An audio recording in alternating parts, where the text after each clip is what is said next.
Let's give it up for our Pro Tour Final Fantasy champion, Ken Yukahiro. And that's going to do it. Michael DiBenedetto Plummer wins the Pro Tour here in Atlanta. After 10 years, Seth Manfield is once again the world champion. Pro Tour Lorwyn Eclipse champion, the Big Dane, Christopher Larson. Hello and welcome to Top 8 Sunday here at Pro Tour Secrets of Strixhaven, live from Las Vegas, Nevada. We kicked off the weekend here with more than 300 players. Now only 8 remain. By the time we're done today, 1 will be left standing over single elimination standard for the grand prize of $50,000, the title and the trophy. We also have 25,000 people here packing the convention center for MagicCon Vegas. Excited to celebrate everything they love about the best game to ever do it. Hey everybody, I'm so excited for Pro Tour Sunday. Maria Bartholdi here at the news desk, joined by Monty DeBooty and Tan and Grace. We have a stacked top 8 for you today. Monty, what are you most looking forward to? Maria, I'm looking forward to the possibility of a back-to-back. It's not often we have that option available to us as even a chance. Today is looking possibly realistic. Maybe Christopher Larson, maybe just a Team Cosmos heavy play back-to-back, but there are options today. I know, so exciting if it happens. Tannen, what are you most looking forward to? Well, from one of the stories of one of the favorites to maybe one of the underdogs, Matthew Stephenson is a converted Commander player. He's only been playing Constructed for a little while, and this is his very first Pro Tour, so what a story if he wins this one. Absolutely. Hey, everybody, how do we find ourselves here at our top 8 on Sunday? Let's take a look at our tournament schedule and find out how we got here. Starting on Friday, it seems so long ago, we kicked off the tournament with 3 rounds of Secrets of Strixhaven draft, followed by 5 rounds of standard. Players with a record of 4-4 or better came back for day 2. And that's where we found ourselves yesterday, back to school for 3 more rounds of Secrets of Strixhaven draft. And then it was all standard for the rest of the weekend. We found all players with 36 match points before round 16 coming back today for the top 8. And that's where we find ourselves today, top 8 Sunday. Now remember, it is best 3 out of 5 here today, a little bit longer than normal. Also, sideboarding is after game 2, so we're going to be playing with their main decks for games 1 and 2. Can lead to some interesting things in these matchups, and then we're going to crown a champion. And what does that champion get? Well, $50,000 for first place. Second place goes home with $30,000, $15,000 for third through fourth. 5th through 8th go home with $9,000. Not a bad payday. If you missed any of the action from the feature match area yesterday, and there was plenty of it, Tannen's got you covered with some highlights. Absolutely. It's been a great weekend here in Las Vegas. Like you said, over 25,000 people showed up at the convention center here this weekend to play the greatest game ever made. It's my favorite game of all time. It's your favorite game of all time. Let's talk about what's been going on. A lot of plays been going on in the feature match area here. These players drafted their decks. They played a bunch of games. They turned those in to play some constructed, and then a few of them got into the top 8. A lot of high-pressure situations, a lot of emotion between these players. A lot of people very happy, a few very sad for just missing out. A lot of fun stuff going on outside of the feature match area as well. A lot of cosplay going on, a lot of really cool things going on. There were some cats over in the convention. I missed out on that. A little unfortunate. Maybe I can get that today, but the emotions were riding high. The players are excited, as we are, to get to today, to get to Sunday, possibly crown a champion and take home that amazing trophy and become the Pro Tour champion, Secrets of Strixhaven. We're going to have to see who's going to get it here today. It's going to be a hard-fought battle. All these players are going to play their best, but only one is going to actually be the winner and hoist that trophy. Lots of amazing storylines set to come out of today's top 8. Let's meet the players right now. Ray Zhang, Is It Lessons? Matt Nass, USA, Green, White, or a Boroid. Stefan Schütz, Austria, Mono Green Landfall. Christopher Larson, Denmark, Celestia Landfall. Max Komanowski, USA, Blue-Red Spelementals. Nathan Stoyer, United States, Green-White Landfall. Matthew Stephenson, Canada, Mono Green Landfall. Zavin Faust, United States of America, Azorius Tempo. And those are our players, but here is who they will be playing in our top 8. Take a look at our top 8 bracket. For our quarterfinals, we have Rui Zhang on Is It Lessons, who will be up against Zevin Faust, playing his Azorius Tempo deck that he is known to be the master of. Then we have Max Komanowski on Is It Spelementals, up against Christopher Larson with the possibility of going back-to-back Pro Tour champion, running Celestia Landfall this weekend. Stefan Schütz will be up against Nathan Stoyer. Stefan running Mono Green Landfall. Nathan Stoyer with that Celestia Landfall build that Team Cosmos brought to the tournament. Matthew Stephenson of Canada will be up against Matt Nass. Mono Green Landfall in the hands of Matthew. For Matt, Celestia or a Boroid. Those are the players and the decks and the matchups, but what does the predictor say? We've been running the numbers here behind the scenes with Dr. Frank Karsten. Who does he have to win this whole thing, Monty? Well, Maria, when we're setting up the predictor, what we're taking into consideration is not just the players' quarterfinal matchups, but also all the possibilities that can happen and what is likely to happen throughout the 3 upcoming rounds. And finally, we get a set of numbers. Now, on average, everybody in an even field is 12.5% to win as of right now. Let's see what the predictor actually gives players. So we're going to start off by our sub-average players. That's Matthew Stephenson with 8%, Stefan Schütz with 9%, and Ray Zhang with 9%. They are all of our players below average. Now, things get to just about average. For Zevin Faust or Max Komanowski, they're sitting at just about 13%. And now it's the Celestia Club. 3 Celestia players remaining, and the first 2 are our Celestia Landfall players from Team Cosmos Heavy Play. Christopher Larson and Nathan Stoyer are each taking 14% to win it all as of right now. But our favorite as of this morning is Matt Nass. 20% for for his Selesnya Ouroboros deck. He is the clear favorite this morning to win the whole event. Wow, so exciting. The opportunities for some players to become Pro Tour champions for a second time, somebody to go back-to-back former world champions in the mix. We also have first-timers at their first Pro Tour here in our top 8. Let's preview our first quarterfinal. Speaking of first-timers, one of them in our first quarterfinal here, Matthew Stephenson, first Pro Tour, up against Pro Tour champion Matt Nass. Matt running Selesnya Ouroboros, Matthew running Mono Green Landfall. Let's zoom in on our players here for a moment. Matt Nass, what an incredible player he is. He is your Pro Tour Ether Drift champion. This is his third Pro Tour top 8, a couple of other top finishes to his name there as well. He has 13 Grand Prix top 8s and 5 wins, which is an incredible statistic. He was top 10 in our 2025 Player of the Year race. He's known for playing combo decks that are very math heavy, so his deck this weekend really plays into his strengths. Yeah, that deck was definitely a strength of his this weekend, Maria. As you can see, 9-1 in Standard. His only loss was to Ray Zhang, who's also in the top 8. And to kind of preview this matchup that he's got going on, he played against Mono Green Landfall twice in this tournament. He's 2-0. Let's take a look at Matt Nass's competition, a battle of the mats here in our first quarterfinal. Matthew Stephenson in his first Pro Tour this weekend. Look at his tournament goal, win at least one match. Check, we've done that, and we've also done a lot better. Congrats to Matt. First Pro Tour, qualified through an RC in Vancouver. He says he was just trying to make day 2 and ended up surprisingly in the top 8, playing the same deck that he's playing this weekend. So an outstanding run for Stephenson here at his first Pro Tour. Yeah, you can see that outstanding run all weekend long. Not a lot of L's in that column on the right over there. 8-2 in Standard. His losses were to Izzet Prowess and Izzet Spelementals. He's not playing against Izzet here this round, but I still believe he's a little bit of an underdog. He's got an up-road battle against Matt Nass. Those are the players. Tell me about these decks, Monty. Okay, we're going to start by taking a look at the Selesnya Ouroboros deck that Matt Nass has brought. This is definitely the most unique of the decks in the top 8. Selesnya Ouroboros, only 2 players from Team TCG Player played this deck. And the idea is to be very aggressive. You do see Llanowar Elves and Badgermole Cub alongside Gene Pollinator to ramp you out, but you're trying to get an Ouroboros on the battlefield as soon as possible to help get things out of hand.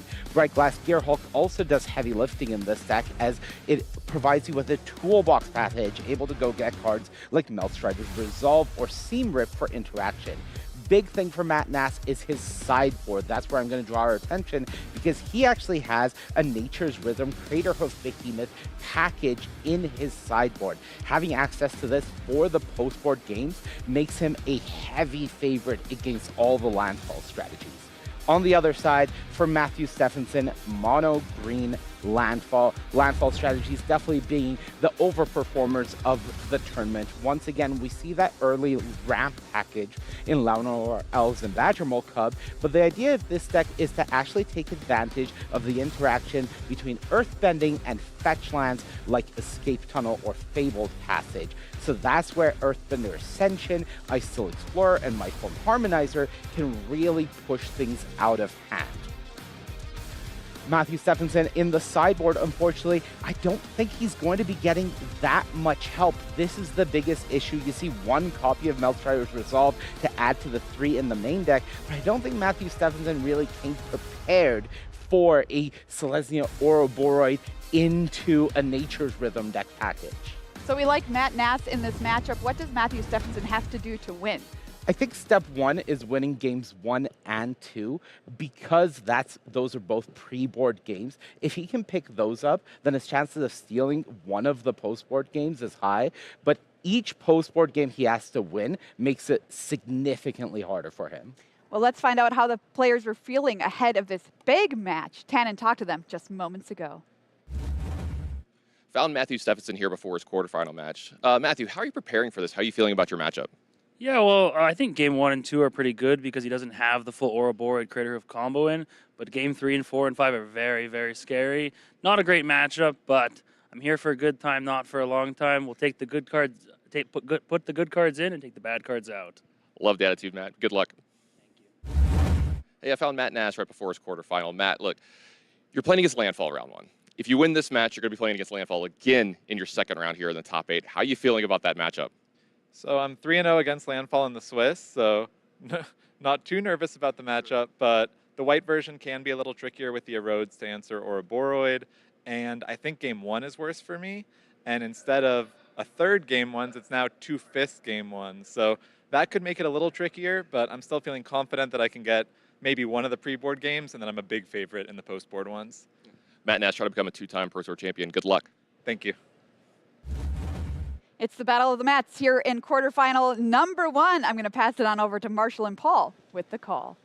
Yeah, thank you, Maria. Welcome back to the booth here for our first quarterfinal of the top 8. It is top 8 Sunday, and you can definitely feel the tension out in the feature match area. It's all on the line here, Paul. We're going to be playing best 3 out of 5, as they talked about at the news desk, and the winner will move on to the semifinals. Loser, it's going to be the end of their tournament. Yeah, and this matchup is going to be a very, very interesting one. I think kind of coming into this, you know, the Ouroboros variants were very, very popular. One of the top decks going into the last Standard Pro Tour, but they have all but fallen off, except for, of course, Matt Nass, who still brought it with him to this tournament. Very, very favored in the mono-green landfall matchup. But of course, as a mono-green landfall player, this is not really something that you expected coming in. So as both of those players alluded to, you know, I think Matt Nass happy with his matchup here. Matt Stephenson hoping to kind of steal some of the pre-board games, because after sideboard, it gets significantly worse for him. Matt Nass, is going to start on 7 cards, while Stephenson's on 6. Nass also on the play here as the higher seed. He's got the turn 1 Llanowar Elves, and he's got the turn 2 Badger Mole Cub as well. Big explosive start here.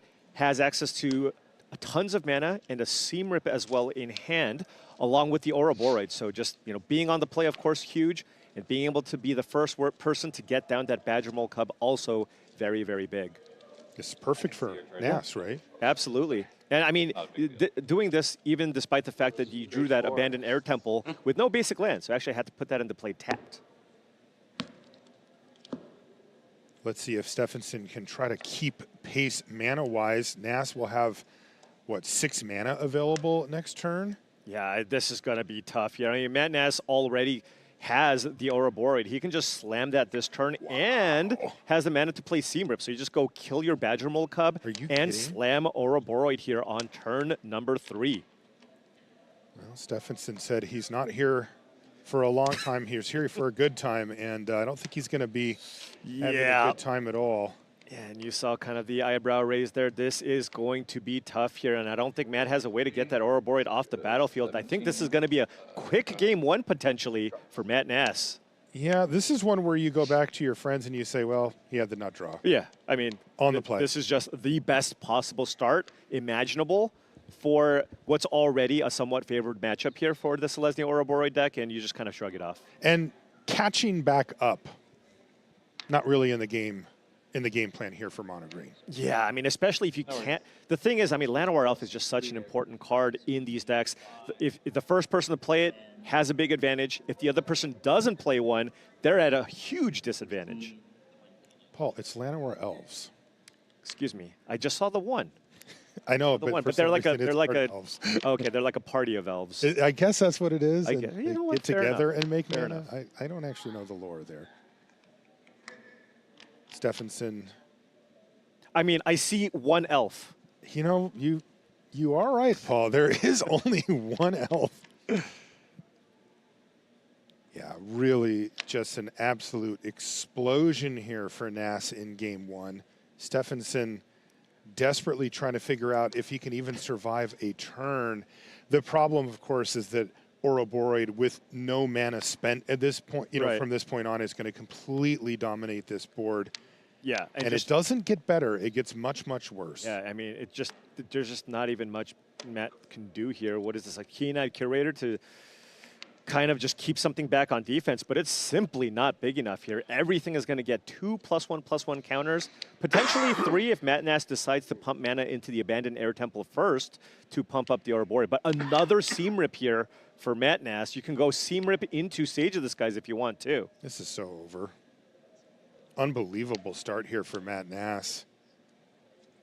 He's going through the motions just to make sure that there's nothing for him to worry about, or maybe even if he can just get the kill right now. Oh, excuse me. I don't think there's actually any forests in play. So the Abandoned Air Temple might be the only white source in play here for Matt Nass. Oh, interesting. Rip this thing. And then just attack with everything. Yeah. This is the easy part.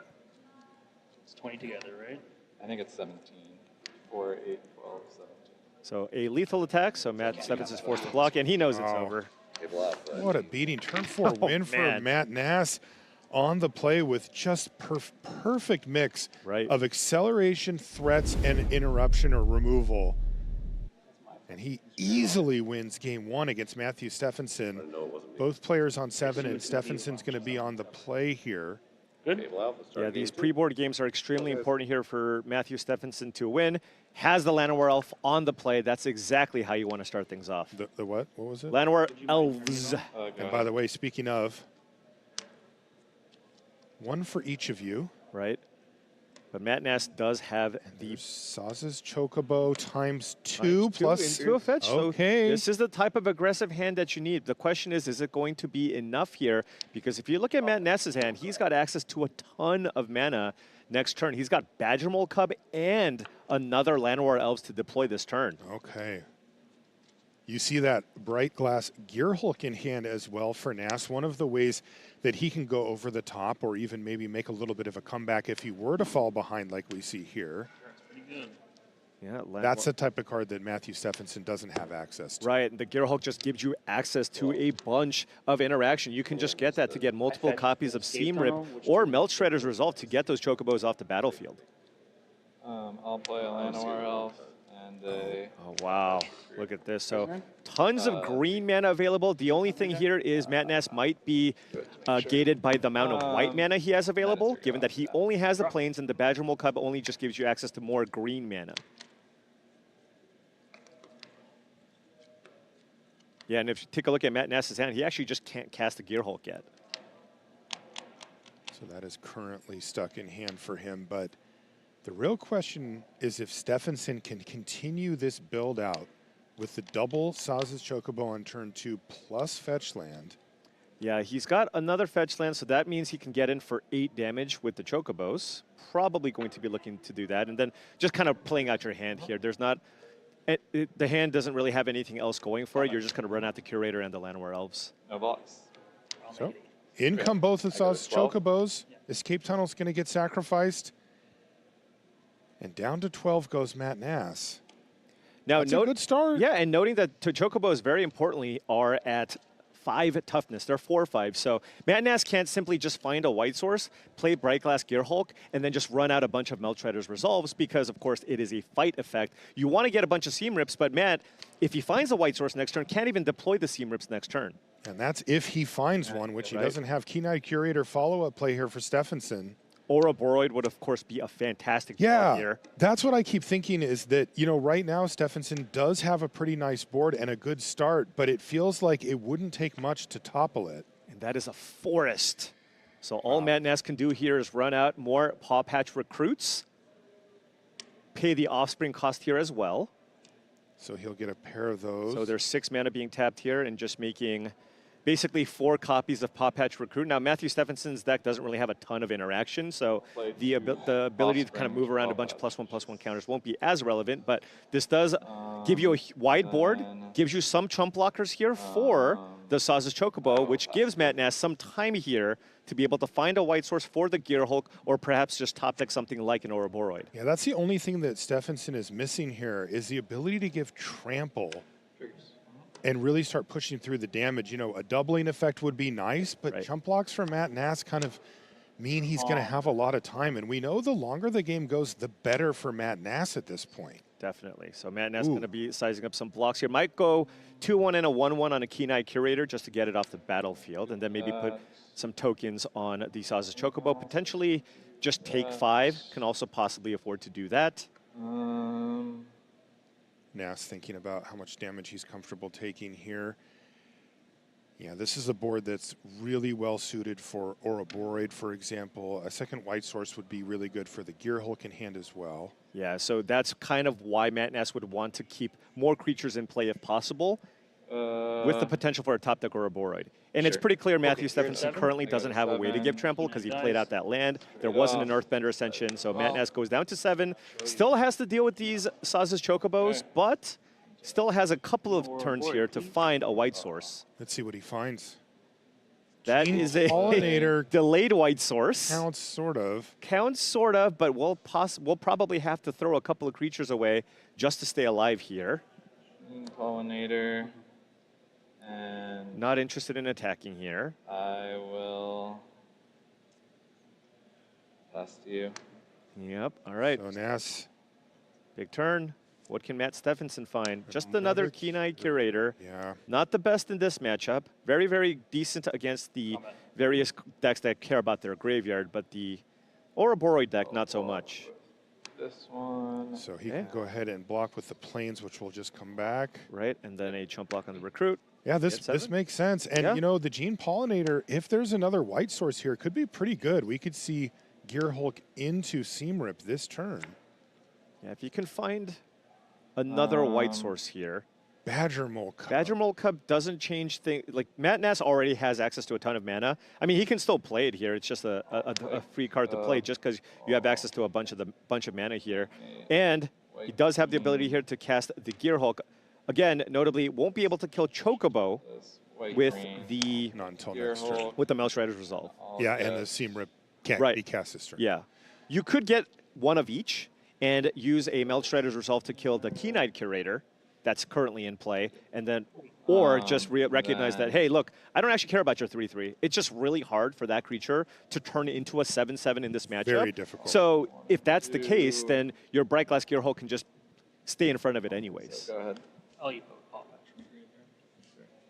So right now there's one type, and then you'll see land. Land and creature are the gimmies. Everything else is difficult. There are the Gear Hulk's an artifact, Seam Rips, and Melstrider's Resolve can fill in the gaps, but that is difficult. Yeah, definitely.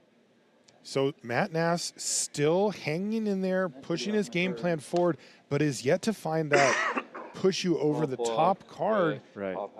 But he is able to just use random chump blockers to get in the way of these two Chocobos.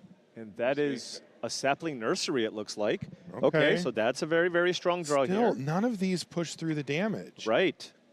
And we're going to see. But if Matt Stephenson can top deck something like an Ice Till Explorer, for example, all of a sudden you can go completely nuts with that Sapling Nursery that's in play. Seam Rip a Chocobo, probably do it again. White, and I have another green floating. I'll Seam Rip another Chocobo. Okay, so those are now out of the way. Oh, and there's Ouroboros that he found for this turn. The perfect turn for Matt Nass. And now Stephenson, you know, I got to say, that nursery's not going to be quick enough here. He now needs to find some way to give trample and doubling in the next couple of I think turns. it starts with just ripping an Ice Till Explorer off the top, right? Because that gives you access to 3/4 tokens. Yes. Getting a bunch of lands onto the battlefield, and then you combine that with maybe an Earthbender Ascension off the top, or a Mindform Harmonizer, and maybe you can get something done there. Oh, and that's an Ice Till Explorer off Ice Till the top. Explorer. That was the perfect draw. Wow. He has 2 land drops to cards give in now. hand. 2 fetch lands in the graveyard here. Now remember, Ouroboros though is still a problem. Huge problem. Even if you make a bunch of 3/4s, they're probably just going to be chump blocking. Yes. Still, that was step 1. Yep. Mills a Badger Mole Cub, plays another Escape Tunnel, mill 1. Make another tree. I believe that's a Mindform Harmonizer in the graveyard, but no way to get that back out of the graveyard. So these are 3/4 reach tree folk. And if you can see their Sapling Nursery does have other lines of text. If you exile this enchantment, Tree Folk and Forest you control gain indestructible until end of turn. So what Matt Stephenson can do, sack both Escape Tunnels, get two forests, put 4 3/4s onto the battlefield, has Llanowar Elves to actually sacrifice a Sapling Nursery to perhaps get some favorable blocks here, just eat a couple of attackers. Yeah, I mean, Matt may just hang back in that case, right? Right? I mean, that's certainly unless as well. there's still effectively chump blocks that you just get to keep around. But the issue is then Matt Matt's at 7. Stephenson could go wide. Absolutely. Right? You're making 4 3/4s every single turn. And you may be able to force him to sacrifice the nursery to maintain his fort state and or not die. If you got him to sacrifice the nursery, then you're less concerned about Matt Stephenson just going a little too wide to the point where you just get run over, given that Matt Ness is at 7 life. So Matt Ness has to be really careful here. He wants to put some pressure, right? He wants to try and put some pressure because I feel like Matt knows that if he doesn't, then Matt Stephenson is just going to win by just making far too many creatures. He'll just go wide. Matt Ness going tall. His Ouroboros, as you can see, is very much popping off. Yeah, what a top deck. I mean, that was the best possible draw. Yeah, you for called Matthew it, Paul. Stephenson. You said that's what he needed, and he cold ripped it, and now we've got a real game on our hands. He went nursery into Ice Yes, Hill he did. Explorer. And that was after the Chocobo ×2 start, and that was kind of all he had going. Or blockers. And there's a lot of math here to consider because remember, Matt Stephenson at 15, he can take a large chunk of the damage that comes in, and Matt Ness has to be mindful of the fact that, hey, there's 2 more 3/4s that can come into play. You need to make sure that you have enough blockers back so you don't just get run over. Absolutely. Matt Ness is down to 7. He's got to be very careful here. But like you said, he does feel that pressure to keep applying pressure to Stephenson. I mean, he has a huge board here. Right. Love to hear that.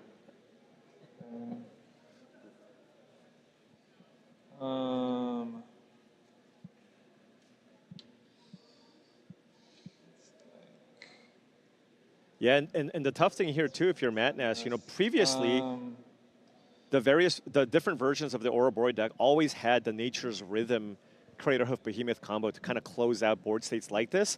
Matt Ness, because the format is a lot more heavier on Is It Prowess, Matt Ness made his deck so that he's a lot better in that matchup. So he kind of took all of that out, put that all in the sideboard so that he has access to more early interaction to kill cards like Slickshot Show Off and such. So here, you know, if you think about the good top decks here for Matt Ness, it's just the best thing he has is just more copies of Bright Glass Gearhulk. This is an extremely difficult turn. Yeah, I actually don't really love Matt Ness's position here. You have to be so careful because Matt Stephenson can block with some 1/1 tokens, 1/1 elves, make a bunch of 3/4s, and yeah, Matt Ness passes Do you here. mind if I shortcut these, or do you want to do them one at a time? I'll fetch on the mail. Yeah, I'll do it. Fetch? Sure. Good? I mean, I think he would just block with the Tree Folk, right? And just try to like the problem is if Matt says, well, I can get 1 or 2 kind of cheeky attacks and he'll probably just lose both of those creatures. Yeah, but the issue just right now is just at this point, Matt took no damage. He's not going to attack this turn, but he's just going to make 4 more 3/4s. And how is Matt Ness's deck going to be able to come back from that? You know, we're used to these green-based decks being able to put together absolutely monumental amounts of damage, you know, 32, 64, even more if they really go nuts, and give it trample. But Nass's deck is not built that way. Now, Bright Glass Gearhulk notably does have trample. So, I mean, if you can get that one large enough, maybe you can try to force through some damage, but I mean, I think he probably wanted to try to attack with it here, but yeah, it's just he not would big lose enough, it. right? Yeah, it's just not big enough. It will be. I mean, At some Nass's point. board is going to be absolutely absurd, but I don't know if he can beat 4 3/4 Tree Folk per turn for free. Yeah, and I mean, that's the thing, right? Matt Stephenson now can play out 2 more fetch lands, right? Make 4 3/4s, and if Matt makes a really aggressive attack, just sack the nursery, and then Matt can just simply attack back for the win. Exactly. Stephenson just will have the crack back. Right? This is the only trample. Is Matt trying to see if there's a way that he can win this turn? Yeah, he put Bossing Say into play from the graveyard. Oh, he's actually giving up 1 Tree Folk by doing that. Yeah. It does allow you to turn your mana. Oh, excuse me. This is better, of course, because you can Bossing Say your fetch land.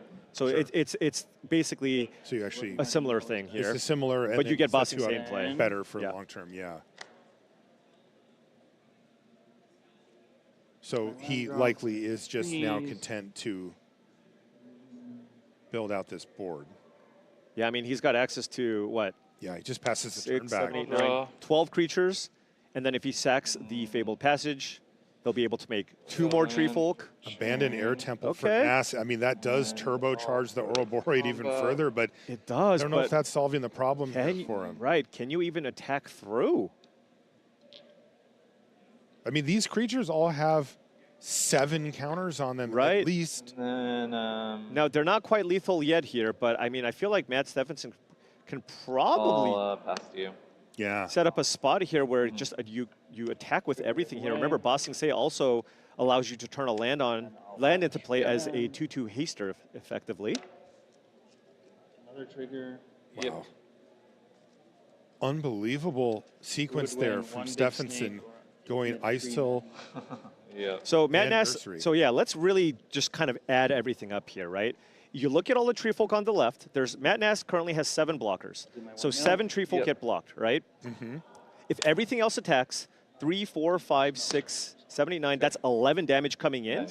And Matt's just, there's 11 damage coming in, and you have Bossing Say here to put an additional 2/2 to come into play to attack. And Matt Nass has no instant speed interaction. There's right? no instant speed interaction. So Stephenson, just as long as it all maps out, he could just say, I'm going to do Right, it. and Matt, you know, Matthew Stephenson, if he actually looked into it, would know that Matt doesn't have anything at instant speed that he can do here. All he has to do is just do simple math here in terms of what can block and just attack with everything. I think that's exactly what he's done. Simple math feels a lot less simple under the lights of the feature match area, but it is there. Right. It's just my 7 biggest creatures will get blocked, which are basically all the Tree Folk. 1 actually will get through.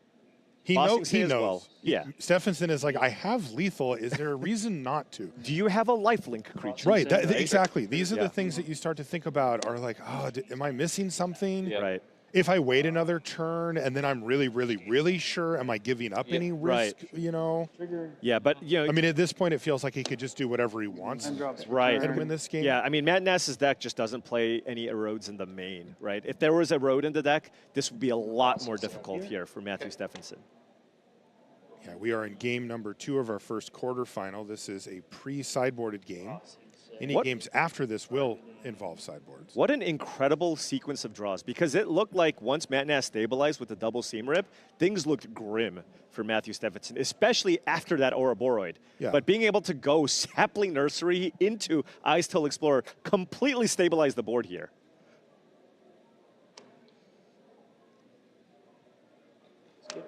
Sure. And funny enough, that activated ability on the Nursery relevant as well. Right. Doesn't come up that often, but. Yeah, he's just double checking here, but. Yeah, he's going to go for it. Right, Ship I'm the dead. team, and everybody comes in. Matt Nass also, of course, saw that coming and says, all right, I'm dead. And we have now split game 1 and game 2 between Stephenson and Nass here. And that means that we're going to get the classic best 2 out of 3, but post-board. Yeah. And I mean, that was, of course, a very, very big game here for Stephenson to win. His back was on the wall there. It was looking really, really bad for him, but he found the cards that he needed to win that game. That's huge because once we go into sideboard here, we're going to be playing potentially 3 sideboarded games where I think Matt Nass has a huge advantage after boarding. That's right. All right, we're going to take a short break, but when we come back here, we're going to have sideboards in. And we're going to be in game number 3 of our first quarterfinal. Don't go anywhere.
Welcome back to coverage here of Pro Tour Secrets of Strixhaven. Marshall Sutcliffe with Paul Cheon. We are in Las Vegas, Nevada, and there's a MagicCon happening right outside of our booth.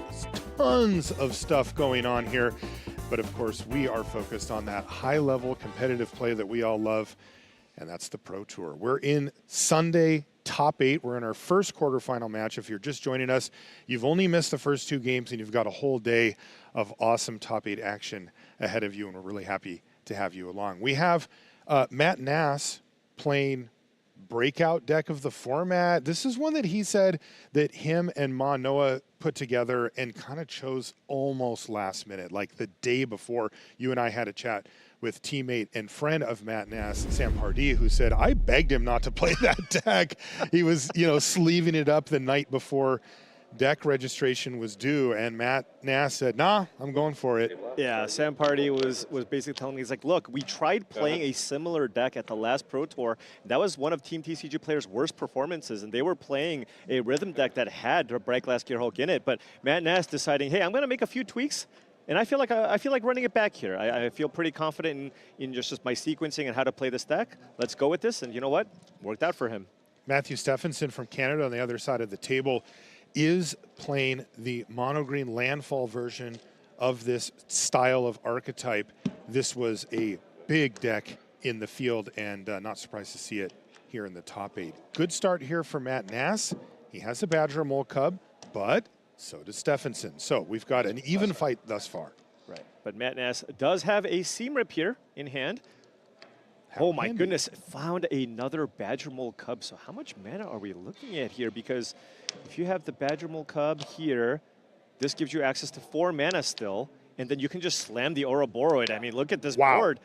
This is turn 3. Very tempting to Seam Rip a Badger Mole Cub, but when you look down and go, actually, I have 5 creatures and can play an Ouroboros here.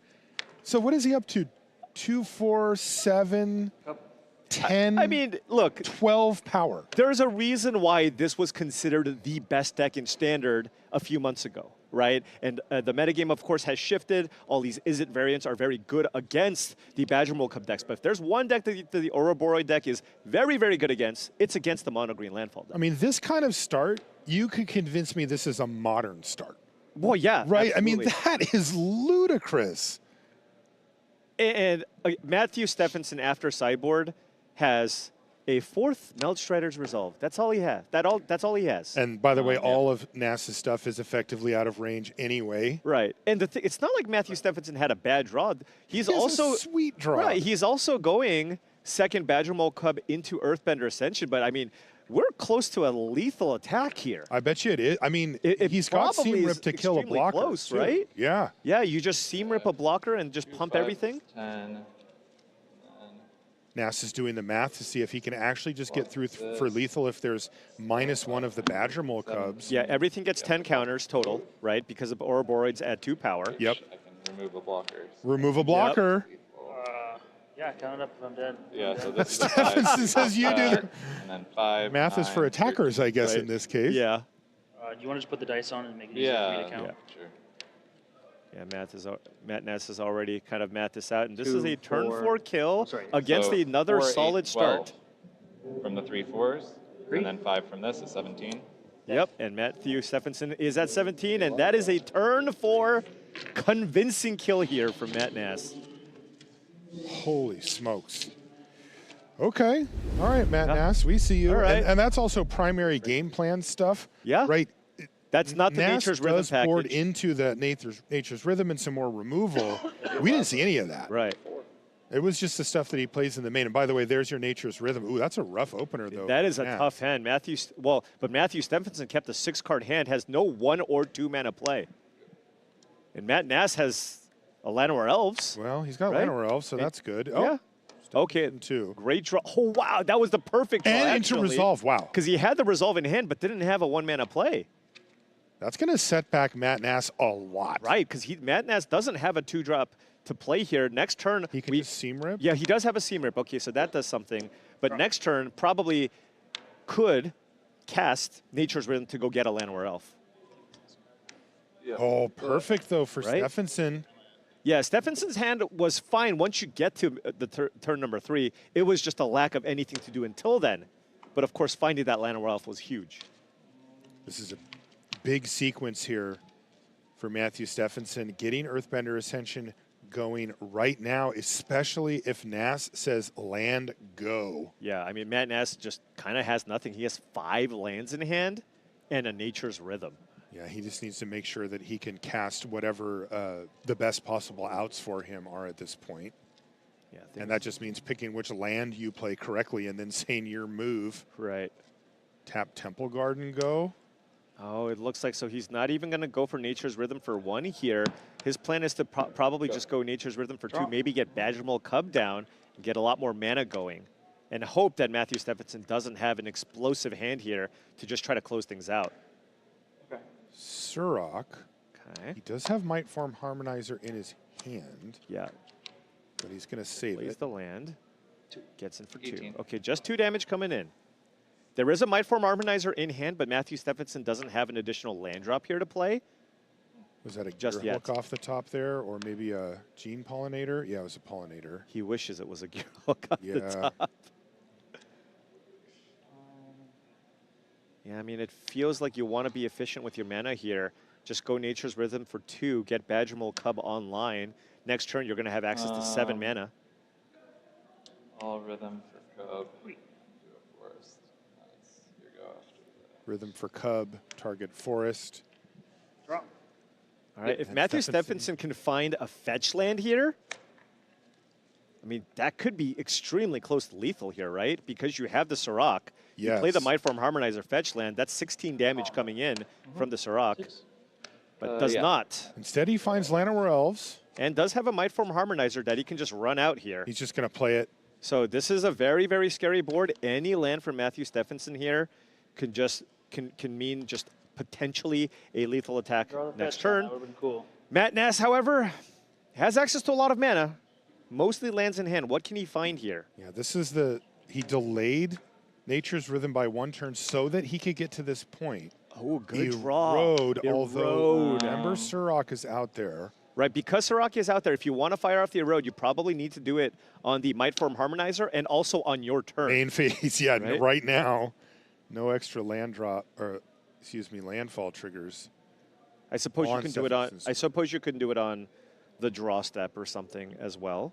But if you're killing the Harmonizer. Right. You do not want to give Matthew Stephenson the opportunity to play a land with the Harmonizer in play. But Matt Nass can, of course, also flashback the Nature's Rhythm, or Harmonize, excuse me. Right.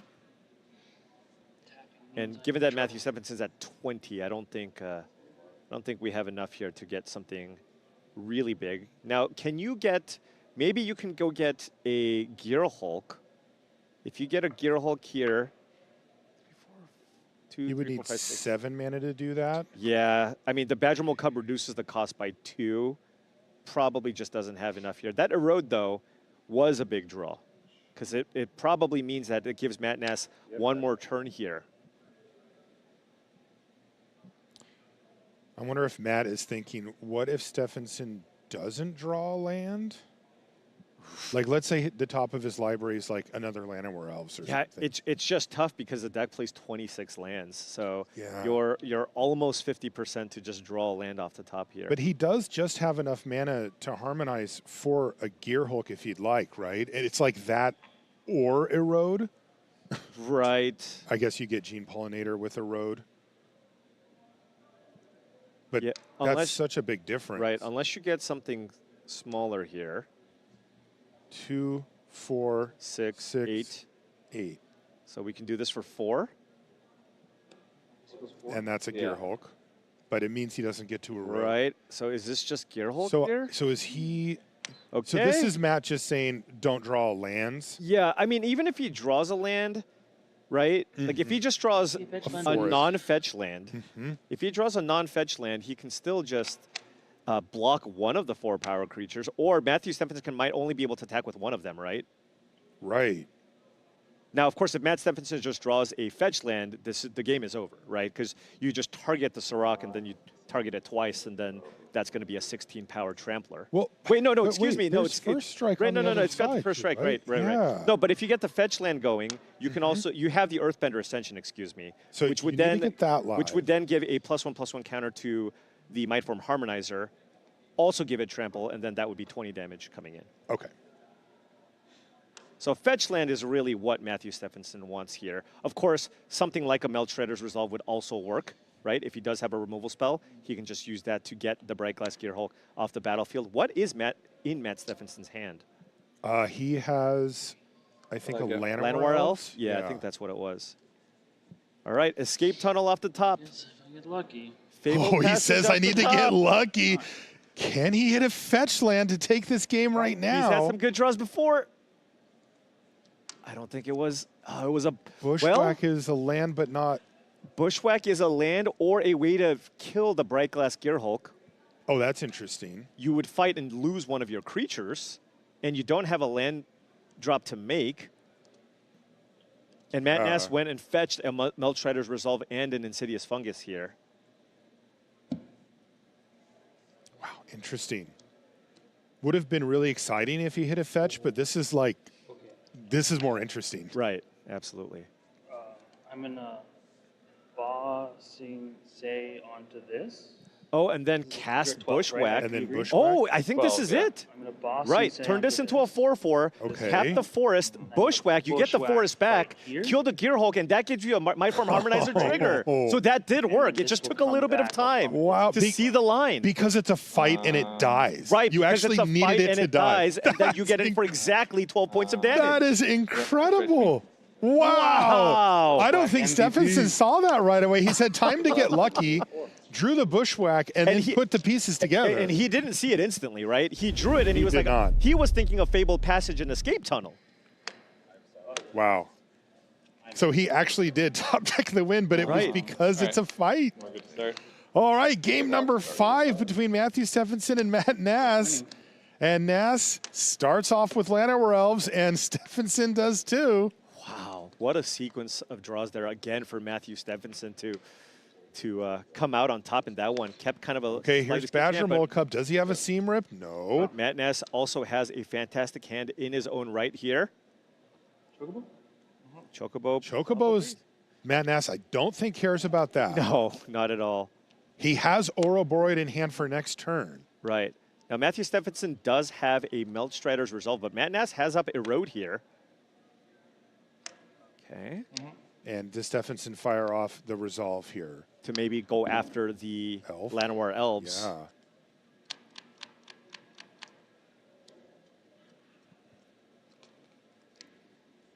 It's rough, especially because, it plays around the Erode. He's going to play around Erode, but that does mean that Matt Nass gets his untapped step. He has Gearhulk. He has Ouroboros. He even has an extra Llanowar Elf. He has a Llanowar Elf that he can play for just some extra value here. Ooh, this is going to be a massive, massive board here. Can he leave up Erode after playing the Ouroboros? That's the... He cannot. Okay. He cannot because...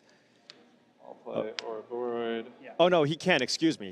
Oh, so it actually... Right, because the Llanowar Elf taps for 2 mana as well, yeah. Okay, so he can basically do everything here, yes. Oh, boy, another explosive start here for Matt Nass. And Stephenson, once again, he just can't is back handle, against the wall. Right. And you just can't handle Ouroboros. This deck just is not very good at getting it off the battlefield. Next turn, Matthew Stephenson probably has to go Sirach into Melt Strider's Resolve onto Sirach. That's his only line here. Right. Of course, Matt Nass has the Erode. Right, and he'll give him the card at this point. Oh, yeah. Enjoy. Because if Matt Nass gets to untap here, he is all but ready to win. And Stephenson, of course, very much aware of the Erode. And there it is. I draw first before searching. Yeah. Draw from Sirach. This will die. And as you heard from him, I assume you have the Erode already, but his hands are tied. Yes. If you don't go for it there, you That simply leaves just one lose the game to that Ouroboros. One blocker. I don't know. Yeah. Go ahead. Matthew Stephenson has really put up a good fight here, even beating one of Matt Nass's good draws. But these draws are just oppressive. I mean, how, especially in a matchup where power and toughness is the name of the game, how can you beat 5 creatures and an Ouroboros It's so on turn hard. 3? Like, you're not doing it. It's so difficult here. Matt Nass now, again, probably just Adding up the numbers here, seeing if maybe there are going to be some chump blocks. Does have Badger Mole Cub here to play. Give you even more mana, and that Bright Glass Gear Hulk too. So, Badger Mole. Okay, so Matt Nass is setting up for a win next turn. Right. This taps for 6 mana here, 2 green floating. If you play out the Bright Glass Gear Hulk. I have 2 white, and I'm going to play this with 2 green floating. So now you can get some Melt Shredder's resolves. Get double Melt Strider. Kill both. Wipe your board. Right, just kill both, attack with everything. Is that enough? If it's even if it's not, it'll be enough on the following turn. Exactly. 4, 8, 13. 13, not 17, but right. But Stephenson will have dead. no board and no way to deal with this playing mono green. What a run here for Matt Nass. Another fantastic draw on the play, and he is just going to wipe the board, attack for 13, and there is no way back now for Matthew Stephenson. It looks like his run in this Pro Tour is going to end here at the hands of Matt Nass. And you got to feel for him. There's nothing he could have done here. I mean, when you get Llanowar off into Badger Mole Cub into Ouroboros, that 1-2-3 start, we've seen it a lot. And that does it. Matt Nass is going to advance to the semifinals and end the run here for Matthew Stephenson. Incredibly explosive starts, really impressive. I mean, it's the combination of getting an early Ouroboros on the battlefield. That's already impressive. But each time he's done it, he's had literally 5 creatures when he did it. I mean, so many more counters get dumped onto your team in that way, and you just overwhelm your opponent. Yeah, and that's the thing. I mean, like when you kind of look to choose decks for this format, oftentimes you try to figure out, it's all about the matchups. Like, what do you expect to see, and how do you think your deck fares against the rest of the field? If you can skew your deck where you have at least a 50% matchup, let's say, against these prowess decks, maybe slightly not favored, but if you expect the second most popular deck to be mono green landfall, this is absolutely the deck to play. And, you know, Matthew Stephenson had to draw really well. Yes. He even pushed this to 5 I mean, games. runner Right, in a couple of those games. Exactly, and that just kind of shows you the huge advantage that this deck just naturally has against the landfall strategies. Really great stuff for Matt Nass down in the feature match area, and he is with Tan and Grace right now. Hey everybody, here with Matt Nass, fresh off his win in the quarterfinals. Now Matt, grueling 5-game series there, amazing matchup. Take me through that game 4. Yeah, so in game 4, I was on the draw. Those were the games I lost, and I flooded out quite a bit. And I had a situation where I could either rhythm for a Gear Hulk, and it would be my only blocker, which was a little risky because he had a Harmonizer in play, or I could erode his Harmonizer and then just play a Gene Pollinator and pass, so I'm not kind of progressing my plan as much, but it's a little safer. And I went for the risky line. In retrospect, not sure that's right. On the one hand, I was a little behind, so taking a risk might be good. On the other hand, I thought only a fetch would kill me, but after thinking about it more, I realized he could Bossing Say onto his forest, pump that, it would go to 8. I'd have to block that with my Gear Hulk, and actually, in this case, First Strike would be a drawback. Because my Gear Hulk has First Strike, it would First Strike down the forest, and it would come back into play from Earthbend and get to pump one of his other 4-power creatures, hit me for 12, and I'd die. So it was actually like a much bigger risk than I thought it was. So maybe should have went for the other line. Fortunately, the post-board games on the play are fantastic in the landfall matchup, and I got to take game 5. Speaking of that, now you played landfall here, like we said. You're definitely playing landfall in the next round. Sorry about that. And how are you feeling about that matchup? Because has anything changed since this one? It should be pretty similar. Again, the pre-board games are close. Post-board games are fantastic. The one difference is I may be playing against the green-white version, and Erode is, I think, better than the fight spells against my deck. It can kill the Ouroboros at instant speed. It doesn't rely on his big creatures surviving to fight the Ouroboros, so it's a more reliable answer to it. But I'm still relatively happy to play against either version. Absolutely, Matt. Thanks for the time, and good luck in the next round. Thank you. And that is one quarterfinal down, 3 more to go, plus semis and the finals. We've got a lot of top 8 action for you today. We're going to take a short break. When we come back, we'll be gearing up for our next quarterfinal match. Don't go anywhere.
Magic Spotlight Marvel Superheroes is coming up soon in Las Vegas, June 26th through the 28th, and Brussels, July 24th through the 26th. This is a Team Trios limited event, so it's sure to be an awesome time. Full promo card details are going to be revealed in early June for Elektra, Daughter of the Hand. Registrations are now open. More details at mtg.social/spotlightmsh.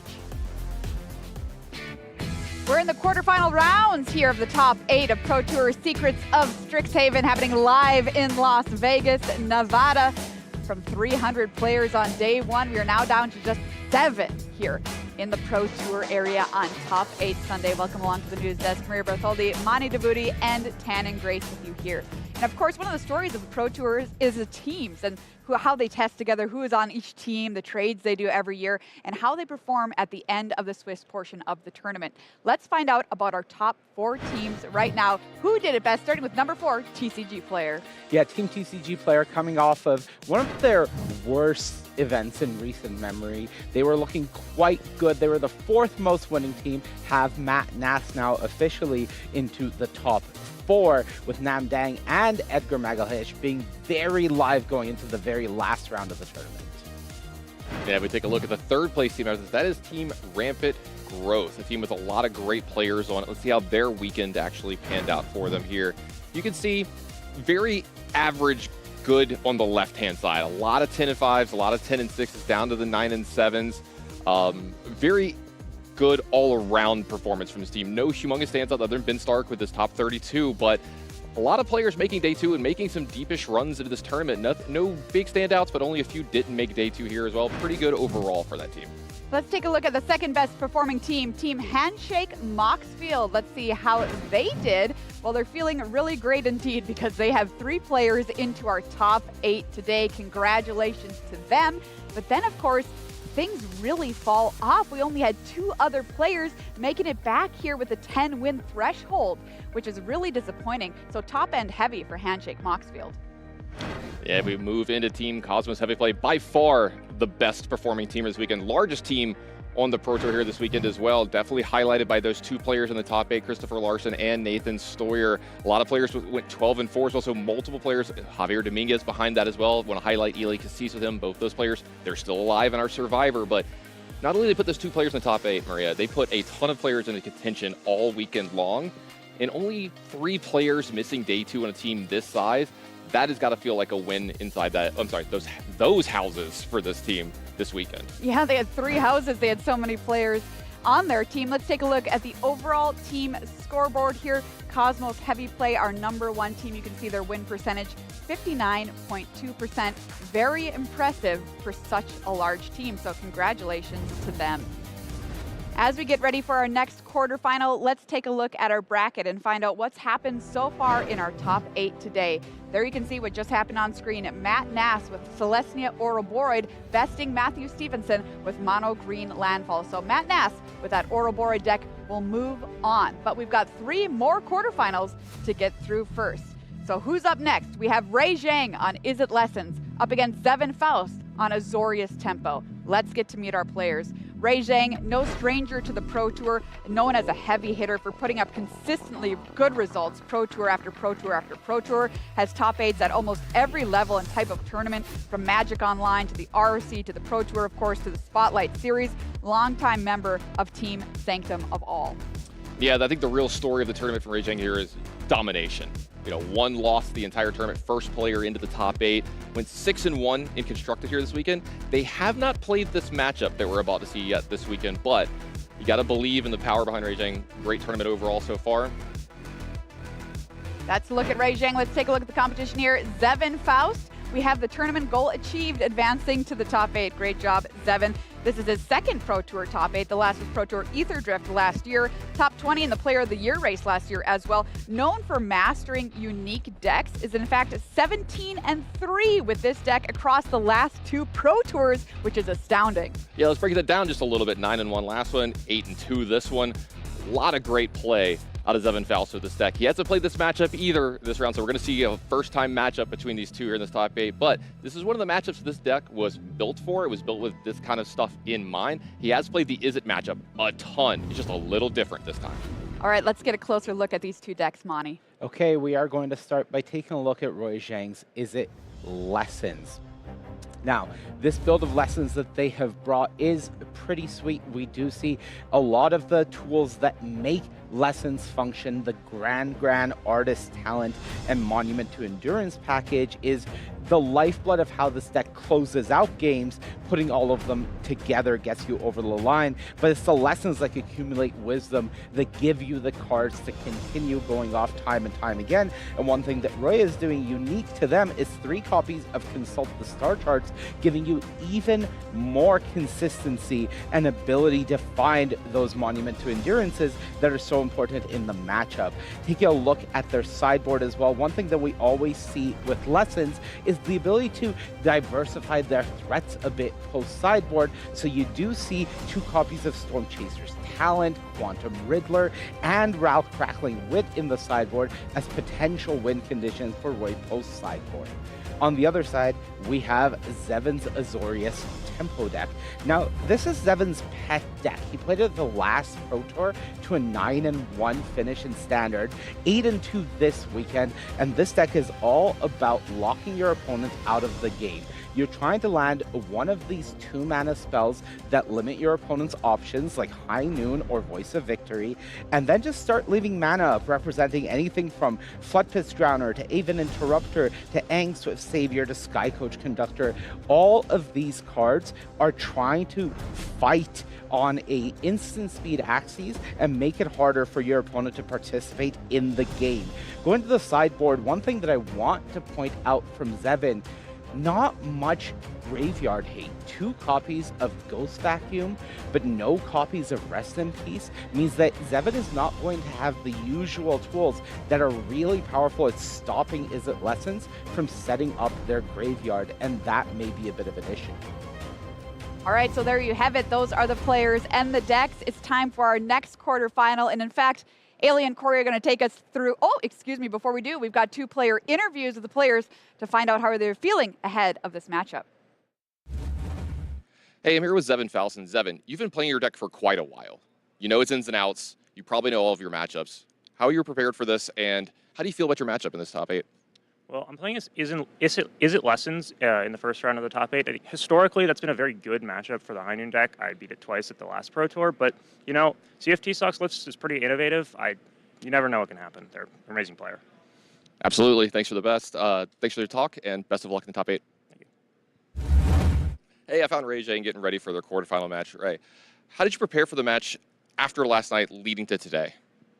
I've never played this matchup before, so I played a bunch of matches against myself to get a sense of both sides. I'm not really sure I understand fully yet. Mostly, I feel like I'm just playing cards and someone wins, but I don't know. Well, hope for you that someone is you, Ray. Good luck in your top 8. All right, now it is in fact time to go to Ailey and Corey here for our next quarterfinal. In fact, the rest of our quarterfinals, let's find out what happens. Thank you so much, Maria. We are ready to rock and roll here in the rest of our quarterfinals, Corey. We're super excited to get right into the action. Yes. We've got a wide variety of decks. Sure, they're all doing pretty similar things in a sense, but like it's going to be a really, really fun 3 matches to look forward to. Yeah, really looking forward to it. Really looking forward to this matchup. You know, these 2 kind of decks, neither of the players have played that much against Roy, especially since Zevin's Azorius Tempo deck, you know, is not necessarily something that a lot of people expected. So going to be a very, very interesting match. I mean, just heading into the top 8 as well. Like, what a crazy day it was yesterday, you know. Not sure who made it into the 8th spot. Zevin snuck in there on tiebreakers and playing one of, you know, probably the most innovative decks. And definitely, like Monty said, this is a pet deck that he has honed, he's crafted. He is an expert of. Anyone else playing Azorius Tempo this weekend, they didn't have a great time. And you gain a lot of points by, you know, playing that kind of deck that people don't have that stock sideboard guide plan that they went through with their team. And hearing Roy Zhang saying, I tested a lot against myself playing both sides of the matchup, that's just awesome. To get some play testing done against yourself, that's incredible. High Noon to kick things off there, so that'll slow down Roy Zhang's development of the graveyard here as Gran gets in for 1 point of damage, draw and discard from the powerful 1-drop. So this is exactly kind of the start that both players are wanting. But, you know, this isn't up against Is It Prowess, where High Noon is kind of that catch-all, be-all, where Rui Zhang has a bunch of sleight of hands and ops. You know, that's not necessarily the case. You know, if Rui just plays a Monument and is playing one spell each turn and is able to drain, you know, on Rui's turn as well as Zevin's turn, that's still good enough against a High Noon, especially since, you know, High Noon is not dealing with any permanent, just sits there and, you know, makes the draws a little less explosive from the Lesson side. Yeah, and I don't believe Zevin has a way to make red mana to blow that up if needs be. Some multiversal passages and starting towns, yep. You definitely can, but definitely not the mode that's used very common. It was used a lot more in Zevin's previous iterations when you had Enduring Curiosity because, well, the deck had to be a little bit more aggressively slanted. But in this version, not as much. And looks like Zevin with a missed land drop here in game number 2 is a big deal. Yeah, not something you want to see. And that is, thank you, Corey, a good point as well. Rui Zhang is up a game. We're joining this after that win there from Zhang. So first 3 games in these quarterfinals, no sideboarding. Games 3, 4, and 5 sideboarded. Yep. So must have been a Drowner at end step still to make it so the Grand didn't become tapped to be able to get that trigger again. So we'll be untapping this time. Monument. Won't be untapping this time. No, I'm not gonna. Get a couple map tokens for the trouble there. Monument to Endurance. You know, definitely the win con in this list. We've seen Rui go absolutely nuts with multiple copies of this card on the battlefield, you know, utilizing 3 steps ahead to get a 5th copy if needs be. And also using Artist's Talent extremely well as a backup Grand. Yep, exactly. Plays the Artist Talent and then not allowed to play that second spell, but now Rui Zhang has that Combustion Technique face up and almost assuredly going to be playing that at Zevin's upkeep. Yeah. I'll pass the turn. Yep. Upkeep. Exactly right, Corey. Triggers aplenty there. Artist Talents, discard, draw. And here's what I'm talking about. Like, High Noon, very good against these Is It strategies, and exactly what Zevin and ArchDodo both played. This is Ori's Tempo deck, and I was talking to Arch. They went something like 15-0 against Is It decks, but that was largely Is It Prowess, Is It Spelementals. Is It Lessons does seem a little bit trickier for the Azori's Tempo side, especially when it looks like Rui Zhang has another Combustion Technique and 2 Accumulate Wisdoms in hand that are both online. So a couple Ancestral Recalls and Combustion Technique is going to be really nice. Rui definitely having everything going for them at the moment. You know, not much that Zevin can do given his restrictions as well. So needs to rely on, you know, things like Ang, Swift Savior, you know, other ways to get these off the board here, because otherwise there's not going to be much of a match, not much of a game 2 here. Yeah, and this is kind of the brutal aspect right now. Rui Zhang has 4 spells, 3 of which that can be cast right now, but they're just thinking, why play anything right now into the open mana of Zevin? This is really a battle of, I want you to not use your mana efficiently, and if Zevin were to be like, well, if you're not going to play anything, maybe I have to play out this Ang Swift Savior on nothing, and then Rui Zhang's like, okay, now I'll play Accumulate Wisdom. So it's going to be a fine little dance, and as long as Rui Zhang is controlling the tempo, it's going to be a big advantage to them. But Zevin's the tempo deck. Right? Yeah, exactly. Yeah, but as you said, Rui doing an excellent job of taxing the mana. Yeah, taxing the mana, making the game go at the pace that they want to play it before the massive, you know, I'll kill you on your upkeep and my end step sort of thing. Yeah, and even look at this. Rui Zhang's just saying, all right, stop you at your upkeep. I want you to make all the decisions without perfect information. Zevin doesn't have the chance to draw a card, see exactly what he wants to be doing. And now, all of a sudden, Rui Zhang is playing a 2-mana draw 4. Yeah. Accumulate Wisdom, 2 more in hand there for Rui, so that's just an excellent, you know, lead into the next few turns here. Yeah, and there was the nice patience from Ang. Zevin. Could have played Ang at end step last turn, but now that Rui Zhang made Zevin tap out on his turn, Now Ray gets to play a spell. Now maybe accumulate wisdom, maybe level up artist talent, and then accumulate wisdom, and then have another spell ready to go on Zevin's turn. Interestingly, Zevin is playing a spell that we haven't really seen in other decks, Spell Snare. You know, so that's got to be in the back of Uri Zhang's mind as well. Yeah. Because a lot of the most powerful things in this deck, you know, consult the star charts, accumulate wisdom, combustion technique, all of those, they're 2 mana. Literally every card in Uri Zhang's hand and in the airbend zone is 1 mana technically, but all mana value of 2. So, wow, that is a flex right there. Discarding and accumulate wisdom is got to be bad news. That's bringing me back to Fable, the Mirror Breaker, when you go to Chapter 2 and you're like, no, thank you. Yeah, I'm good. You're just like, okay, I'm dead. I'm so glad you love what's in your hand. Yep. Rui doing a great job of just saying, if you play a threat, I'm going to deal with it. Yeah. Because that is really how this Azorius Tempo deck really pulls ahead. It's just getting a threat and then backing it up with more Aven Interrupters, more Angs. Yep. And if you're able to minimize that as the threats come down, it's really tough for Zevin to just get, well, any tempo advantage. Yeah, absolutely. I mean, this deck just cycles through so many cards. It's incredible. You know, I was quite surprised to see, like, not more people playing Lessons because it's still so strong. And it's not the main target at the moment. So, you know, an excellent meta call from Uri Zhang this time around. And I mean, I think the Lessons players were very much afraid of landfall decks. That's usually the bad matchup, but Uri Zhang in an interview with them yesterday was just saying, yeah, landfall's bad, but I've been beating it, so I don't know.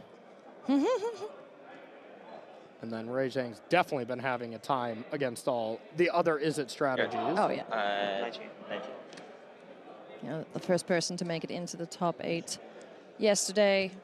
Just absolutely crushed the field. I think only losing like one match. Only losing one match. It was to Nathan Stoyer in that 8-0 match. Yeah, which, you know, it could have absolutely so easily been undefeated run the whole game. Yeah, it was Uri Zhang not being able to find a removal spell in game 2, and Nathan was able to claw back, but it was a very close match. So no second copy of Monument to Endurance yet. That's pretty much what Uri is digging towards. Now there's one. Now there's one. Yeah. And now we have the discount from Artist Talent. Yeah, and this is a card that does not get interacted with the Spell Snare. Draw trigger. Yeah. So, and really nothing that Zevin can do with just 2 mana open to be able to do anything about this. So, just amazing awareness from Zhang, just saying, you can't deal with this right now, so I'm going to play this main phase and wait for the spells that could get spell snared during Zevin's turn that Zhang will not care as much about. Once again, shout out to the judges staff for making these cool little representative toggles. I like them. Yep, They're very they look cool. awesome. Uri Zhang with what looks to be 8 cards, and none of them are lands. So you got to think huge advantage to Rui, and I mean, if it's big advantage in this game, gigantic advantage in the match. Winning the 2 pre-boarded games is huge. Oh, and now this is beautiful. Go to cleanup, which then triggers both Monument. Oh, no. So you can actually go to double cleanup here. You go to cleanup, you put a treasure on the one on the left, you draw from the one on the right. You have to go to another cleanup phase. So you're going to be able to do all the modes there. Yeah. Oh, but it looks like we didn't go for the draw on the other one. Okay. That would have been sweet. That would have been sweet. Because I think you just get everything if you go for the draw. But, you know, Uri Zhang kind of had everything in it. Yeah, I mean, absolutely. That game was incredibly one-sided. Zevin did what he could, but at least now we get to go to sideboard. So let's see if the game improves here for Zevin Faust on Azorius Tempo. We're all good. Yeah, absolutely. What are some of the decisions that you think he's going to make here for sideboarding? You know, as far as the changes, we'll get exact sideboarding notes in here in a little bit. But those Ghost Vacuums, those are probably the most important cards. And like Monty was saying at the desk, you know, only having Ghost Vacuums is a bit of a liability. Zevin at other times let's say the last Pro Tour where Sultai Reanimator was still a big deal, Rest in Peace was a 2 or a 3 of. Yeah. So with the fact that there wasn't that much lessons, Reanimator is pretty much a non-existent deck right now. It makes sense that Zevin didn't come packed with those, but you know, if he could add some cards for the top 8, that would be in there, that's for sure. Man, that would be a janky format. Can you imagine if they could re-sideboard for the top 8? So here's a big card that we haven't seen so far, is Voice of Victory. Zevin kind of speaks of this kind of lock that these tempo decks play, and it is involving having Voice of Victory and High Noon in play, where Wei Zhang can't play the game that we saw you know, in game number 2, where they were like, well, Zevin, you're going to leave up mana. I'm just not going to play into it. Yeah. Wei Zhang would have to play into it, and that plays exactly into what Azorius Tempo is trying to do, into that kind of trap. Voice of Victory, dutifully taken care of there. Hey, Ghost Vacuum. Yes. And High Noon. Lovely sequencing there from Zevin. Yeah, I wouldn't recommend playing on those in the other order. Yeah, no. We've seen that happen, unfortunately, in one of our events, and it was just brutal. Yep. So now this is excellent. Two cards that are very good in this spot. Ghost Vacuum still being the more important one. Cleaning up these lessons. That's going to make that Accumulate Wisdom that we see in hand basically dead, as it's just going to be in that Anticipate moment, or Anticipate mode, excuse me. Yeah, for sure. So, Accumulate Wisdom, 3 steps ahead in hand for Ray. Just a pass and not basics. Not using the mana at all from Ray. Draw on discard of Grand. Plethora of counter spells ready to go. Yep. On the way side. It'll quench you. We see there in the middle of the hand. Look like was that a Firebending Lesson as well? Firebending Lesson, 3 steps ahead. Boomerang basics and something else in the back. Firebending Lesson is just okay, to say the least. Not going to be that impactful. Yeah, this has to be countered, essentially. Otherwise, it will eat Grand. There's an It'll Quench Ya. 13. So Sky Coach Conductor, a sweet addition to the deck. It can do some really fun stuff with Quantum Riddler. Yes. So you're at 18. Yep, and the High Noon check there. That is, it's a tough card to remember again. Yeah, that's for sure. But you absolutely want to remember it if you're the one in control of it. Yes. 18 to 13. Yeah, the Sky Coach is really, really powerful at just being a good flash body. And when you do assemble this kind of air quotes lock of Voice of Victory, High Noon in play, and let's say you have Aang and Sky Coach, I know that's a lot of things, but just 1 mana being able to Aang something, whatever they play, is pretty devastating. All right, there's some action. Oh, hey, Monument to Endurance. But here's the squeeze of if you just play Monument right now, pre-combat, then Zevin has the ability to go Aven Interrupter on that or Aang, and then just have a blocker for Grand.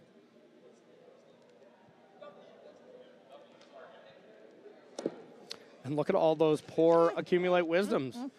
Arguably the best card in your deck, but with 1 Ghost Vacuum in play, that card is just so much worse. So we're not even seeing Ghost Vacuum, you know, air quotes, look amazing, but you see the damage it's doing to the game on what Rui has to discard here.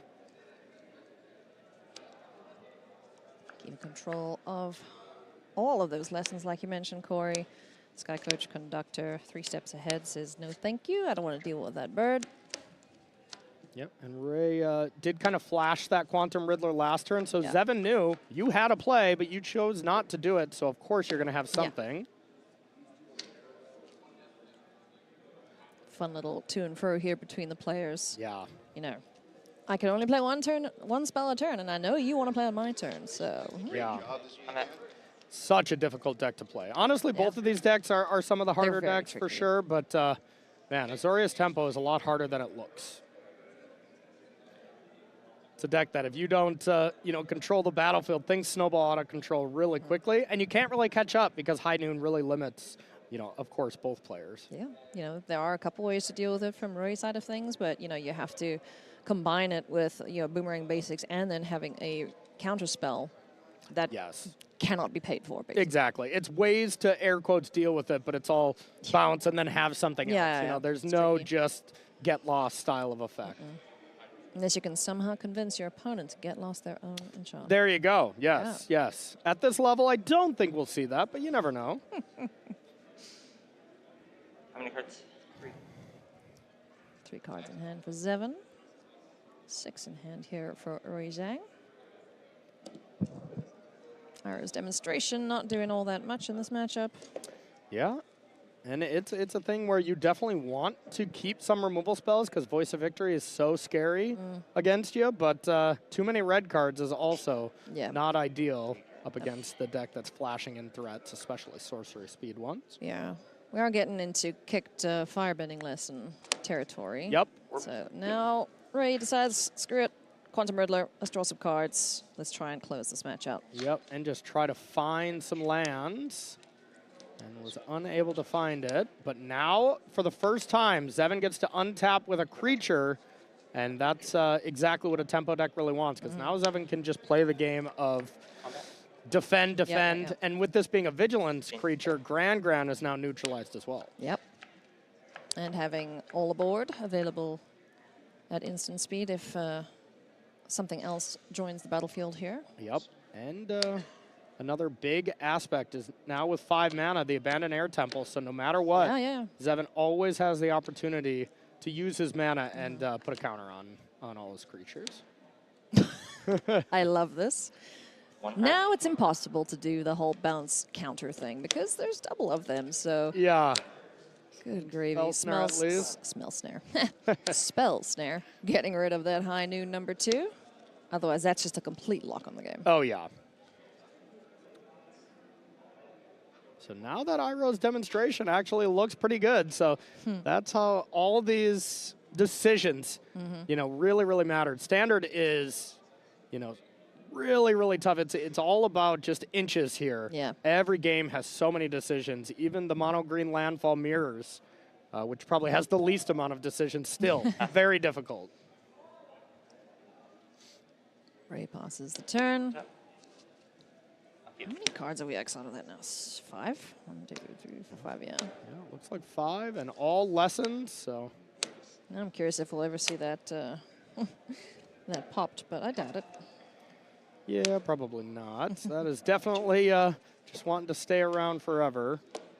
Go ahead. Now, what is it, 14? I believe you're 14. Now 2 threats in play. So now all Zevin has to do is defend that. But it does look like Zevin only has 1 card in hand, so he's very much looking for something like a Quantum Riddler to restock as well. This is exactly where Zevin wants to be because Zevin has a face-up counterspell with the all aboard on the Aven Interrupter, so. Oh, yeah. Aven Interrupter also makes that warped Riddler cost more, right? It does, yep. Ooh. Everything from Exile costs more. And now you're in that lock. Like, do you Firebending Lesson the Aven Interrupter? No, all aboard. Do you cast a Monument? No, all aboard. So we see a Firebending Lesson, so assuredly, Ray's going to be wanting to line up something like at the end of Zevin's next turn, Firebending Lesson on the Aven Interrupter. But what do you do this turn? Because whatever you do is going to get Aven Interrupted. So do you just pass? That's the tough aspect here for Ray to figure out. Because just pass feels bad too. Sure does. River Pyre Verge, land for turn, so 5 mana available. One play that doesn't look so bad is you could start with like a Boomerang Basics on a High Noon and say, all right, I mean, if you want to all aboard that, I don't really mind putting that in the plot zone. And then if you can Firebending Lesson on the Aven Interrupter, then you have a free Boomerang Basic that you can cast. That's an interesting option. I think the all aboard is just a creature. No, well, if Rue sure. Okay, Boomerang Basic on the High Noon, and then all aboard could interrupt it, but having your Boomerang Basics in the plot zone is not so bad. It's either that or just I'm at 14. Ignaquali activation plus Firebending Lesson. That doesn't feel great either. That's a tough turn. This is a very tough turn here for Zhang. I feel like we have perfect information, know exactly what's in the hands and available from these players, and I don't know what I would do. So I'm very much not in an envious spot here of Ray Zhang. Oh, especially with a deck that gets through so many cards, you always have so many decisions to make. Yeah. I feel like this deck never gives you a chance to just be like, play go. Yeah, yeah. Monument is also not a bad thing to play right now, just because if it does get put in the plot zone, it costs 1 less. So that's another option. That's 7 mana. Oh. There you go. Okay. I'm so sorry. It's a tough deck to play against. There's so many things to keep track of. Yeah, and it's not a common deck, Yeah. Players wouldn't have gotten many, if any, reps in against Azorius Tempo. Yeah. More of the decks like this, the Cosmic Grand Zenith style lists. Those for sure, maybe, but this one? Oh, yeah. Yeah, the Momo decks, that's much more common. I feel like it's basically only Zevin that plays this deck. And Zevin brought along fellow teammate Archdodo to play it as well. But other than that, I basically haven't seen anybody else play the Azorius Tempo deck. I bet you even will though see it a lot Zevin more keeps now. well, the thing is, Zevin crushed the last Pro Tour with it. Went 8-2 or 9-1. It's been crushing spotlights with it. So the people that have been paying attention, should respect the deck. And should be playing it. It's just that hard. It's just that hard to play. Upkeep, we have a Firebending Lesson kicked. Try and deal with this Sky Coach. Yep. Really nice play on the Conductor.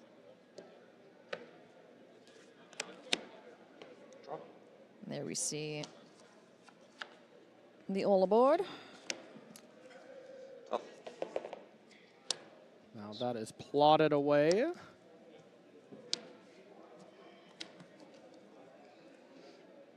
And now there's no face-up counterspell from Zevin Faust, but whatever that card in hand is could definitely be another Raven Interrupter, another Sky Coach Conductor. That wouldn't be able to directly counter a spell right now, but... And right now, Ray Zhang is just stuck with all these monuments in hand, which is your best card, but not great when you're behind. You're trying to fight back. You might have to just throw Grandma into the fire here, huh? Yeah. 11 to 12. There is Agna Kayla to, start getting multiple discards. And here's the turn where Ray Zhang's trying to play more than one spell. Does Evan have a way to deal with it? Let's find out. Okay, now playing multiple spells is online. All right, Gran. What you got, old lady? And the nice aspect of that is when Zevin goes to replay the High Noon, then Ray has a turn where they're able to just play an uncounterable Firebending Lesson, essentially. Sure. After the High Noon has resolved. So could easily see Artist Talent here. Yeah. And then either pass or just go for a Firebending Lesson on the Interrupter now.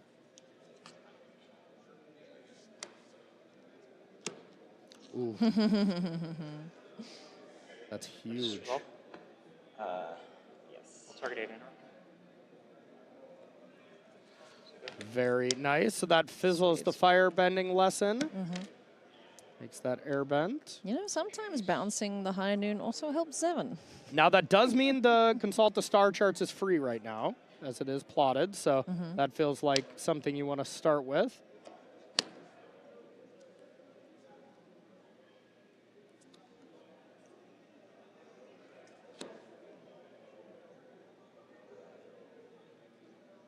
Tough spot for sure for Ray Zhang. Just now you have to find so many removal spells for these flyers.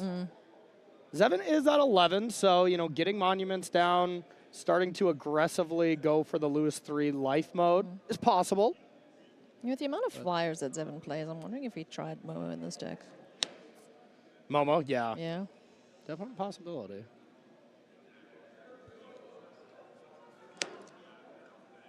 Consult the star charts. Unkicked.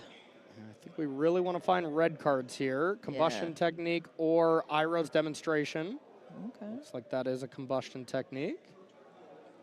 That won't kill them, though, if we have a Ghost Vacuum activation? It'll kill either of them with 2 lessons, Yes. because we'll lose 1 and deal 3. And we know the card in hand, Zevin has 1 High Noon in hand. So Ray knows that it's going to work. But basically has to go for it right now. Yeah. Because Aang, Swift Savior, already a fantastic card, but we're getting very close to the point where it could flip and represent that final attack. So that was a great turn for Wei Zhang. Seven still has a nice turn where you can go high noon into say go, have Aven Interrupter ready. Oh, that was so good. Oh. That had to have been the best draw. Now Wei Zhang just has to say, yeah, I have to play something right now directly into your Aven Interrupter. The best possible top deck there from Zevin. Wow. What a turn there for Zevin. What a game. Yeah. That was Ray asking questions at every single turn that they took. That was going to be a tough game without the voice, but the voice really, really locked it in. So as far as changes, Ray took out 3 firebending lessons, took out a spell pierce, brought in a boomerang basics, a couple riddlers, and a spell snare. And then Zevin took out the flood pitch drowner. That makes a lot of sense there. Not a lot of good targets. 1 Biza, 1 airbender ascension, and 2 of the Avatar's Wrath for the seam rips, the ghost vacuums that we saw. Pyretic Strike, 2 Annuls, and a Quantum Riddler. Okay, yeah. A lot more interaction, a lot more action. Zevin annuls the artist's talent. Wow, a null right away is huge because it's like Wei Zhang's hand is not amazing. A lot of interaction. Yeah. Oh, it's definitely going to want to kill that, though. Yeah, I think it's interaction that can't kill that right now. Which is unfortunate. We need a lesson in the bin first. So you have to boomerang basics here, and then combustion technique the following turn. But wow, if Zevin were to draw a land, if that's the play that happened, was boomerang basics voice, and Zevin drew a land, replayed voice, and then Wei Zhang goes for the combustion technique and it gets spell snared, that's just an absolute train wreck for them. And that's what could happen if we get a land here. Let's see what happens, friends. Land? Without a land. Nah, no land. Okay, without a land, it's much less exciting. I like this play here from Zevin, knowing that combustion technique is the one thing that can kill the critter once it resolves, so wants to be able to keep that graveyard in check. Good discipline there from Zevin, deciding to not spell snare, accumulate wisdom when you have 2 of them. So just saying, you know what? You can have this because the nightmare scenario of you untapping and playing artist talent is way worse than you getting an anticipate here. Yeah. And that's another accumulate wisdom that's going to the bottom, just showing what kind of impact a ghost vacuum is having on the game. Pick and consult the star charts. It's not as good of a card as accumulate wisdom, but when there is a ghost vacuum, it's quite good. But it's also very brutal against spell snare. Big draw step for a land. Nope. Oof. Hey, what the heck, deck? No land from Zevin, so he's playing from behind here. A little more than he'd like to, but keeping up those spell snares. And now with Zevin missing so many land drops, Wei Zhang is kind of priced in to play this, and it's going to get a really brutal interaction there of getting that spell snared. Now the other more where that came from, but it's not online right now because of that Verge is doesn't have a blue source, so that was a huge top deck. But Wei Zhang's hand is still really bad. Land, please. It's land. It's a tapped land, but we'll take it. Voice of Victory on the board once again. Wei Zhang definitely wants to make this go die-die. Yep, and we're just going to level up. Unable to right now. And without the Ghost Vacuum, you're able to combustion technique, discard a combustion technique, and deal with the Voice of Victory, but now you can't do anything. Oh, Vacuum's a pain in the butt, huh? Yeah, Vacuum is the best card that Zevin has access to against the Lesson decks. Rest in Peace is a little bit better, but yeah, this, and that's kind of the lock, essentially. Yeah. High Noon, Voice of Victory. Ray unable to do anything on Zevin's turn. Monument was a great draw. Oh, yeah. That was very strong. There needs to be a massive lessons chucked on the yard to deal with this Voice of Victory. Oh, we leveling that up? Leveling it up, and that will make it so the combustion technique does deal with it, but there's a spell snare. Now, Philly. Voice of Victories. Oh, such an annoying card. It is very annoying. High Noon, Voice of Victory, both annoying on their own, devastatingly annoying together. And now Zevin is in this kind of lock, the High Noon lock. Voice of Victory in play, High Noon in play. Rui Zhang does not have the ability to just say go, and yeah, even shows it. It's basically just GG, as Rui Zhang will have to play a spell, it'll get interrupted. Next turn has to play a spell, interrupted. And then that's enough life when you're at 12, so. He had like 3 Voice of Victories there. Good grief. Yeah, that was an absolute beating. All right, so for game 5, only really small changes. Rui Zhang took out a Quantum Riddler, brought in an Abandoned Attachment to be a little bit more proactive. No other changes there from Zevin. Both players with 7 cards in hand. Ang Swift Savior drawn off the top here for Zevin.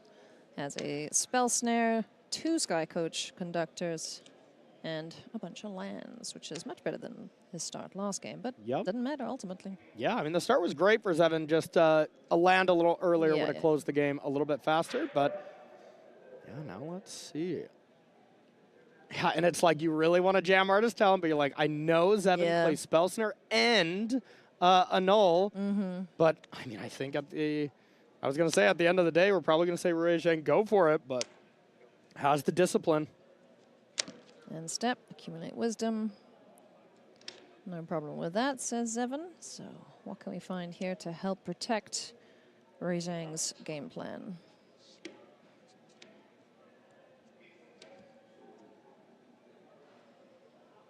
Got some 3 steps ahead. Yeah, Consult. Star charts, combustion technique ×2, I believe. Yeah. No, yeah. Combustion and firebending lesson. Oh, solid hand, but just not much that can be done. And one thing about these early turns is if you want to start playing spells into this Azorius Tempo deck, doing it on when they have 1 or 2 mana is not the best, as they don't really have, like if they have any interaction, it's going to be just direct counter spells, where if you play spells when they have 3, you can tax their mana a little bit more and say, yeah, if I'm going to play this, maybe you have to Ang or something. But if you just throw Artist Talent out there and it gets Spell Snare and they get to use their mana, which they wouldn't have used anyways, it gets to be a little brutal. So 3 steps ahead being used to draw a couple cards and discard. So develop the mana, try and have some counter spell backup for the things you want to resolve. And you gotta get those counters out of Zevin's hand. Yeah. One way or the other. And resolves with a Spell Snare there. Bird. Okay. Dead bird? Looks like it. This is a pretty good exchange for Ray. Yeah, yeah.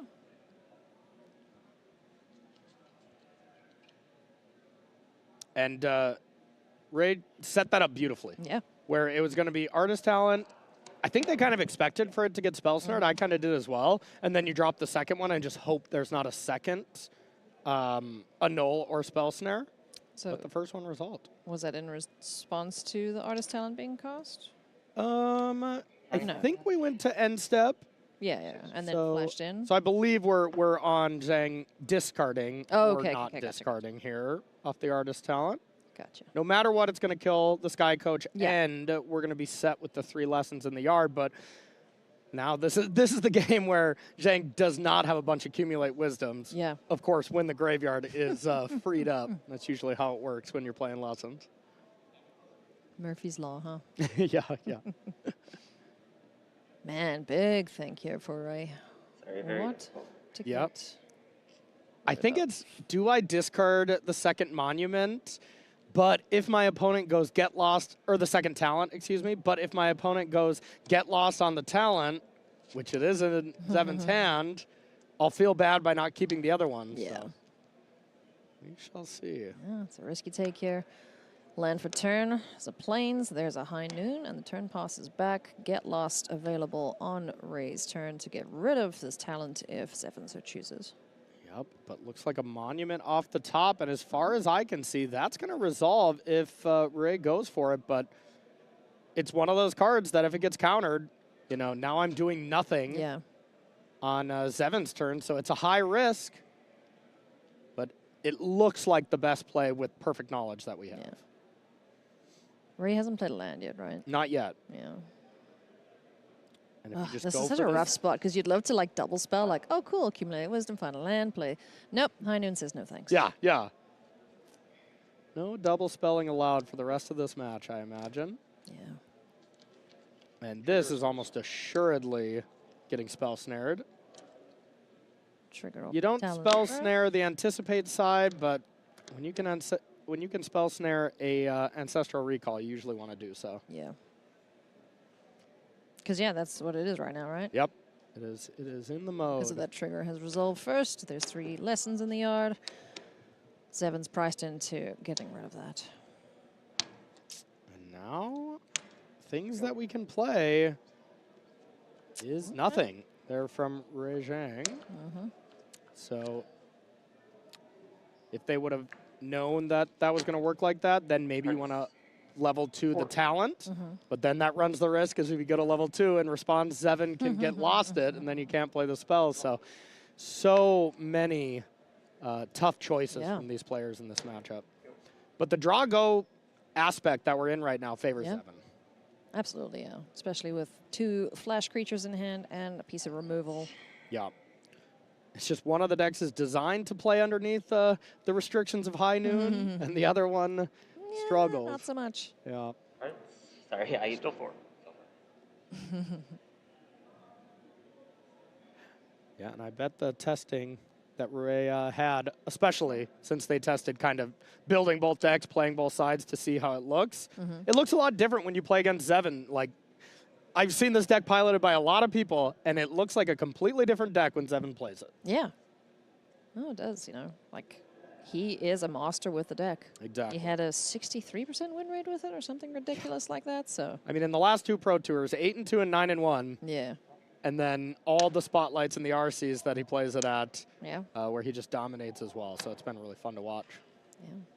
You know, that is a testament to standard as well. Like, yes, we see plenty of blue and red-based decks, but if you can hone and craft a list that is designed to beat that deck, like, you're going to have a good time. Yeah, and I mean, a bunch of different variations that we have as far as Landfall, Celestia Landfall, Celestia Ouroboros. Yeah. You know, Spellelementals. Sure, there's a couple of Izzet decks, but it's Izzet Lessons, Spellelementals, no prowess. No prowess I in mean, the top 8, yeah, it was 2 Pro Tours in a row now if we're looking at big picture stuff of the deck with 30% or so doesn't have very much representation in the top 8. The deck got wrecked. Yeah, there you go. Well said. A lot of lands there from Zevin. Yeah. Not ideal, but, you know, it is what it is. Still, a get lost to answer any immediate threat. Ang as well to airbend something away. And our Sky Coach to just start doing the annoying thing of hitting you and being able to block. Yeah, and now 7 cards in hand from Ray Zhang. So at some point, you got to start firing these off. But every spell you play, you just open the door for Ang or Aven Interrupter to start tempoing you out. So. Definitely a tough spot to be in. Yeah. This deck is used to just going off, you know?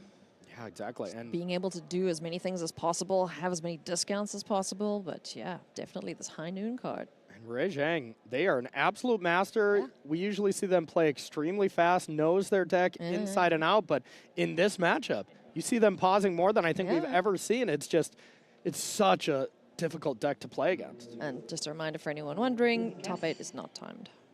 Yeah, exactly. But of course, you do still have to keep up maintain plays, pace of play. Yeah. You can get in trouble for that, but. And Zevin's just like barely pausing at all. Knows exactly what he's doing. He's like, if you're not going to play anything, I'm not either. I'm in no rush. Accumulate wisdom, i.e., ancestral recall. All right. So it looks like Ray Zhang thought about it, and now it's time for fireworks. Going for a big spell that demands an answer now. I mean, it doesn't demand, but it very much would like one. And no answer. But looks like we might see a get lost then still at end step from Zevin. Oh, okay. All right. Plays that in. Well, it can't be dealt with.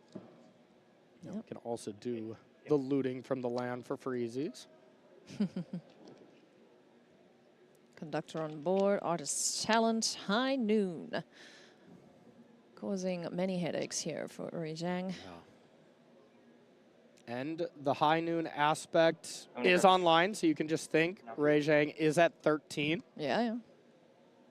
So you don't have to get too much damage in if you look at that aspect.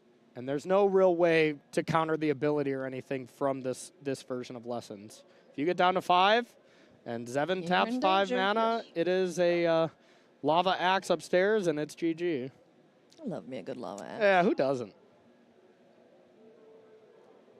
Boomerang Basics, Spell Snare, Firebending Lesson, Grand, Monument to Endurance, Boomerang Basics, Iris Demonstration, Monument to Endurance. Look at all that gas. 10 cards in hand. I can do nothing.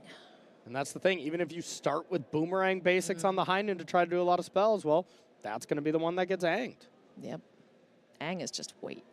And the more time that you give Zevin, the more chance that you get this powerful Airbender, the chance to Waterbend, flip over to the 5/5, attack, and that represents... Yeah, I mean, 6 damage from itself. 7, 8, 9. The Vigilance is kind of a nombo with the flip side of Ang. But still, it's still 8 big boy. damage. Yeah. I need to go to discard. Sure. To have a monument on the board right now. Yeah, no kidding. For Raid, to have anything on the board right now, it's just the deck... The Azorius Tempo deck is very good at preventing you from having any fun, to say the least. Yeah. But it's not even a control deck, you know? It's like, so you can't be super mad at it, but yeah, it does know how to play that role when it needs to before it shifts gears and then gets you dead. Now, even at upkeep, going to Combustion Technique on the Sky Coach. It's definitely the target you want, as if you do it on the Ang, it just gets all aborted.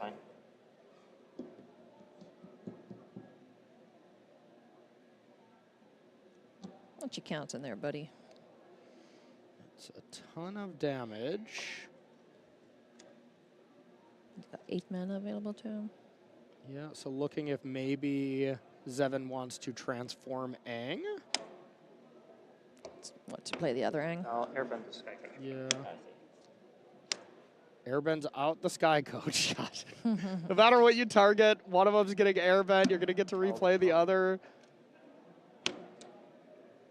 So no spells able to be cast from Zevin. Now Zevin gets to do the math. Can I transform and cast a spell? Doesn't look like it. Hang on, I missed something there. How did he airbend that? All aborted on Ang, and then Ang airbent the Sky Coach. Yeah, gotcha. Little wrinkle there with it all aboard. I'll get used to it eventually. Yeah. What a good card for this Azorius Tempo deck. Yeah. With all these enters effects? Now a spell is actually good to go. There is no way for Zevin to even interrupt it or Ang. Kin Ang, but it would have to legend rule Ang. Yeah. So this spell actually looks like it's going to do some things. All right, get lost now. Taking care of Artist's Talent. Oh, wait, sorry. Oh, gotcha. Yeah, I overpaid. I overpaid for my airbend spell because it should cost 1. Oh, also, is there a missed Artist Talent trigger? I was going to decline it. Okay, sure. Okay, good. Yeah. So, yeah, airbend normally costs 2, but Artist Talent does reduce that. So there should be 1 blue mana floating. You just have a blue mana floating. Yeah. Yeah. Blue mana floating. Zhang was unable to interact with that, but now it looks like Boomerang Basic goes to the hand. And when you have 7 cards in hand, 6 of them are 7 of them are spells. Now it's time to kind of go off.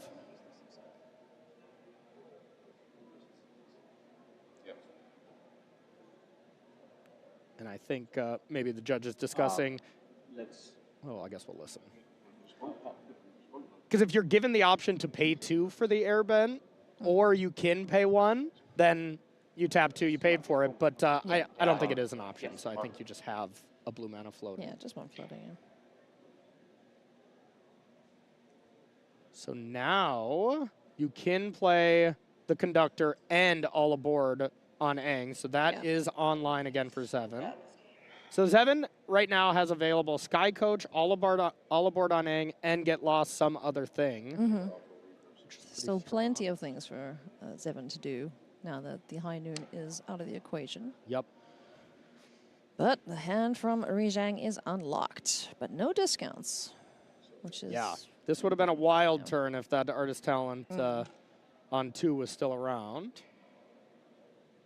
Yeah, 2-mana Monument, 1-mana Iroh's Demonstration. Yeah. Sadly, the Iroh's Demonstration looks quite bad right now. Oh yeah, it's never going to land.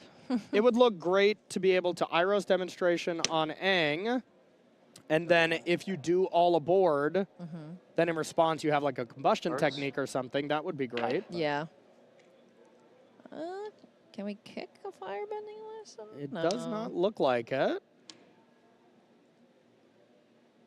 But Zevin didn't want to fight over that. It's like, yeah, sure. Yeah, lets it go, mostly because we have another one ready to go. Turn passes back. Untap draw. Island off the top now for Zevin. So certainly no shortage of mana for either player. High Noon yet again. Spell Snare says, please get that out of here. Yeah, Rijang is like, I do not want this to resolve anymore. I am sick of this card. Angswift Savior number 2 attempts to airbend the spell out of here. Yeah, and probably go for the counter on this. Nice. If there was another counter, this would be a train wreck scenario here from Rijang, but doesn't look like Zevin has it. This might be everything slightly starting to unfold for Zevin. Yeah. It's got to get lost, and he's got the Sky Coach Conductor. So 2 things to do, but I think we might be ready to put our foot on the gas here for Rijang. And it does look like, I mean, it's definitely like where Zevin has drawn like 4 or 5 lands in a row. Has definitely been flooding out these last couple turns. If you draw an Aven Interrupter and a Quantum Riddler anytime in there or something, I think Rijang is still in a very difficult spot. But that's the thing about this tempo deck. It's very great at controlling what your opponent's playing, but if they get stuff out there, it's not very good at playing from behind. This is also a tricky pickle to be in. Those 2 cards in hand do nothing currently for Rui in terms of discarding stuff, so maybe it's time to turn to Agna Kayla. Yeah, and that looks like what they are thinking about as well. You know, get a treasure, have access to the spells if needs be, but yeah. It's just a little rough. And with it being a Spire Bluff Canal as well, still would have thought about holding it to discard it anyways, but having that ability to deal 4 damage to the Sky Coach would be great. Yeah. And wow, I think an Island was already in hand, so that must mean we just top decked the Verge as well. Extreme flood here from Zevin. Now the land is going to start kind of popping off. Yeah, it's going to start doing its thing.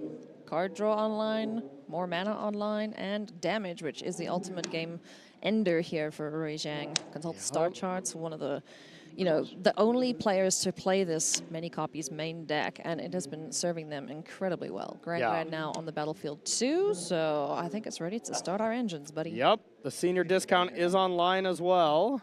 Yeah. Looks like this is an end step air temple.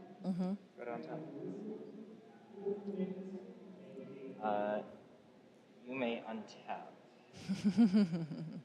Now thinking, do I want to, within your upkeep, go kicked Firebending Lesson?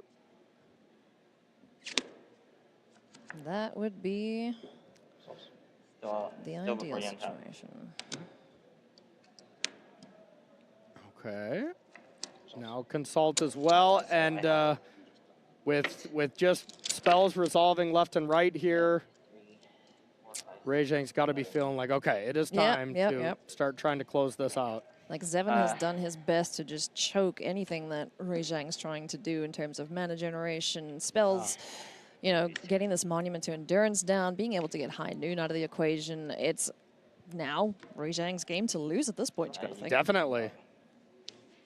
There's a Ghost Vacuum on turn 15. It looks a lot different when it's on turn 2 or 3. One of the best cards, but now at this point, you know, something like Rest in Peace would be great. Yeah. And Ghost Vacuum this late is not ideal. But if that came down, 5, 6 turns earlier, it would have been phenomenal. I guess Zevin couldn't be that lucky, huh? To have it that early in all 3 games post-board. Zevin has very much flooded out in the late stages of this game, but absolute masterful play from Ray to be able to put themselves in a position to get out of that high noon, all aboard Ang lock there. That looked very, very challenging.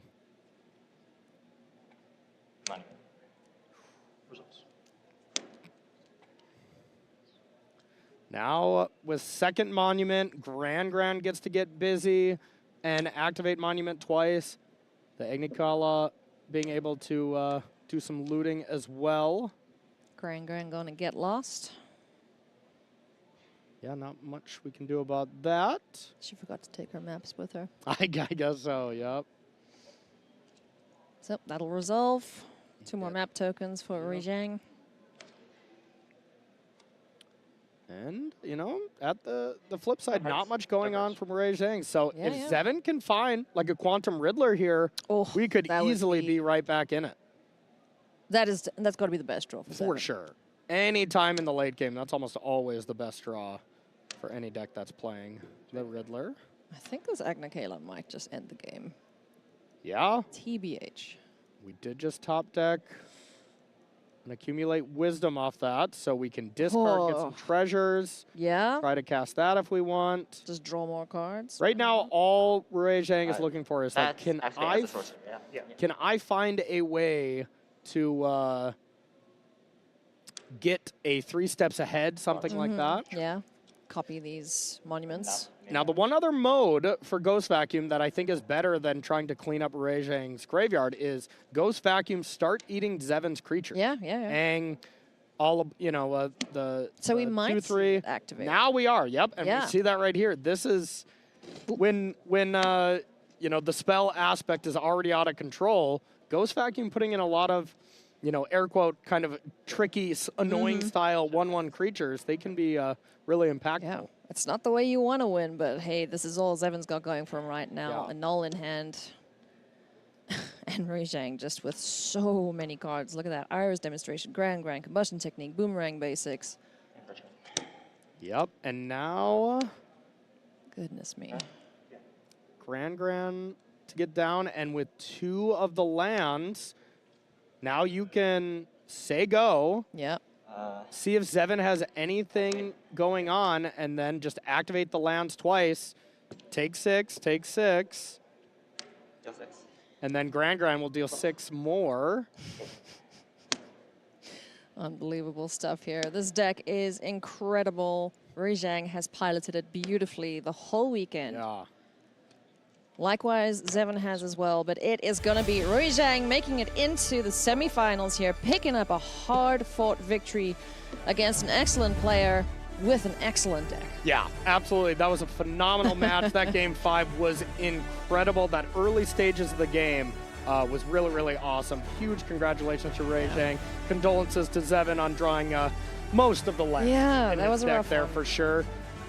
But I think he played absolutely masterfully with what he was given. Absolutely. No missteps. He did what he needed to do. Yeah. That's just magic, man. Yep. Sometimes that's going to happen, but, shout out to him and his team for bringing a super sweet deck to every event that he's been playing. It's been a pleasure to watch, and he's going to be back.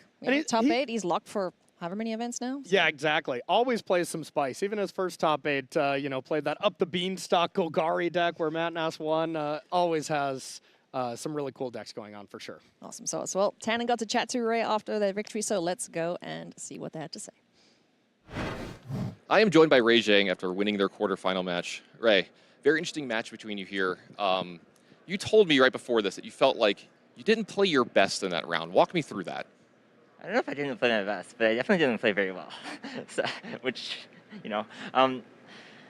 I don't know. Like, I made a bunch of discards that I feel like could have cost me later, but ended up maybe not punishing me in some of the games, and mostly that, I think.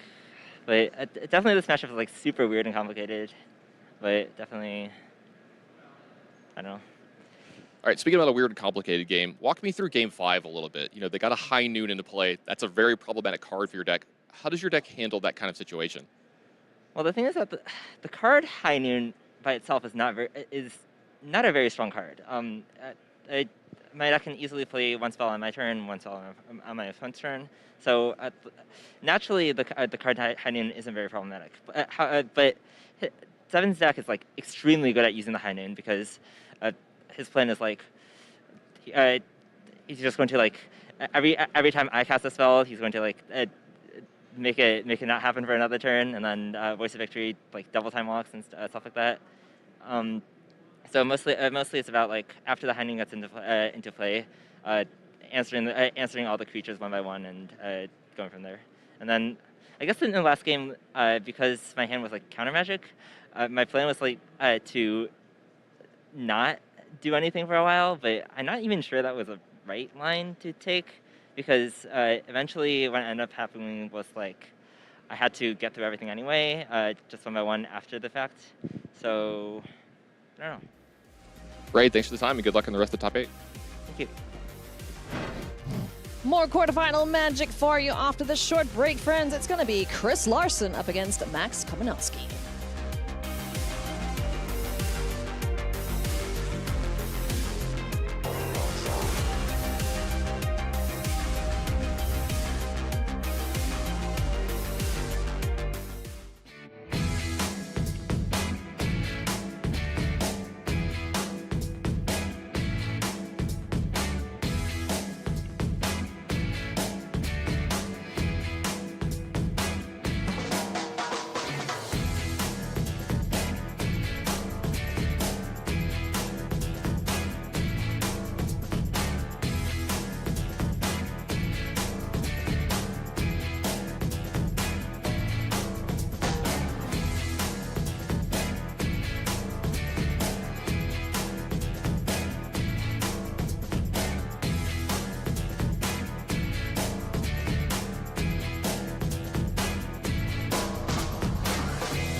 Welcome back to coverage of Pro Tour Secrets of Strixhaven here in Las Vegas, Nevada. We are in the quarterfinal stages of our tournament, and one of these players is going to go home with this incredibly beautiful trophy. It is so gorgeous. Oh, it's so pretty. I love it.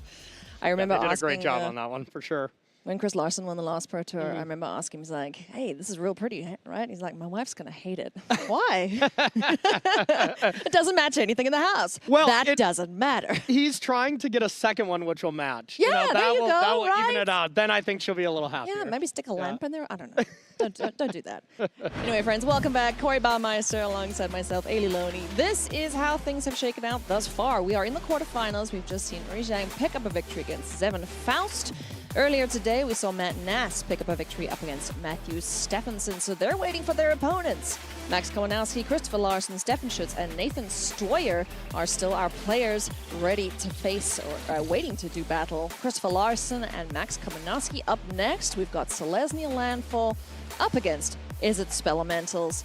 This matchup is going to be a super sweet one indeed, and Tannen got to chat to them before their matchup this morning. I've got Max Kamenowski here with me getting ready for his quarterfinal. And you talked to me a lot about your preparation for the tournament, how you picked your deck.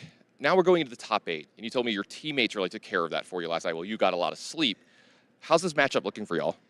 Yeah, so this matchup's really interesting. We had tested a lot of the traditional landfall matchup, but the White Splash adds a whole new element with Erode main deck and then Rest in Peace sideboard. Both of those cards are very scary in their own right, but also I don't think actually fully swing the matchup in their favor because there's some flaws to the cards as well. They're reactive, they slow down how proactive the landfall deck can be. So I can capitalize on that and take more time to spin my wheels and set up my endgame, which I still believe is stronger than their endgame. So yes, they have some really strong cards that if they catch me in the right spot are completely game over. But also I think that their deck as a result does slow down its functionality a little bit, which gives me some more openings to kind of maneuver. So overall, I can't say for sure how good I feel, but my team did a great job helping me kind of figure out the best strategy, and I think it'll be a good match. Well, thanks for the great answer, and best of luck in the top 8. Thank you. Hey, I'm here with Christopher Larson getting ready for his top 8 match. Chris, I've always wondered, what do players do the night before the top 8 for Sunday? Good meal and Arena Direct grind. So wait. Were you playing on the Arena Direct last night trying to win those collector boxes? Give those poor guys some a chance. Why were you doing that to them? I gotta get a box before we get in here. I did that last time as well. Well, okay, so that works pretty well. Yeah, worked out. Need a box. Get a win. All right. You heard it here first. If you want to win a Pro Tour, you got to play in the Arena Directs. Chris Larson, you know, I've said I wish to petition that they move this 1 week ahead or before because we're all wanting to play and win boxes. Anyway, let's check out He's not kidding, by the way. I chatted with him in Richmond. I was like, dude, good luck. Are you testing your match? And he's like, I'm 4-1 in the Arena Direct. I was like, good job, Christopher. So here is the landfall deck they were playing, and exactly what Max is saying is what I was going to say. The Erode Rest in Peace gives him a lot better chance than the traditional landfall decks. So normally this matchup is quite bad for the green decks. The Elementals deck, Thunderflock in particular, is extremely strong against it. But the Erode and that package that Nathan Stoyer and the rest of the team came up with, gonna help him a lot to even this matchup out. All right, let's check out what Max Kamenowski is up to with, is it Spelementals? The absolute master with a Steam Vent in his hand here has been playing lessons for basically the last 3 months, decided to switch to the Spelementals version, but knows his way around any kind of Splire Bluff Canal deck. This is trying to get a bunch of spells in your yard, cast one of these Eddy Mercs or Hearth Elementals, and then Sunderflock your opponent into submission. So looking for discounts as well, just in a completely different way to the Is It Lessons deck. So let's jump into the matchup here, friends. This is Christopher Larson looking for a back-to-back Pro Tour championship up against Max Kamenowski. What is it, Spelementals? And Christopher's the higher seed, trying to get that piece of matching furniture. Make that other trophy look good in his living room. You know, the table mics get through this game. The table mics in most matchups are a very, very awesome aspect. When Christopher Larson's at the table, it's free comedy as well. Oh my God, this guy. He is too funny. He is hilarious. If magic ever fails him, he's got a future in stand-up or something. Absolutely. Yeah? Yep. Yeah. Always having a great time. Always making sure everyone else is having a great time. He's made it his mission this week, as well as winning the Pro Tour, to hug everybody. So he is a hugger. Yeah. Absolutely. If you're at Magicon, don't be alarmed if a Great Dane shows up and picks you up. So Chocobo getting in for 2. Looks like I saw the Lumber Wagon, Harmonizer, and Erode in hand for Christopher. Nice. So no 2-drop is a big deal. No Cub, something like that to be able to get the game going. But Lumber Wagon is a very, very difficult card to deal with from these Izzet decks because it's one of the few spells that doesn't get bounced with the Sunderflock. Yeah. And then if you can just replay one of your creatures, crew it up, maybe double its power, which is already gigantic, you can force a chump block with a Sunderflock or something along those lines. Yeah, it's a really sweet card. You know, Aether Drift kind of got a little bit of a bad rep, but there's some really, really sweet cards from that. Yeah. Oh, I love that one. Matt Nass probably loved that Pro Tour as well. We'll see. I think he did. He's trying to be just as big of a fan of Secrets of Strixhaven as he was of Aether Drift. Get some matching furniture for himself as well. And no interaction here for the Chocobo, which is huge. And Max doing exactly what he was saying he was going to do in his pre-interview. Just spin his wheels here and then get ready to do Hearth Elemental, Sunderflock, those kind of things. And we're already online for Hearth Elemental this turn. Good gravy. Wow, and that is Hearth Elemental in hand, so could just cast that. If he has any one mana spells, can cast those kind of air quotes for free, and then has the Sunderflock that he just drew to cast as early as next turn. Yeah, 1 mana spells are free in essence. You know, it's kind of like the old Convoke decks. It's like, I'm going to play 1 drop, and then I'll Convoke out. There's a solid chance, though, if Max just taps out for a Hearth Elemental, though, that the game could be basically over. As we saw Harmonizer in hand for Chris. Let's say you have a fetch land of some variety, an Escape Tunnel or a Fabled Passage. You can double each power, 1 on the Chocobo, 1 on the Lumber Wagon, and then when the Lumber Wagon attacks, double something else and force a chump block. Oof. That's really sweet. That's 1. Oh, 2. Yeah, Flow State is online. I bet Chris is pumped about that, as there's not much interaction for creatures that have over 2 toughness. Sorry, I might have 8 cards in hand. I do have 8 cards. Yeah, I think this game is over. Because look at that hand. That is no interaction. Yeah, there's nothing there that deals with these creatures. Yeah, into the Floodmaw would be great. But looks like we are not playing that one at all.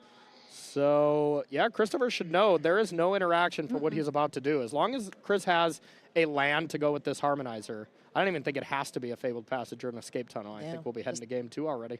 Giant creature, crew, smack. Yep. Still one of my favorite lines as well from Max after he qualified at RC Milwaukee, losing in the top 8. I was like, man, you get to go to Secrets of Strixhaven, which is going to be a lesson set, and you just qualified with lessons. And he's like, and bro, they shouldn't have gave me Steve. And it looks like they shouldn't have. He's having a great time. Incredibly First nice top 8? player. First top 8, Hell I yeah. believe 3rd Pro Tour. One of the nicest guys you'll ever meet, and just an incredibly fantastic Magic player. And there's the fetch land, 3 land triggers, double, double, double. Wait, I wanted to do the math, Chris. I'll tell you, it's greater than 14. It sure was. Yeah, that's all that matters, right? Yeah. We don't need Quandrix to come in here to figure out that Max was dead there. Game 2, still a pre-board game, so players just shuffle up and off they go yet again. Yep. Spy Bluff Canal to kick things off here for Max. You land into Llanowar Elves for Chris Larson and an opt in response. Yeah. Chris is like, what? That's illegal. That's a different art. Chris caring about the important things here. Arena directs and you matching your art. This tournament. Amazing. I will say all the older art styles of opt and sleight of hands have been catching me. I'm like, what is that one? There you go. I appreciate this opt. I know this one. Yeah. Oh, no. The old school ops, those are gorgeous. And the correct ones to have. Hey, you know. Top 2. Alrighty. That is a sleight of hand, essentially. Yeah. A face-up sleight of hand. I want to say one thing. I don't want to disturb your process. At any point, if I need to stop you, I'll just stop you. Otherwise, you just go. I bet he never pays the 2 for smothering tithe. Or Yeah. Oh, Christopher. Impolite joke.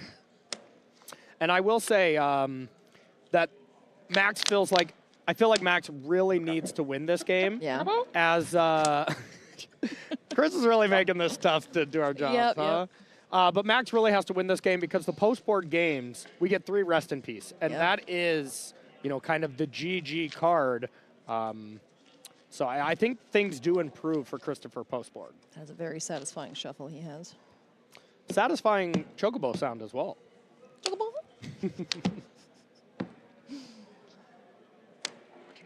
Winter Night Stories. Let's find some more cards to hopefully deal with this tiny chicken on the other side of the battlefield. Max is definitely staying true to what he said in his pregame interview. Yeah. He is indeed spinning his wheels. They're going to fall off, though, again, if he does the same thing in the first game. But we got a lot of spells, 5 spells in the yard, so any Eddie Merc Crab is available. Looks like I see Wow, his hand is still quite bad. I see Prismari Charm, 3 lands, and looks like a creature. Hearth Elemental's in there, yeah. And a Hearth Elemental, so Not amazing by any means, but a card that is amazing is Sirach against and a male, these. Yes. Very amazing against these Izzet strategies. Yeah, no, just being able to get some extra card draw off of things being targeted, but here comes the Hearth Elemental. Now it looks like Max is going to have the interesting decision of for sure playing another land at some point, but to either play this second Hearth Elemental or hold it Flashback Winter Nights. to maybe discard. But with Winter Night Stories in the yard, makes a lot of sense to just get your creatures out. Found a sleight of hand. What else did he get there? Tight sequencing by Max there, playing the other Hearth Elemental first. Now he's saying, I don't have to discard a spell to play this for 1 mana, especially when he's flooded. That's a heads-up play. Return. Sleight of hand. Again, Izzet doing what Izzet does best, drawing cards. All right, looks like Chris does not have land 4, but has an Ice Till, so could be a game-winning Fabled Passage if he finds one. Like, that would just be absolutely devastating. But without a land, he is not going to be doing very much. So big draw step. Forest off the top. Surak's got a bit of a roadblock in the way there, but here comes Mindform Harmonizer, warped out, doubles the power there of Surak. So now 8. I was like, I think that was close to missing the Chocobo. I don't think you'd ever forget that little guy.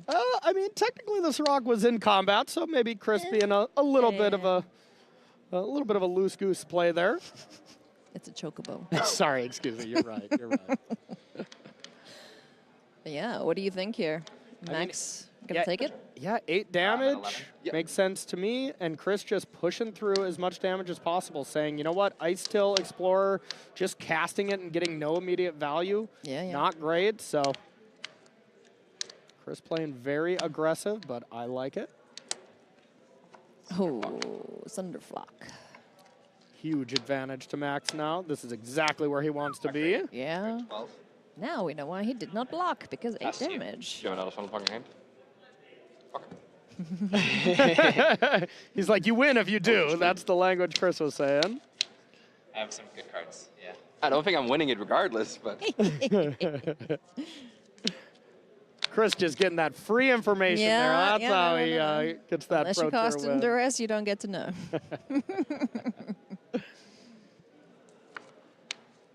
And now anything he plays looks like it's going to have to be a chump blocker to Hearth. So probably this poor Chocobo is just going to be thrown in. Was it jumpy? Yep. But under 5% chance that Chris could win this game. He didn't do the sound. Yeah, that's only a happy Chocobo sound. Oh, this is a sad Chocobo moment, I believe. Gotcha. Yeah. Badgermill Cub hits the board. Respond to the target with Burst Lightning on Badgermill Cub. So we get the land up. The Cub dies. 2 tiny blockers for 3 real big critters, one of which they can't do anything about anyway. Yep. One's a Prismari Charm for sure. Looks like it's 2 Prismari Charms, so that should do it. Yeah, now, Max could go super aggressive and try to like kill one, bounce the other, but at the same time, if there's an Erode on a Thunderflock, then you kind of waste your removal spells. So I think Max can pretty safely just attack if he wants to. Force 1 chump block and say, good luck, Chris, next turn. And then Prismari Charm, whatever Chris plays on that turn. I don't think there's a point in having to play proactively here, because you just got to think, how could Chris beat me next turn? And there's no way. Yeah, I know how I win, but how do I lose? Exactly. But, of course, first Pro Tour top 8, you're going to slow down and just make sure you close it out right. Yeah, absolutely. Looks like he's got Spell Snare, Sleight of Hand, double Prismari Charm. That's going to do it, to say the least, over time. We'll get there. Not this turn, but we will get there. 9. You're at 3. Yep. So 2 pieces of interaction available for Max. Maybe he has nothing. He has nothing! I actually don't think Chris could beat 4 Steam Vents in I don't Max. think so. Yeah. I don't think so. Alrighty, so both players with a game apiece. Now I get to go to sideboard. So an ideal start here for both players, you know. coming out of that those pre-board games unscathed, if you will. Yep, absolutely. 1-1. I think either player that takes a 2-0 lead pretty obviously is going to be heavily favored going into it, but now looking at the sideboarding here, starting with Max, took out the Heroes Hangout, 2 Winter Night Stories, 1 Flow State, brought in a Null, Get Out, a Braid, and Broadside Barrages, so just minor upgrades. There we go, is the full sideboard of Max on the left. And then for Christopher, a lot more dynamic changes, and wow, this is surprising to me. Minus 1 Ice Till Explorer, 4 Llanowar Elves, 4 Badger Mole Cubs, 1 Erode, 1 Bushwhack, and brought in Sirach, brought in 3 Mossborn Hydras, 3 Resident Bees, 3 Snakeskin Veils, and the Kutzel. So he just basically said, screw ramping, I'm just going to put chickens down and protect. Yeah, trying to be a little bit bigger. So Mossborn Hydra, the reason that you bring that one in, it's an elemental, it doesn't get thunderflocked. Also get trample and massive every single time a land hits the board. The elemental text is by far the most important one. So That's true. It is just saying, Chris is like, you know what, especially Max's version where he plays 4 Prismari Charm, just doesn't want to ever draw 2 Llanowars, because if you get 2 for 1 with 1 Prismari Charm, it's pretty much GG. This would be a great turn for a Rest in Peace if Max doesn't have a Null, Spell Pierce, or Spell Snare. Can we find it? Or Sirach would be great too. No, Mossborn Hydra to kick things off, so. And Chris, you know, probably had a plethora of spells there, but the Mossborn Hydra does not get dealt with by one island by anything. So that was a classic. I don't want to run into a possible counterspell moment. There was a Braid in hand there for Max, but now he's got a Chocobo out of range of that. He can kill the Mossborn Hydra, which he might be priced into doing.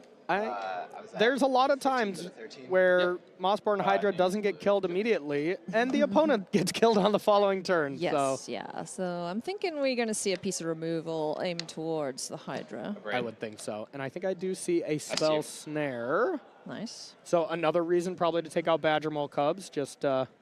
yeah, they get countered. Yep. They get killed. Hydra off the top. Chris didn't think about that one. If it was the correct play against an island last turn, gotta be good now. Good grief. Yep. What's that, a 5-power Hydra?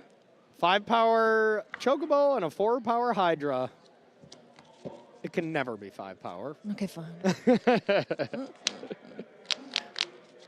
Putting on my Quandrix hat there. Yeah. Actually is supposed to be on the main exactly. stage. Sorry, I forgot to add the actually there. My bad.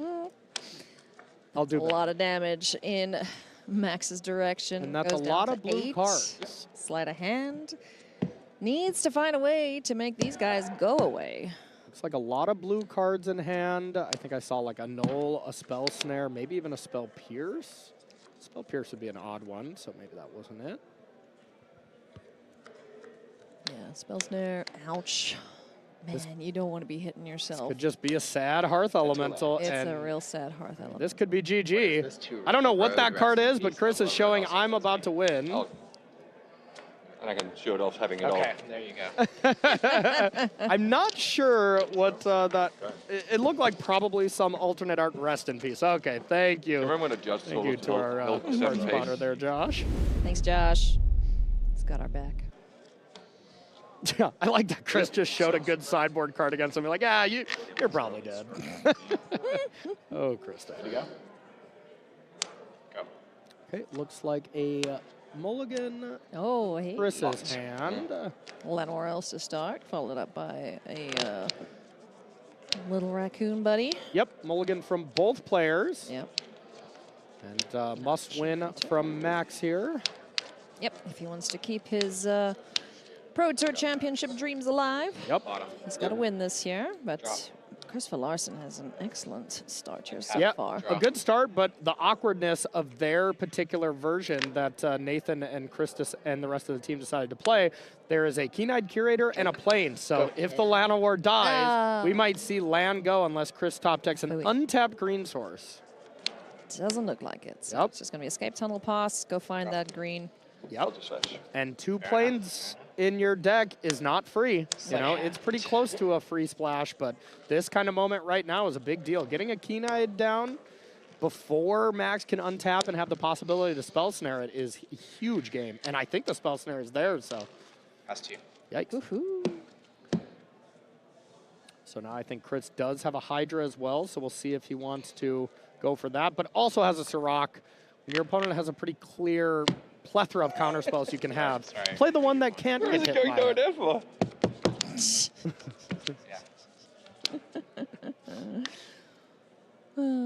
Here's the Sirach. Hey, buddy. What's up? Can't be countered. Yep. Can get dead, but draws you a card. Still a very solid exchange. Nice. It looks like, okay, get out, spell snare, Sunderflock, multiversal passage for Max. So Max has it all ready to go except Hearth Elemental or Eddie Merc Crab. If we get one of those, Max has this game pretty much locked up. But now we'll see if Chris can dance around the possible removal spells. And I think with the perfect information that we have, his best play is Chocobo into Lumberwagon. Yep. He's pretty good at Magic. Yeah. I didn't notice. Yep. Christopher's pretty good at Magic. He's keeping pace with you. Everything that you're saying, it's pretty great. Yeah. And he's already won more collector booster boxes than I have as well, so he's really doing it all. You know what, Corey? Get good. That's probably what he'd tell you, right? Oh, yeah, for sure. For sure. Okay, can we find Eddie Merc, Hearth? That looks like two lands.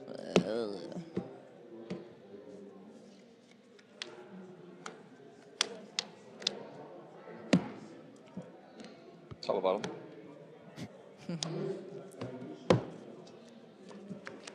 Nothing happening on board here yet for Max.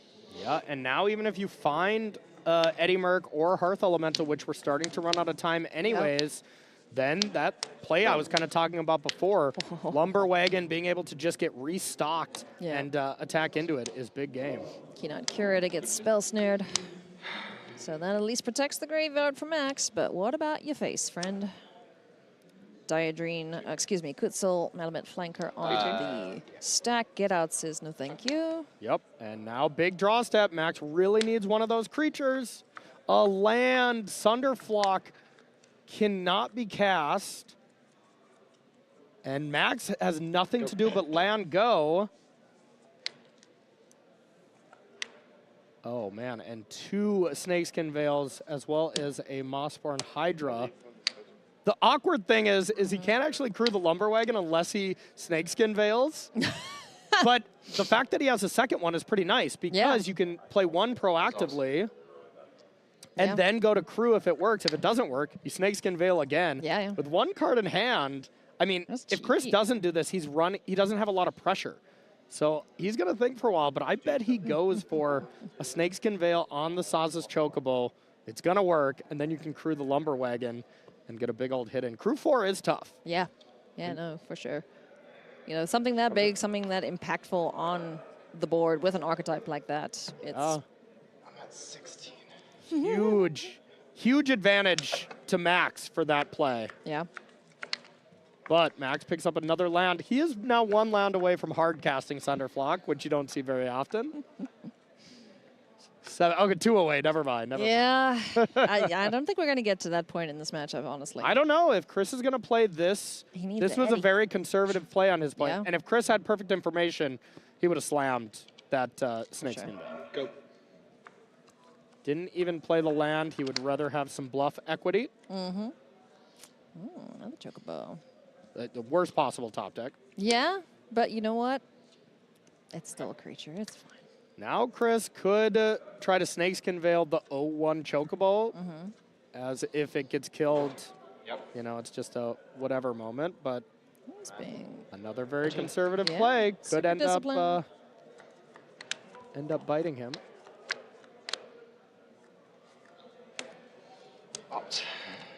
Max opting, looking for something. Let's see how quickly this goes to the hand or to the bottom of the library. Yeah, Hearth Elemental or Eddie Merc Crab, you're very happy about. Yeah. Any removal spell, that's the hardest decision.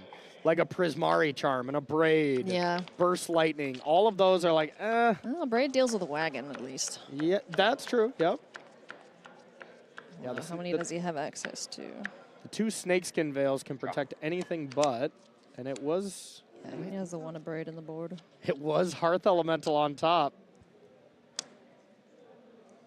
Oh, are we cooking? I think we're cooking. And I think Christopher would have got his way out of the top 8 if he Snakeskin Veiled 2 turns ago. And now I think he's in a rough spot. Still not, you know, unwinnable by any means, but man, he's got to stop top-decking Saz's Chocobos, I'll tell you that. What about a Fabled Passage? Fabled Passage is about the best card he could have drawn. So, bird. Bird. Math time. All right, what we got here, friend? One counter for everything. Yep. Trigger on the stack. So in response to that trigger. I'll fetch. Okay. These two just a combo. So leaving the one trigger on the stack there for the Hydra. Doesn't truly matter too much.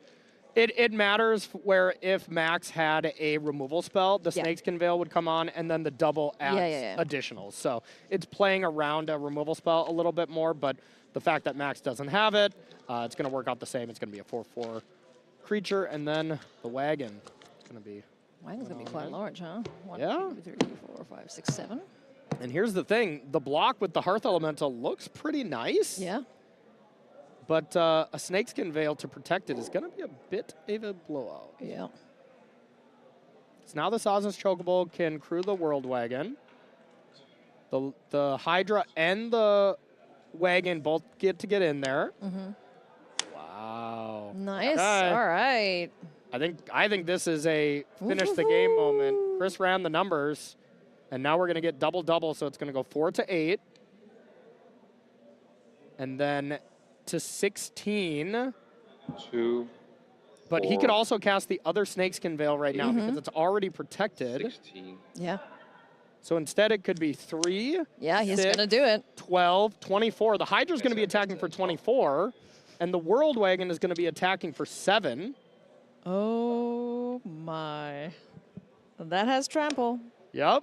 Here comes the team, and there's another land coming out, right? Yep, another land. So there's the 2 and the 4. That's 24 power. Holy moly. Christopher Larson continues his winning ways here in the top 8, making it into another semifinals in impressive fashion, Corey. Yep. Here's the real question. Yeah. Is the hug about to come in here between these two players? Or who is he going to hug? Maybe a judge? Yeah. Could be Tannen. Maybe the cameraman. Could be. Yeah. Oh, here it comes. Here it comes. There He's it gonna is. hug. There we go. Of course he's going to hug Max Lewanowski. Excellent run there from the first-time top 8er from Team Handshake. They've had an excellent weekend thus far. They really have. Kudos to Max, and congratulations to the Big Dane.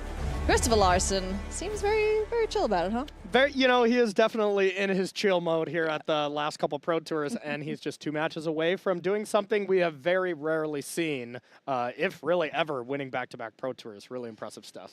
It's going to be super sweet if it happens, so let's go and hear from Chris Larson right now. Tannen got to chat to him. Chris Larson, fresh off his win here in the first quarterfinals, it's become an old hat for you at this point. I've got to wonder, is it just easy for you to win in the Pro Tour now? Well, it seems so, but I wouldn't say it is. It's nice. Absolutely. It's very nice. All right, tell me about this match that you just had. How did it go for you? Is that what you expected? The deck was made to be better against the mirror and better against elementals, and I'll take no credit for it. And I'll use the acronym WWDD. What would Dominguez do? In any case of how my match went. And the Spanish guys just cooked up a really, really good sideboard plan. We're adding the white with the new Path to Exile. Rest in Pieces for the board. Shelter goes for the mirror and the other matchups. And Rest in Peace is a game changer. Most of the decks doesn't come with a side additional plan. Max had some Planeswalkers. I don't know whether or not he boarded them in.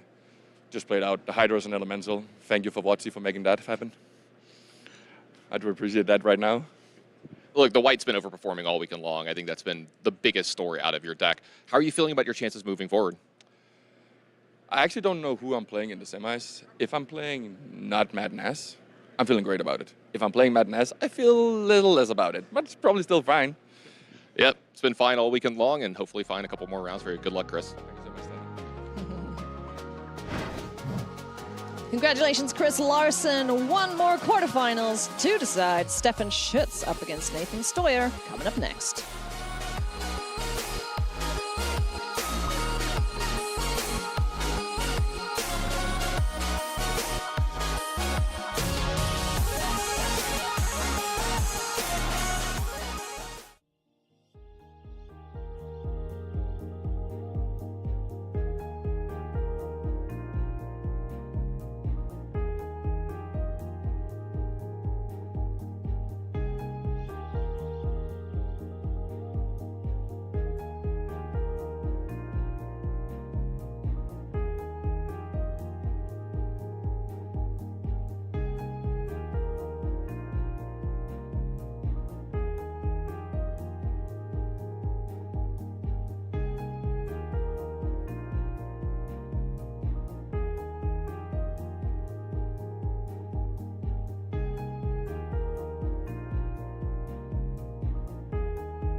Welcome back to coverage of Pro Tour Secrets of Strixhaven. We are one match away from deciding, hello cute kitties, who the cutest kitty is. Go Tortellini, my money's on you, buddy. They're just really preventing you from having a, consistent intro. That's on everyone in the truck. You know what? I don't mind it. They're so cute, so man. cute. Oh, Yeah. please come to MagicCon just to meet the kitties, friends. We have one more quarterfinals to get through, friendos. Before we determine who is going to be in our semifinals, take a look at what has happened thus far. Rijang, Christopher Larson, and Matt Nass all hanging out, waiting for those matches to start. Stefan Schutz and Nathan Stoyer, our final quarterfinals to have a look at. Take a look at our players here. It is going to be a battle of the landfall here. Mono Green Landfall up against Selesnya Landfall. Nathan Stoyer and Chris Larson, teammates, running very similar, if not the exact same deck list here. And it has been putting on one hell of a show. Yep. Let's find out from both players what they are looking forward to in this matchup. Hey, I got Nathan Stoyer here. Nathan, how did last night go for you? How are you preparing for the event? Did you get some games in, like grind the matchup? What happened? It went great. After the event yesterday, I decided just to get some dinner and then ended up going to my hotel room to get some sleep. My philosophy has always been when you're playing a big tournament on the next day, like a Pro Tour Sunday, it's much better to get that extra few hours rather than testing and grinding the last few matchups. Luckily, my teammates were really supportive and came to me with some plans and some ideas of how to approach the matchup. I'm playing against my good friend Stefan Schutz in top 8, and I'm excited for a good match with him. Nathan, best of luck. Thank you so much. Hey, I found Stefan Schutz right before his quarterfinal match. And Stefan, you were telling me about your deck choice coming into this tournament and how you made it. And you had a little bit of a crisis of faith making that choice. Yeah, so this tournament was all about blue-red and landfall, and half the field was blue-red. Going to the tournament, going to the testing of the tournament, I thought I was like 90% sure to register the card Flow State. I'm a Steam Vents gamer at heart. I played these can't repeat decks for many years. I played them very well. But on the final days of testing, we figured out that Landfall actually just beat most of the blue-red decks. And I kept trying to play. I played both sides of the matchups against my teammates. I tried a lot of things, and I just, it seemed horrible for me. And I'm like, okay, I guess I will have to play this mono green deck now, which is like not at all like what's in my wheelhouse. I thought so, at least. But then during the tournament, I learned that there are a lot of things about the deck that I actually like. There's much more like below the surface than what you think at first. Like it's not like a mono green, like play your creatures, just attack deck or something. There's like a lot of little interactions. It's kind of like a combo, mid-range, sometimes even control deck. And you just play like super long games. There's a lot of skill to it. And I got better at it the longer the tournament went on. Like the first few rounds were kind of tough for me. But then like round 4 of Constructor or something, I sort of had it down, I think. So yeah, I'm very happy I played this deck now. Well, Stefan, only a few more wins between you and a trophy. Good luck. Thank you. Stefan Schutz, Nathan Stoyer coming up right now, friends. Let's take a look at their deck lists before we jump into the action. Stefan Schutz, mono green landfall, says it's been treating him now. He's gotten into his stride. Tell us about this list. Yeah, absolutely. So the big version between the green landfall and the Selesnya landfall is really how they approach attacking the Izzet decks.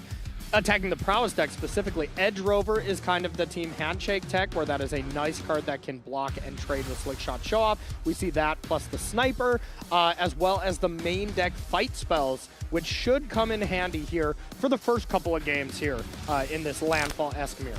There is the deck list of our 2024 Mox Season 1 champion, now up against Nathan Stoyer's Selesnya Landfall deck. Yep, tell us about this one. Absolutely. So basically the same kind of deck, the same core of the deck, but this is with the new Path to Exile, like Christopher was saying, a road being in this deck to deal with some of the bigger creatures, but also plays a little bit of a trick within your own deck, as you can erode your own Earthbent lands, get a couple landfall triggers within combat. So very similar structurally, just those minor changes, but I do think the white advantages Nathan a little bit. Absolutely. Let's jump in here to the action. Both players, former teammates on Team Handshake, when Nathan won the World Championship. Stefan and the rest of Handshake were right there with him, and we now join this match in progress in Game 3 with Nathan Stoyer up 2 games to 0. Ooh. Now, huge advantage Oh, to yeah. the Celestial wait, side. even for more sure. now. So yes, but this is sideboards are in effect. Yep, absolutely. Chocobo, Llanowar Elves. Very familiar tournament plays for both of these players after a long weekend of Magic. And as far as the sideboarding for these players, Nathan did take out the Lumbering World Wagons, the Diadrins, brought in Sheltered by Ghosts and the Mossborn Hydras. And then from the flip side, Stefan took out the Edge Rovers, not very good in the mirror, as well as a couple Ice Till Explorers, which is interesting. And then the 4 Esper Origins, also not that great in the mirror. Brought in Might Fort Harmonizer, Paw Patch Formation, 2 Royal Treatments, and 4 Mossborn Hydras. So plenty to change for the matchup. Defend off against the nonsense that we have seen Mono Green Landfall get up to, so. As things stand, though, we've got 2 Chocobos for Nathan Stoyer. We have a Earthbanded Land and a Badgermole Cub on Stefan's side of things. I believe they're called Chocobos instead. I don't think I would see Nathan do that. yeah, probably TBH. not. Probably not. We'll save that for Christopher. But yeah, the Chocobos being able to hit hard is great, but the accelerant draw of Llanowar into Badgermole, definitely a more ideal start from Stefan. And being on the play, huge deal. So as long as Stefan has Ice Till, some kind of big follow-up here, you got to put a big advantage to him.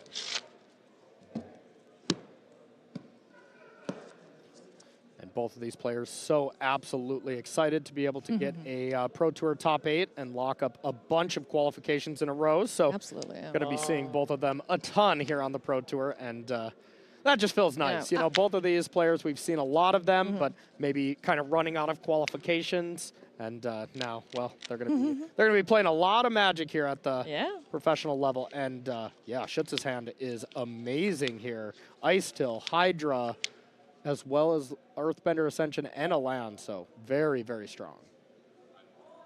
Let's kick things off here. Tapping the Llanowar Elves. Let's get a Hydra on board.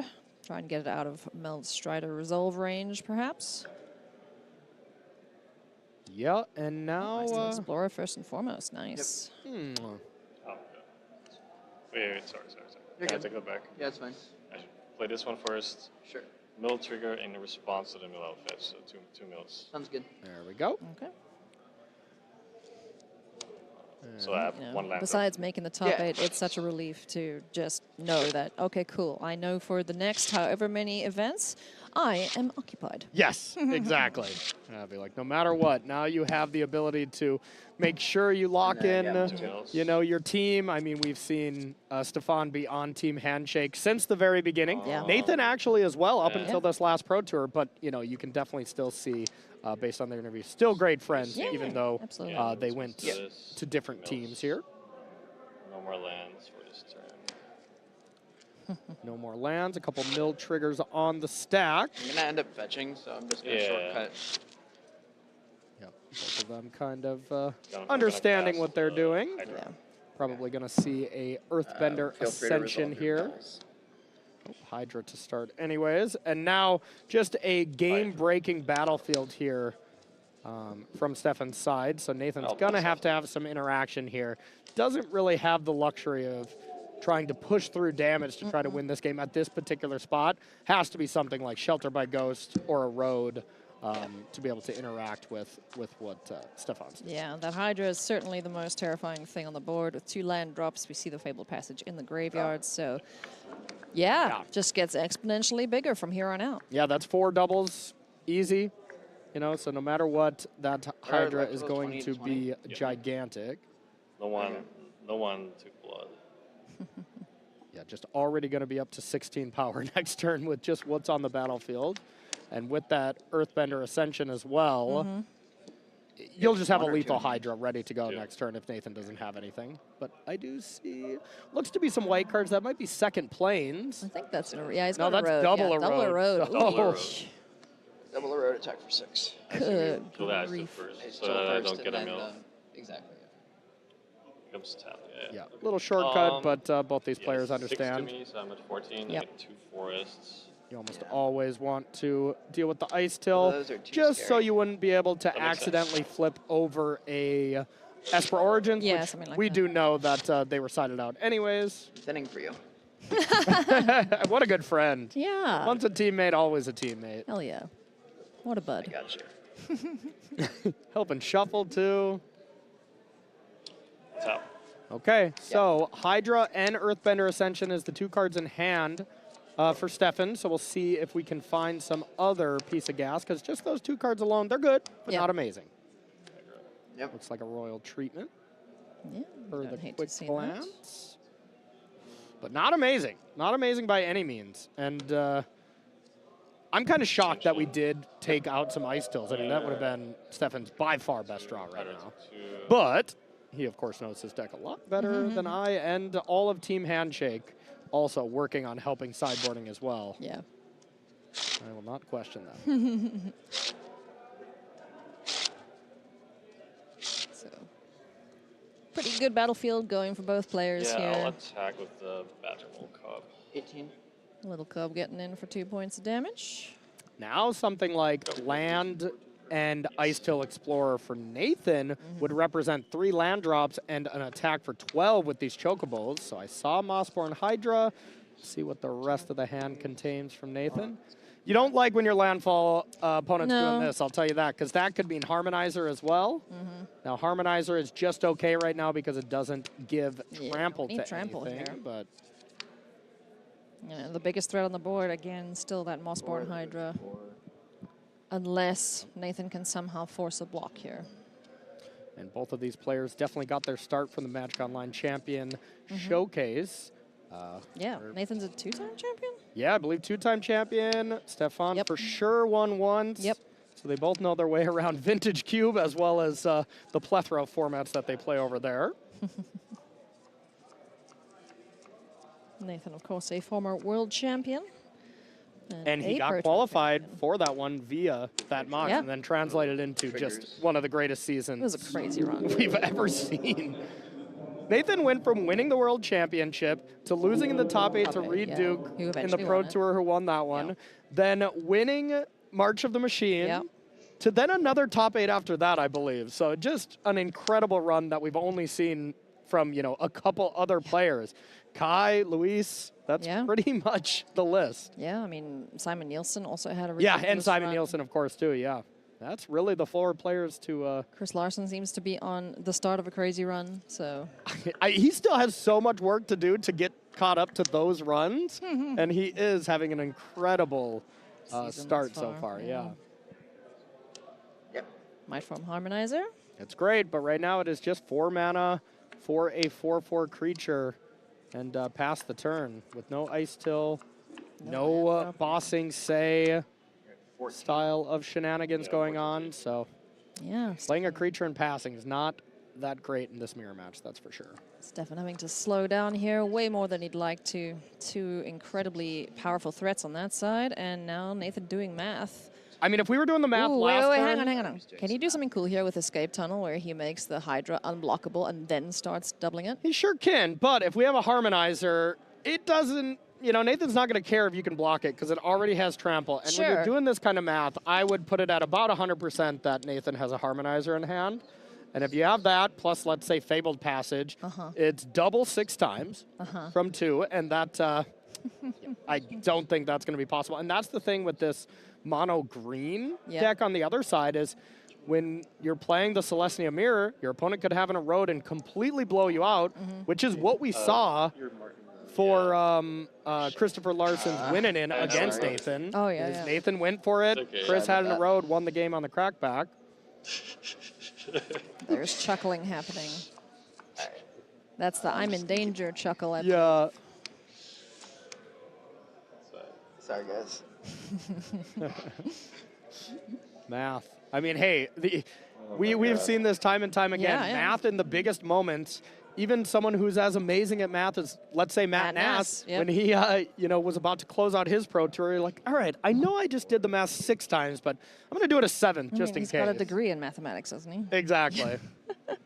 Or something along those lines. Definitely. He's incredibly smart. Math is hard after however many days of Magic. Yeah. Big thanks for sure. Curious what he has in hand. I believe it was 2 cards. We're about to find out. Okay. Bossing Say. Bossing Say, being able to Bossing Say on Escape Tunnel. Oh, that's so cool. That means 3 land drops, so double, you can go 8 to 16 off the Hydra.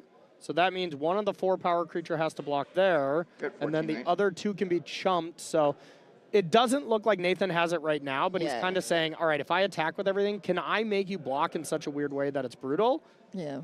And it looks like, to me, Stefan could go block with everything but Harmonizer. And, you know, everything would die from Stefan's side except the Harmonizer, but leaving that one creature alive, there's a lot of bad things that can happen to you on the crackback. Like an Ice Tilt would be lethal. Yeah. So that's what Nathan's doing. Just making sure that how he thinks this will play out, indeed, does play out that way. Yeah. Here we see the tap for Bossing Say. And I think Stefan's royal treatment here, you know, could mess up the math a little bit here. Yeah. Potentially. And Nathan doesn't have to force the escape tunnel in. So this is Nathan just saying, you know what, you have one more draw step. I was just trying to figure out. You have one more draw step. If not, Nathan's going to win next turn by going Bossing Say again on escape tunnel. Yeah, that's fine. Oh, that's fine. Yeah, That's not scary at all. These 2 trigger. Make an 8. I got a 16. You make an 8, I have a 16, saying the power level that Hydra could go up to. Yep. And this means Stefan has to pass. Nathan's going to be advancing to the top 4. 5 million. Sure looks like it. Yeah. Man. 3-0 in the quarterfinals. Yeah. Stoyer's back. And it just really shows how awesome this Celestia Landfall deck is. As it's felt really good against what you would expect. We just saw Chris beat the Elemental list, which can be a lot worse, and when you're good in the mirror match too. Yeah, I could have played double Hydra first. But then if you double, chatting about the match while it's on progress. Yeah, this is like a testing team match. Ascension and Harmonizer. But do I beat this? Maybe not. I don't think so. I thought I needed the Hydra to survive. Yeah. It's the classic friends, like, I know I just 3-0'd you, but I think you could have played better. Yeah. No, of course, they're buddies. Yeah, but I mean, like Nathan said, Double Erode was just brutal, you know? Yeah. Pretty much. Sorry about marking the playmat. I don't know what I should do about it. Uh-oh. Apologies. You can probably clean it off. Must have got a pen mark on our beautiful playmat. We're in the quarterfinals. Please finish the match. Now, chat away. You can worry about laundromats later. Like, just dead to this. Yeah. Like, dead on 4. Like, this is just 64. Yeah. Yeah. Yeah, that's a real big guy. And that is the handshake extended. Nathan Stoyer 3-0 against his good friend Stefan Schutz. Beautiful, beautiful moment that we just witnessed there between 2 teammates. That was really funny. And now, so far, that is going to be, you know, this is a, with Secrets of Strixhaven, it's all about the 5 schools, but I don't know, the 6th school of Celestia is dominating the top 4. We have 3 Celestia decks in the top 4. We sure do, yeah. A Prismari deck. So, yeah, the 6th school looking pretty good here at this Pro Tour. Celestia showing up here at this Pro Tour. Yep. Now Nathan Stoyer will go on to face Matt Nass. That's not terrifying at all. And the one thing Christopher was saying is, like, I want to play against anyone not named Matt Nass, playing the same deck as Nathan, so I would imagine Nathan does not have the best matchup against, well, Matt Nass. Well, we'll find out about that shortly, friends. But first, let's go and hear from Nathan Stoyer after his victory. Here with Nathan Stoyer, fresh off a win in the quarterfinals. Nathan, you swept your round. Is that how you felt that matchup was going to go? So I thought that in the mirror match, essentially the white cards would be a pretty big difference maker. And in this case, I drew a lot of copies of Erode that stopped him from combo killing me with his big tramplers. And then in the post-board game, we played only one. It was a super close game that I just barely got there with the Hydra. So I think my deck list had maybe a 5 to 10% edge in the mirror match, and it played out that way, which is pretty awesome. Speaking of how your deck plays out, it's been great all weekend long, and this deck's been overperforming pretty well this weekend, specifically the white cards. You mentioned them a little bit. Tell me about how that's gone through like the entire tournament and the process of making this deck. So leading into the tournament, we saw that the mono green landfall deck was something we really liked in testing, but one issue we found is we can't really beat Slickshot show off super well without interaction, and we wanted some way of having an edge in the mirror match. So the idea was, let's try playing some removal and slowing our deck down a little bit in exchange for more interaction was the plan. Worked out really well in practice, and I think that's a meaningful reason that our team performed so well with the green-white landfall deck this weekend.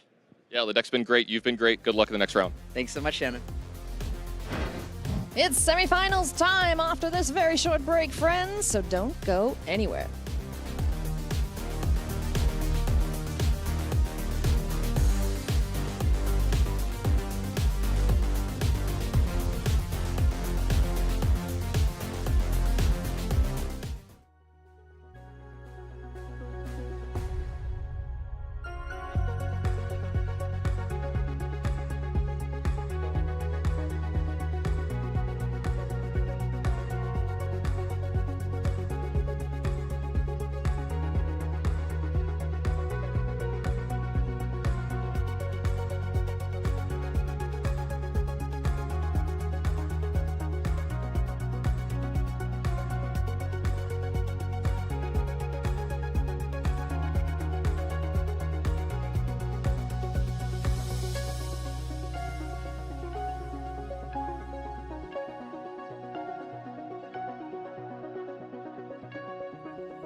Mark your calendars for Magic Spotlight The Hobbit in Brisbane, August 28th through the 30th, and Dallas, September 4th through the 6th.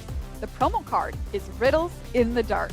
Registrations are now open. More details at mtg.social/spotlight HOB. We are through the quarterfinals here at Pro Tour Secrets of Strixhaven on Top 8 Sunday, live from Las Vegas, Nevada. We are ever closer to finding who will take home this absolutely gorgeous trophy. Let's take a look at our bracket and find out where we're at in the tournament. As you can see, like I said, all those quarterfinals are done. We move on to we move our attention on to our semifinals up next. Take a look at these two matchups. Just heavy hitter after heavy hitter. Rui Zhang, Christopher Larson, Nathan Stoyer, and Matt Nass coming up soon. Hey everybody, welcome back to the news desk. Marie Bartholdi, Mani Devuti, and Tan and Grace here on Top 8 Sunday. And now we're going to have a chat about Strixhaven's impact on Standard, taking a look at the top 10 cards that have made a splash in Standard this weekend, starting with number 10 and working our way down to number 1. All right, take it away. Number 10, Great Hall of the Bibliotheques. Now this one was primarily used in control decks. It added another win condition for these decks, especially something like the Jeskai control deck that used to be creatureless. Gave another option. Next up, we do have Tablet of Discovery. Again, very much a control card, being able to give you a big mana boost and then also a bit of card advantage at times. Coming in at number 8, we have Sky Coach Conductor. We see this deck in our top 8 in the Azorius Tempo list. Really valuable for flickering cards like Aang or Aven Interrupter. Also, being a flash creature doesn't hurt either. Number 7, Emeritus of Ideation.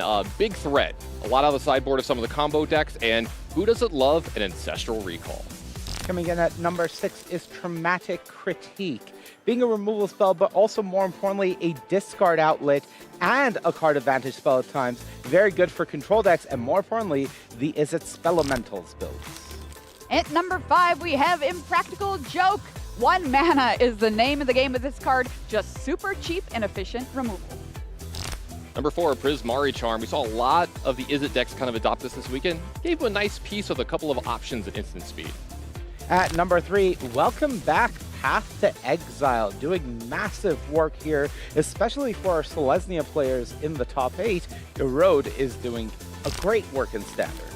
And number 2, I love this card, Color Storm Stallion in Izzet Prowess and Spelementals. That's right, it is an elemental horse, can grow easily in a spells deck, or you can even get copies of this if you kick a Burst Lightning. And our number 1 card, probably the best card in the set. It's got amazing card advantage. It's selection for only 2 mana, plus it's in the best color. It's blue, and that's Flow State. All right, you're not going to get on the desk again, right? I think we might be done with that one. Stay safe. Okay. That's a look at the top 10 cards from Secrets of Strixhaven in Standard. Now we turn our attention to the World Championship. While it might be a ways off, we already have some players qualified for that huge tournament coming up at the end of the year. Let's take a look at who's qualified and where from, starting with World Championship 31. Well, it's our top 8. We're going to see them battling it out later this year. Got to call attention to the winner of it all, Seth Manfield. All right, and next up, we are going to look at Pro Tour Lurwin Eclipsed. Luis Salvato and Tony Portolan, just some of the players, as well as, of course, eventual champion Christopher Larson punching their ticket there. Next, we're up to the digital world of Magic, and I'd like to call it Andre Strosky here. It seems like he's always trying to leave Magic, and it always brings him back in. And up next, the regional championship invites here. Take a look at this. We have 2 brothers, John Polisi Clark and Joseph Polisi, both qualifying for the World Championship through an RC as brothers. You'll love to see it. The RC qualifications continue as we take a look at Tristan Wall-LaRue, Will Kruger, and Canada's January Adams punching their tickets to the World Championship. Rounding out those RC championships, we've got Shitan Lee, Hall of Famer. They got to put in the work, put in the time, got back onto the Pro Tour. We got to see him here this weekend. And finally, we arrive here at this weekend. Pro Tour Secrets of Strixhaven, congrats to all of you. We'll see you at the World Championship later this year. All right, everybody, let's take a look once more at our bracket to get a look once again and reset before we head into our next matchup here in the semifinals. Just ahead, Ray Zhang on Izzet Lessons, Christopher Larson running Selesnya Landfall. We also have Nathan Stoyer on that same Selesnya Landfall list, and Matt Nass on Selesnya Ouroboros, who are coming up. But what does this all mean for the Predictor, Monty? Well, Maria, 4 players are out. They are at 0%, no longer having a chance to win the tournament, and we are living in a Selesnya world. First up, Nathan Stoyer. He has the unfortunate Matt Nass matchup, so he's got the lowest win percentage at 20%, 5% under average. Next up, Ray Zhang, 22% for them. Close quarterfinals matchup, but a weaker matchup in the finals. Next, Christopher Larson, 23%. I think you're noticing a trend. All 3 players below the 25% average here, because at the very top, wow, Matt Nass, 35%, a whopping 10% over average. He is heavily favored still in our top 4. Well, anything can happen. Let's check out our first semifinal that we turn our attention to now. Matt Nass on that Selesnya Ouroboros list. Selesnya Landfall in the hands of Nathan Stoyer. Getting to know our players here in semifinal. Number 1, we're going to kick things off with Matt Nass, who started playing Magic back in 2005. He's a winner of Pro Tour Ether Drift. This is his 3rd Pro Tour Top 8. He has 13 Grand Prix Top 8s and 5 wins. Known for his prowess, if you will, with a combo deck. And this deck has some absurd math in it, which is right up Matt Nass's alley. Yeah, I love that you brought up the fact that he's a good combo player, because while it looks like it's a green-white creature deck that he's playing here this weekend, it does actually have quite a bit of combos and different lines that he could be taking, and I have a feeling we're going to see a lot of those different lines play out here in this match. His opponent for semifinal 1, Nathan Stoyer, started playing the game in 2010, has already ticked off his tournament goal to qualify for the next Pro Tour. He's your 2022 World Champion, also your March of the Machine Pro Tour Champion. Started his career online with 5 Mox Top 8s and transitioned into one heck of a career, already so young here in tabletop. Yeah, taking a look at how his tournament played out, did have that huge run day one with no losses. Kind of gave back quite a bit of those losses in the field day two. Was a little shaky there, got the last win, got in, made it into this top 8, and has got a chance to win the entire tournament now. There's a look at the players. What about these decks, Monty? Okay, we're going to start with Matt Nass, our favorite to win the tournament here. He is playing Selesnya or Boroid, one of only 2 players on his team to bring the deck. It has looked fantastic for him. The matchups have all lined up, and that continues. The goal of the deck, of course, ramp out an early Boroid using Gene Pollinator, Llanowar Elves, or Badgermole Cub. The Bright Glass Gear Hulk package does a lot, but for me, this is all about the sideboard. Yes, Matt is better in the pre-board games by being faster, but post-board, when he gets access to this Nature's Rhythm package, as well as even more removal in 3 copies of Erode, means that for the Ouroboros deck, in a dynamic 5-game match, he's very favored. On the other side, Nathan Stoyer playing Selesnya Landfall. Now, Selesnya Landfall definitely has a better matchup than Mono Green against the Ouroboros deck, primarily because of the 4 copies of Erode in the main deck. Erode does a lot for Landfall, being able to remove the Ouroboros before it really gets out of control by putting those counters on the board. Bring up Nathan's sideboard. One card that I have my eyes on is going to be Sheltered by Ghosts. If that can be a big swing in removing the creature and giving you a lot of life back, maybe that changes the numbers. But similar to the previous match that Matt played against Landfall, I think Nathan has an uphill battle ahead of him. Well, you know, my question's going to be, Monty, what does Nathan have to do to put together a win here? It's the same thing as the quarterfinal matchup. He has to start by trying to take as many pre-board games as he can before Matt moves into that Nature's Rhythm package. So pre-board games are going to be huge for Nathan Stoyer. Unfortunately, he's on the draw as well as the lower seed, so that's not going to help. The beauty of Magic is, though, anything can happen. It's time for our first semifinal. I'm going to pass it on over to Marshall and Paul. Yeah, thank you, Maria. Welcome back to the booth. That's Paul Chian. I'm Marshall Cycler. Thank you so much for joining us for our first semifinal match of the day. 2 champions face off against each other, Paul, as we outlined at the news desk there.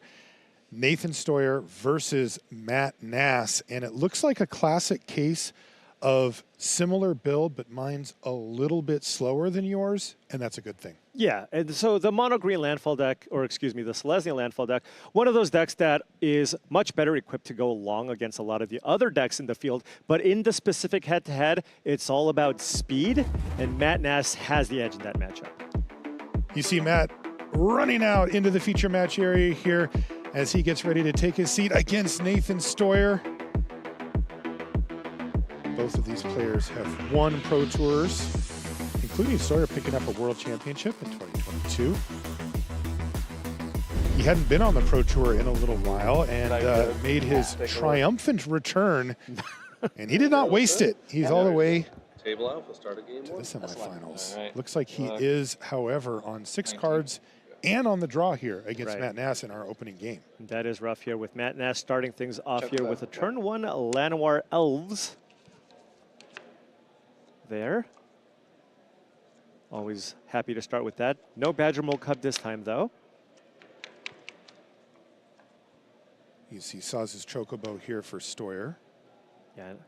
Another kind of awkward hand when you do have Abandoned Air Temple. Of course, Matt Nass recognizing that it is worth it to play a land like that, but there's a lot of non-basic lands in this deck. This is the second time Matt Nass will be playing out this Abandoned Air Temple, and it will enter tapped. So Matt Nass here deciding between Keen-Eyed Curator or Gene Pollinator. And the nice thing about playing a Keen-Eyed Curator is the Saz's Chocobo won't be able to attack next turn. Even if Nathan Stoyer plays out an Escape Tunnel, it would only be a 2/3.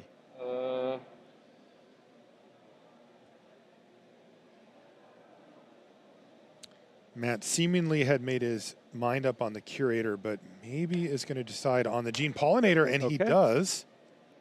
Yeah, so the Gene Pollinator currently doesn't net you any additional mana because the Llanowar Elf already taps for mana. It does help you kind of convert your white mana into green mana if you need. Of course, next turn, if Matt Nass next turn technically can't play the Ouroboros, right? Because he's got that Abandoned Air Temple, comes into play tap, would love to find an untapped land off the top, and I think that was a Temple Garden. Yeah, he found a Temple Garden there. And we saw just how powerful Ouroboros was in the earlier matchup against the mono green landfall deck. I wonder if Matt Ness is just going to run it out here or go for the Gear Hulk. He's going to go for the Gear Hulk. Okay. Yeah, go for some removal here. There is already a Diadron and a Saza Chocobo on the other side of the battlefield. Also noting that Ouroboros in this particular matchup isn't the end-all, be-all. We saw that it basically just wasn't able to die against the mono green landfall deck, but Nathan Stoyer's deck is running 4 copies of Erode, which gives you, of course, a nice way to actually deal with the powerful 4-mana creature. Yeah, instant speed as well. Forest. So I go to 13. You see Earthbender Ascension now for Nathan Stoyer as he gets in for a nice hit. Down to 13 goes Nass, but that turn was really good for Matt. Yeah, that untapped land was huge. Huge for him. He got the Gear Hulk down, and it allowed him to play Seam Rip because of the Gene Pollinator. Right, it was either Gear Hulk, Seam Rip. If you don't find that untapped land, it's just Keen-Eyed Curator. Oh my. That's such a big difference. Now he gets to untap with Meltstrider's Resolve in hand as well. And Ouroboros. So now you have a huge board, and you get to kill the Saza's Chocobo that's in play. Yeah, this is brutal here now for Nathan Stoyer. And he gets a big attack in as well. Down to 10 goes Stoyer. I do have 18, and then taking 7. Oh, that's right. I just can't read my handwriting. I'm Okay. 11. 11 and me 13? Yeah. Okay. Yeah, and Matt Nass has to feel pretty comfortable with this position. Yeah, there's just, even if Nathan were to get a Mindform Harmonizer into play here with the Earthbender Ascension on 1, even through a fetch land, you wouldn't be able to get the trample effect from that Earthbender Ascension. There's the escape tunnel. Okay, so now this will allow you to... Yeah, all right. Well, so you're going to be able to kind of turn on the Earthbender Ascension, but the question is that even enough here? Matt can simply just take the damage here if Nathan wants to be aggressive, and then next turn, Matt has to have a lethal attack here, right? Right. I mean, Matt's just looking at the board and going, as long as you don't kill me this turn, I should be good to go. He also has the Forest in play now, so now if he can play out the other Abandoned Air Temple and actually pump the squad before the Ouroboros triggers to get an additional +1/+1 counter on his team. You mean with the Abandoned Air Temple? Right. Because that's what he needs, more +1/+1 Everything will counters. be 6, so 12 gets through. So any 2 creatures getting through is lethal, and Matt Nass picks up the first game. Again, in impressive fashion. A couple of turns of awkward tap lands and mana setup, and then that one untapped land unlocked the whole game. Yeah, that Temple Garden, I mean, basically just won Matt Nass that game. I'll keep. Me too. Okay, game number 2, both players on 7 cards. This time Stoyer on the play. And critically, you can see that Erode in hand for him as well. Right, and has a Badger Mole Cub too. So a little bit of interaction. Matt Nass once again with a 1-mana accelerant. And again, Gene Pollinator, it's certainly no Llanowar Elf, but it's part of the reason why Matt has the edge here, right? You just have a little bit more acceleration in this deck. He's got 3 copies of Gene Pollinator in his deck. Okay. And yep. And once again, you just see him completely tapping everything he can. Building out a big board. Now, Paw Patch Recruit and Keen-Eye Curator, not the strongest cards of this matchup. In fact, those are both cards you're going to expect Matt Nass to sideboard out because they're meant for the other Izzet decks that are out there in the field. But still, any creature is good when you combine it with, of course, the 2 Ouroboros in Matt Nass's hand. And we should be seeing one of those next turn. The question is, can Stoyer either disrupt, which you can see that he's got an Erode in his hand, or put out such a great board that he can actually capitalize on being on the play here. Yeah, I mean, this is an excellent hand here for Nathan as well, right? This is 2 Badger Mole Cubs on the battlefield. So that's 3 mana. What is this? A Lumbering World Wagon as well. World Wagon, And yeah, so now that the Lumbering World Wagon gets you land number 3, if you play out that Fabled Passage, you can now get an untapped white source, as that is land number 4, which will allow you to play Erode on in Ouroboros if Matt Nass plays it out next turn. Ouroboros triggers during your combat step, so Play a as long Fabled as you Passage say and pass. just before you go to there. Right. And he said Fable Passage, and then I'm going to pass the turn back to you, Matt. And Matt really only has one play here, so he will definitely at least be able to kill one of the Ouroboros. Now, with the Paw Patch Recruitment play, Matt Ness will at least get a +1/+1 counter and a land, so not the worst, especially when you do have the backup Ouroboros. But Nathan, if he untaps, I mean, we're looking at 9 mana available. Yeah, the question is what can he do with it? Right. There's the Erode. I'll put a counter somewhere. And he'll put a counter on Keen-Eyed Curator and then go grab himself a land. Yeah, so now having that be a 4/4 means it can at least get in front of the Lumbering World Wagon if it chooses to attack. Worst. Yeah, it's very, very powerful, efficient removal spell. A callback to one of the more powerful standard removal spells that we've had in the past in Path to Exile. But killing Planeswalkers can also be a big deal. All right, so big turn here for Nathan. And Nathan is untapping with 8 mana available with the potential attack from the Lumbering World Wagon, and I think he found a Mightform Harmonizer here too. That's kind of what you want to see at this point, right? The mana is nice, but he does need to find a way to close out this game very quickly, now, especially with the knowledge we have about what Matt Nass is running. Right.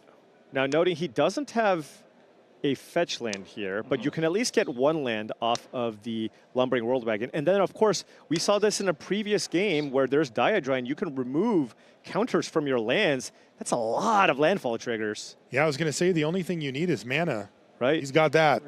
No shortage. So Matt Ness will have to chump block here. Sorry, I'm just doing math. Yeah, no worries. With the Lumbering 19? World Wagon.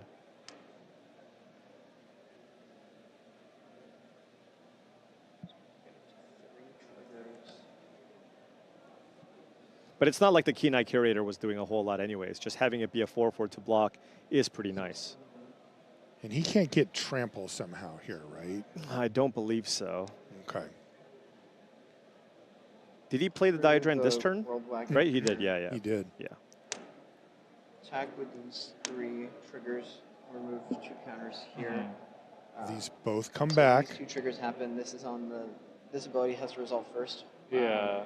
I don't actually know if I have to pick targets, but I think not, because it's one ability. You remove the counters and then you draw and make a 2/2, but we can ask a judge if you want. So you remove the counters and then you draw. Yeah, you should draw a card and make a 2/2, and then state-based effects are checked. Yeah, sounds fine. Yeah, it's got the you rules should down. draw a card and make a robot I think first. so, yeah. Because the ability has to finish Yeah. resolving. Like Yes. state-based effects aren't checked in the middle of abilities like that. So now you get the 2 things, and now I you get get the to 2 triggers. So Stoyer and Nass doing our job for us here. Yep. 2 landfall triggers now on the stack here with that Mightform Harmonizer in play. Nathan Stoyer deciding where to put the counter, or where to put the double triggers. It looks like he just wants to spread out the damage as much as possible to get through the Curator, but also as much overlapping damage onto Nass. Right. But it is important to make sure the Lumbering World Wagon is going to get in for enough damage to the point where Matt just doesn't get to eat a Badger Mole Cub for free. 8, 4, 2, 12, yeah. I'm going to make 1 cub as 16 with 3 triggers. Yeah. Okay, so he's just decided. It turns out doubling the same thing that you've already doubled is the way to get the highest number. Right, true. Doesn't sound wise. Yeah. So Matt does say, I could, if I want, block one of the Badger Mole Cubs and go to 1. Right. That's right. But he decides against it. Choosing for Still the drops higher down to life 12, total though. here. Chump blocks. Now, at this point, does Nathan Stoyer have such a huge mana and board advantage where, like, will the Ouroboros even be enough? Although he also has a Seam Rip, which is a really, really nice answer to the Diadrine, right? Because you can use that to get that off the battlefield, because Diadrine has trample. So if you can find multiple ways to, if you can get multiple landfall triggers on the Diadrine, then Matt Nass will likely just be dead. Regardless of Ouroboros or anything else. Right. And with Nathan Stoyer with 5 lands already in play, I don't know that cutting him off from mana by killing the Badger Mole Cub will be effective here.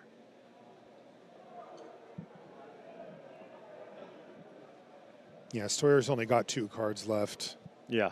you kind of figure, well, I'll hope one of them's a land. Also, the animated lands are just gone too, right? So you're not even getting the doubling mana effect from the Badger Mole Cub. Right. What's the right way to do this? So Matt Nass also has Badger Mole Cub, probably has the mana to kind of play everything here. Yes, but what would it leave him board state-wise? Right, and what's going to be tapped down? Because I believe you're probably going to have to use the Gene Pollinator to be able to run out the hand, run out the cards as well. But if you get a Seam Rip out, you can tap down the Seam Rip, as it is a a permanent. A permanent. Big Badger Mole. Wake up a forest. And you can tap the starting town for white mana, and then cast Seam Rip. And then you can tap the forest for 2 mana and Gene Pollinator and Seam Rip to run out Ouroboros. That's my guess with what Matt Nass is going to do. I mean, that does allow him to do all the things. Right, it lets you do all of the things. It's a pretty good turn here for Matt. If he is going to make a comeback, this is what it looks like. Yep. Or a Boroid. Play tap land. Yep. Okay. All right, so this is Matt saying, I'm not done yet. I'm not done yet. This is everything. I do have some blockers available. What do you have, Nathan? Maybe Earthbender Ascension. It's just another Badger Mole Cub.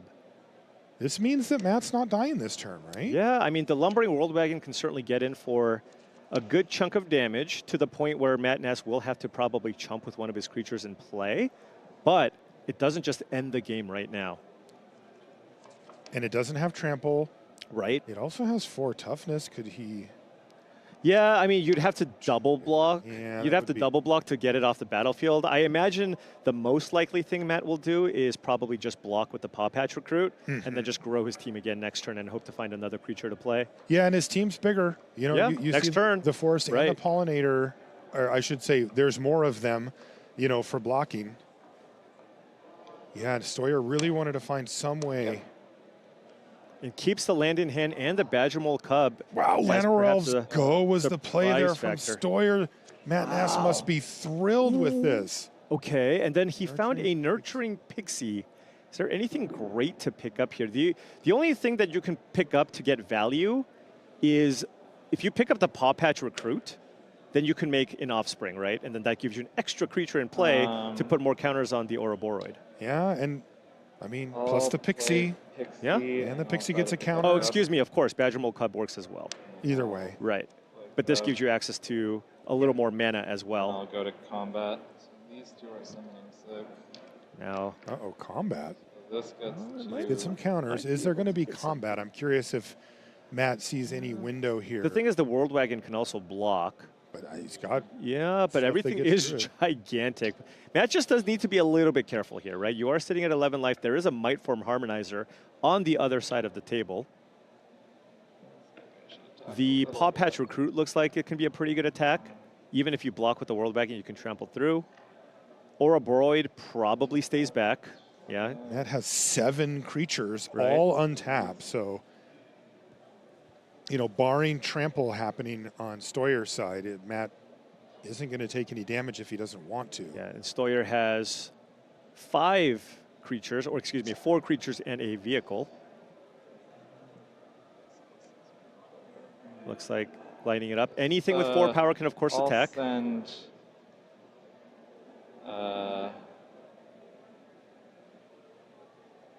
I'll send these 2. 8 damage coming in. Nathan's just going to take it here. Yeah. He needs to draw something nice here to be able to try to close it out. Some way to get... That was an Ascension, wasn't it? Yeah, that was an Earthbender Ascension, although I don't think there's any way right now to give Trample. I don't think there's just enough landfall triggers. Counters on That's right. There's no fetch land in play. We've even seen the trick of having Bossing say plus fetch land to be able to kind of manufacture some additional landfall triggers. But right now, Earthbender Ascension, that's 1. You play a land, that's number 2. You attack with the Lumbering World Wagon, that's 3. And that's not trample. Right. Because doubling up on a World Wagon with trample would, of course, be maybe getting you close, Maybe. right? Yeah. But I mean, there is a lot of... Well, with if you activate it, let's say there was an Earthbender Ascension on 1, and you turn on the World Wagon now, it has to be. There would just be 3 landfall doubling triggers. Right. Yeah. And then each one would have a +1/+1 counter added, then doubled, then +1/+1, then doubled.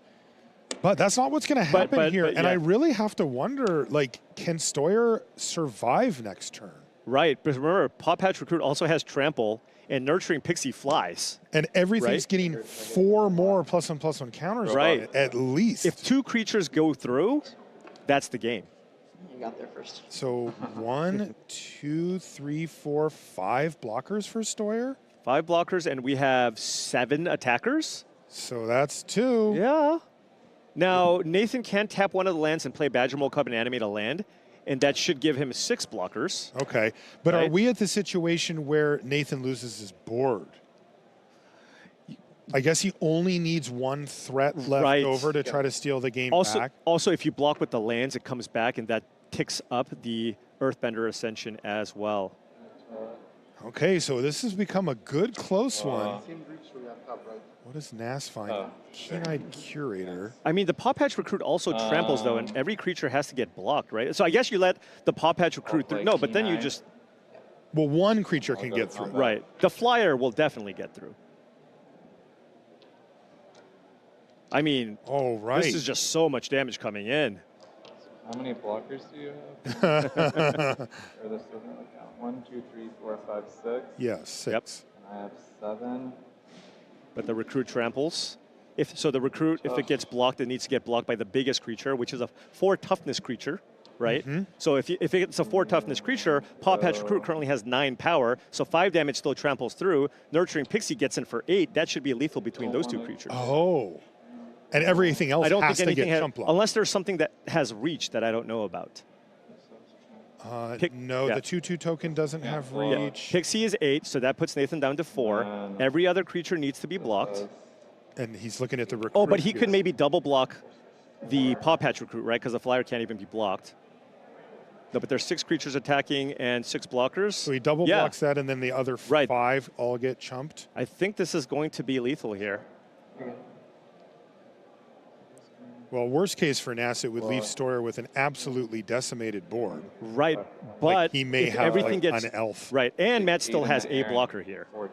Like the Mightform Harmonizer, I guess the Mightform Harmonizer won't necessarily die, right? Because you can actually just use that to crew up the Lumbering World Wagon as the blocker, which means that if you can find a way to somehow survive this turn, and Matt only has a Keen-Eyed Curator, perhaps you can make it work with the Mightform Harmonizer next turn. Right, you hit an Ice Till Explorer, you play a bunch of lands. Right, and that's what Matt is going through. This is big. He's right now saying, can I for sure kill you right now? If no, then what does your board look like if I do attack with everything and you're not dead? Yeah, I wonder, remember in the previous turn where he actually picked up Badger Mole Cub? I wonder if he should have considered picking up the Paw Patch Recruit to make 2 Tramplers. Oh, 2 right? Tramplers. Instead of the extra mana. With just Pixie. Okay, I guess Matt. Just the Pixie's going to come in. And of course I trust math on this. Sure. So I imagine Matt realized that there was probably not a way to actually get lethal damage through that turn. Oh, that was an escape tunnel. The Paw Patch Recruit has Trample, right? Doesn't it? Does. Like, it has to get blocked by an individual creature. Every creature behind the Nurturing Pixie has to get blocked by an individual creature, right? There are 6 more attackers and 6 blockers, yes. Right. So if the biggest blocker blocks Paw Patch Recruit, which is a 4 toughness creature, the Paw Patch Recruit should trample over for 5 damage. Because it's a 2/1, right? So 9. It's a 2/1 trampler plus 7 trampler, so it's a 9-powered trampler. And so I imagine 5 damage would get through. Unless I'm missing something, which is possible. That's what I'm seeing too. Maybe he's playing around a removal spell? No, because if he had a removal spell, he would have just killed the Ouroboros. Right. Right? He wouldn't even have let this happen. We're also in Game 2, which is a Game 1 style pre-sideboarded game. Yeah, I can't. There's nothing with more than 4 toughness. There's no individual creature. Every other creature's lethal. So I think you're right, Paul. I think maybe Matt just didn't quite see it there. Maybe he didn't see the trample on the Recruit. Right. If you don't know that it has trample, you don't make that attack. Right. So now Nathan has an escape tunnel. Is there a world where you can make something unblockable and give enough doubling triggers here to finish off Matt Nass. If you put it on a 2/2, you would need to double it 3 times to turn it into a 16 power creature. So Escape Tunnel landfall trigger on the stack, you make the 2 power creature unblockable, and then you have Lumbering World Wagon, which is another land trigger. Curve here. Okay, so. Okay. Escape Tunnel trigger. Yeah. Trigger the World Wagon. Yeah, but I guess you can just give this trample, right? So 1, 2, 3, 4, 5, 6, 7. About to be 8 when I attack with it. Right. So we're talking about. He's just making a giant Lumbering World Wagon. I mean, can Matt just throw literally every creature he has in front? Will that be enough? 10, 18. This is 3 doubling triggers, right? 25. Escape Tunnel, Sacrifice, Lumbering World Wagon, Attack. And right now the World Wagon is at 7 power. 7? So 3 doubles, 14, 28, 56. This is not including, of course, the Earthbender Ascension, which will also put a counter, right? Okay. And Nathan can attack with everything else. Well, does the counter start now? Because that doubles as well. Nathan going for it here. Did he just steal this game back from Matt Nass? Here. Yeah. Well, here's the deal. Nathan either thinks he's winning or recognizes that he has no other option. Well, of course. I mean, there's just a lethal Nurturing Pixie in play on the other side. So he has to go for this attack. Right but, now, I mean, again, Yeah. I'm going to look at this one more time, but it does feel like Matt had a lethal attack on the previous turn. It was 14, now it's a 15. I have not figured out a way that it wasn't. So I'm going to let this trigger resolve first. This is on the stack still. Yeah, It's sure. going to target the World Wagon Okay. or whatever. So this goes to 3. This goes to 3. And And then then full Alpha, priority still. With that on the stack. So what Nathan's doing is trying to get these +1/+1 This goes counters onto the World Wagon. 4. So then I'll let the counter trigger Pre-double? resolve before this. So then the 2 doubles are going to So the resolve. doubles will happen So after. currently it's 16, I believe. There was 1, 2, 3, 4, 5, 6, 7, no. 14, and then 15, and then the counter is 16. So it So goes to 64. 64. And you said I had 40 toughness, 7. I don't know. Okay. My math is wrong, 8, probably. 16, I think my math is 24, 32. This is already. He has Yeah, enough it was toughness to 40. block, 40. I think. But everything else is also But attack. That's the He's at problem. 11. I don't think he can do 49. all of it. 49 I don't think he can plus survive here. 7 is 56. And what did you say it was? 64. So I would take 7 there, but then I'd also Take all the other 8, 9, damage. 10, 11, 12, 13, 14, 15 more. I'm going to give you whatever time you need. That sounds right. I mean, I don't think. Yeah. Yeah, all you Somehow I have to do, thought- I mean, it's Yeah, a you just trampler, make right? you You just answer add up it. how I much thought- total I didn't toughness you forget have. about Right. that. Put everything in front of it and 7, see what you have left over. 15. Oh, no, this is 10, so it is higher than I thought. 7, 25. 15, 25, 33. 40. Why did 41. Oh, this or one 40. came later, yeah. So this is 40. 48. 48. Plus and this 9. Is 9. So 57. And what did you 57, say it was? 64 minus 64. 57. So That's that's 7 still damage 7. coming through. And he's got 4. 2, 4, Yeah. 6, 7, 8. Yeah, 16. So he's Yeah, beating him by. Seems very lethal. Yeah. All this right, should be enough. Wow! Nathan Stoyer wins game I was number pretty sure you were 2. dead to a fetch land. I was hoping. Yeah. Holy smokes!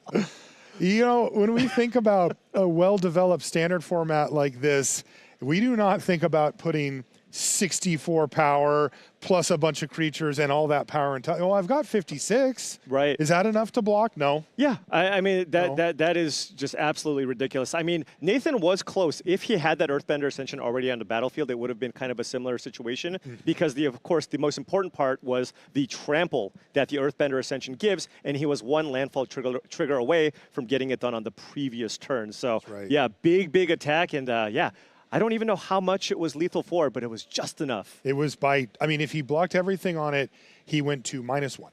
Okay, So there you go. just enough. Super close game there.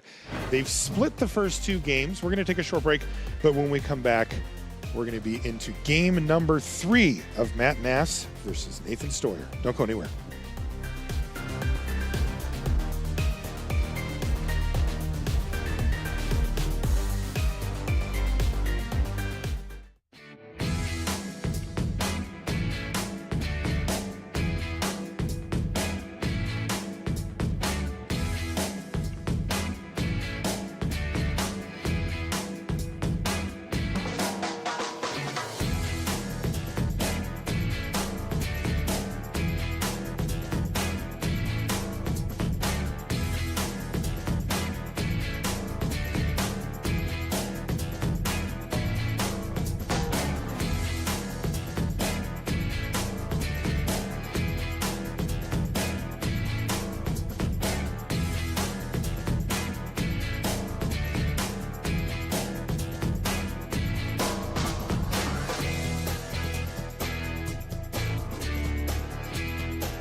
And welcome back to coverage here of Pro Tour Secrets of Strixhaven. Marshall Sutcliffe with Paul Cheon. We're in Las Vegas, Nevada.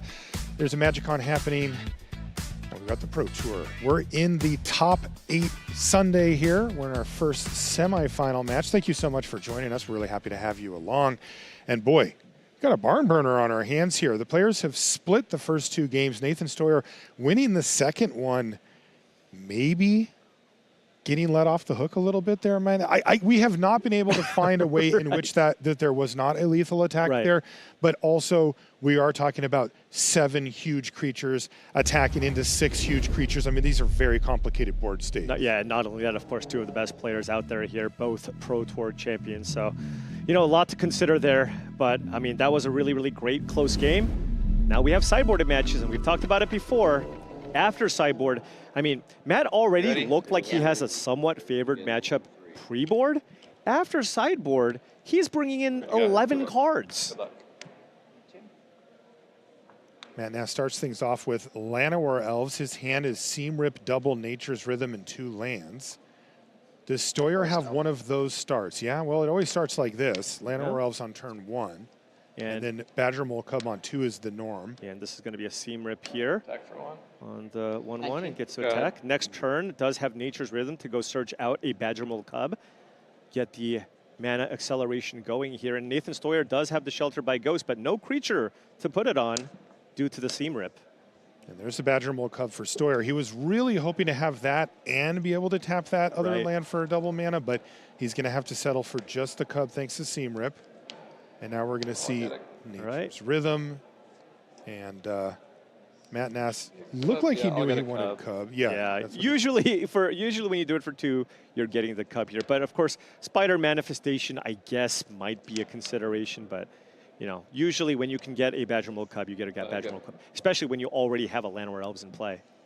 Passes a turn back. Now Nathan gets a big turn here, though. He has the Cub.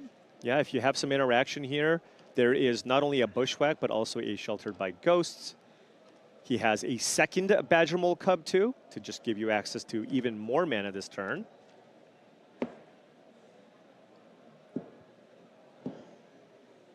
So if you go tap the land, play Badger Mole Cub, then you tap the forest for 3 mana.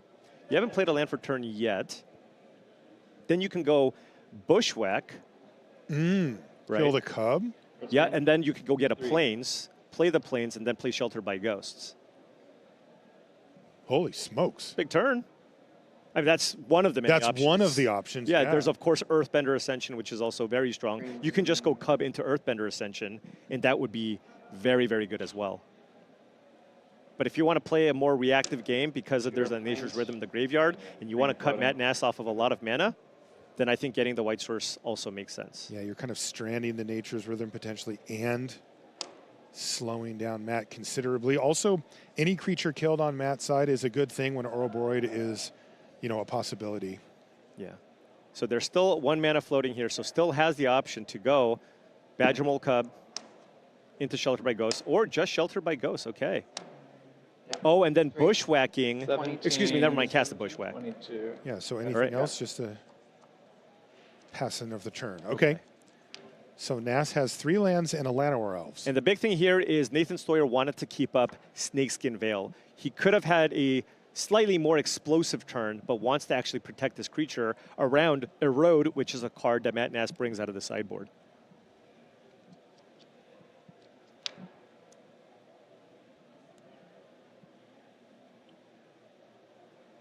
So another Rhythm here for Matt Nass. Can cast it here for 3 if needed.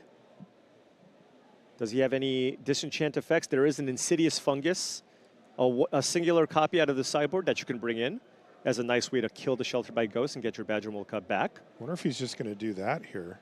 Because it looks like he may be doing it for He's doing it for 1, so it has to be the Fungus. Oh. Or you can just get another Badger Mole Cub. That's the other option.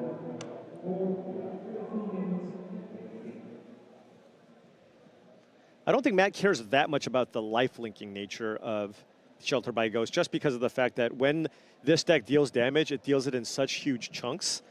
A couple of the life points here and there doesn't matter that much, especially because he's also sideboarding into the Crater of Behemoth Nature's Rhythm side of things.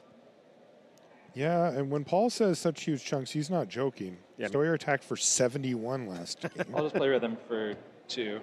Right. All right, so get the cub. Get another cub, so this leaves the window in case you need that Insidious Fungus for later. That's still always on the table because there's only one fungus to get. It's also a little easier to get if you're going to get it out of the graveyard here. Right. With your Nature's I'll do the Rhythm. forest. All right, go ahead. Harmonize for it does cost quad green. Right. So right now, Matt Nass has access to 8 mana, as long as the Badger Mole Cub stays on the battlefield. But it's Nathan's turn, and he's got a ton of mana too. Right, and there's another Badger Mole Cub, there's a Snakeskin Veil, and an Earthbender Ascension. Probably a good turn to run out the Ascension here now. Progress your game plan, start putting some pressure on Matt Nass.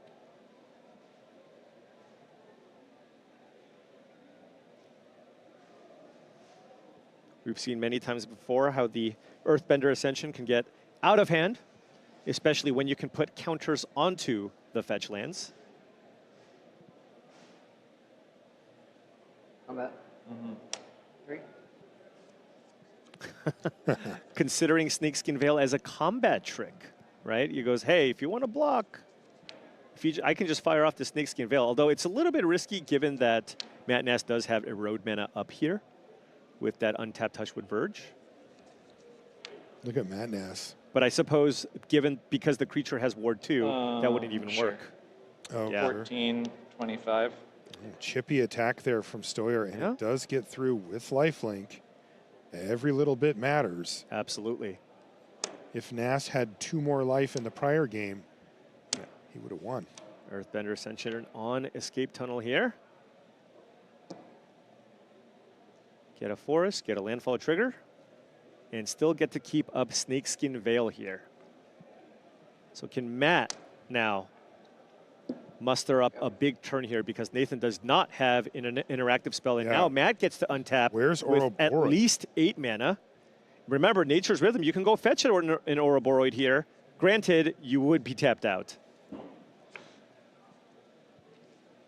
What you really want to do is get to Craterhoof Behemoth. Yeah, so that's the package that they had ended up putting in the sideboard for this tournament. So how does that work in a situation like this? Yeah, I mean, you need to make sure that you still have the ability to attack with a lot of the creatures here. Right. So I don't think he has the mana here to be able to go get a Craterhoof Behemoth and just simply attack for lethal.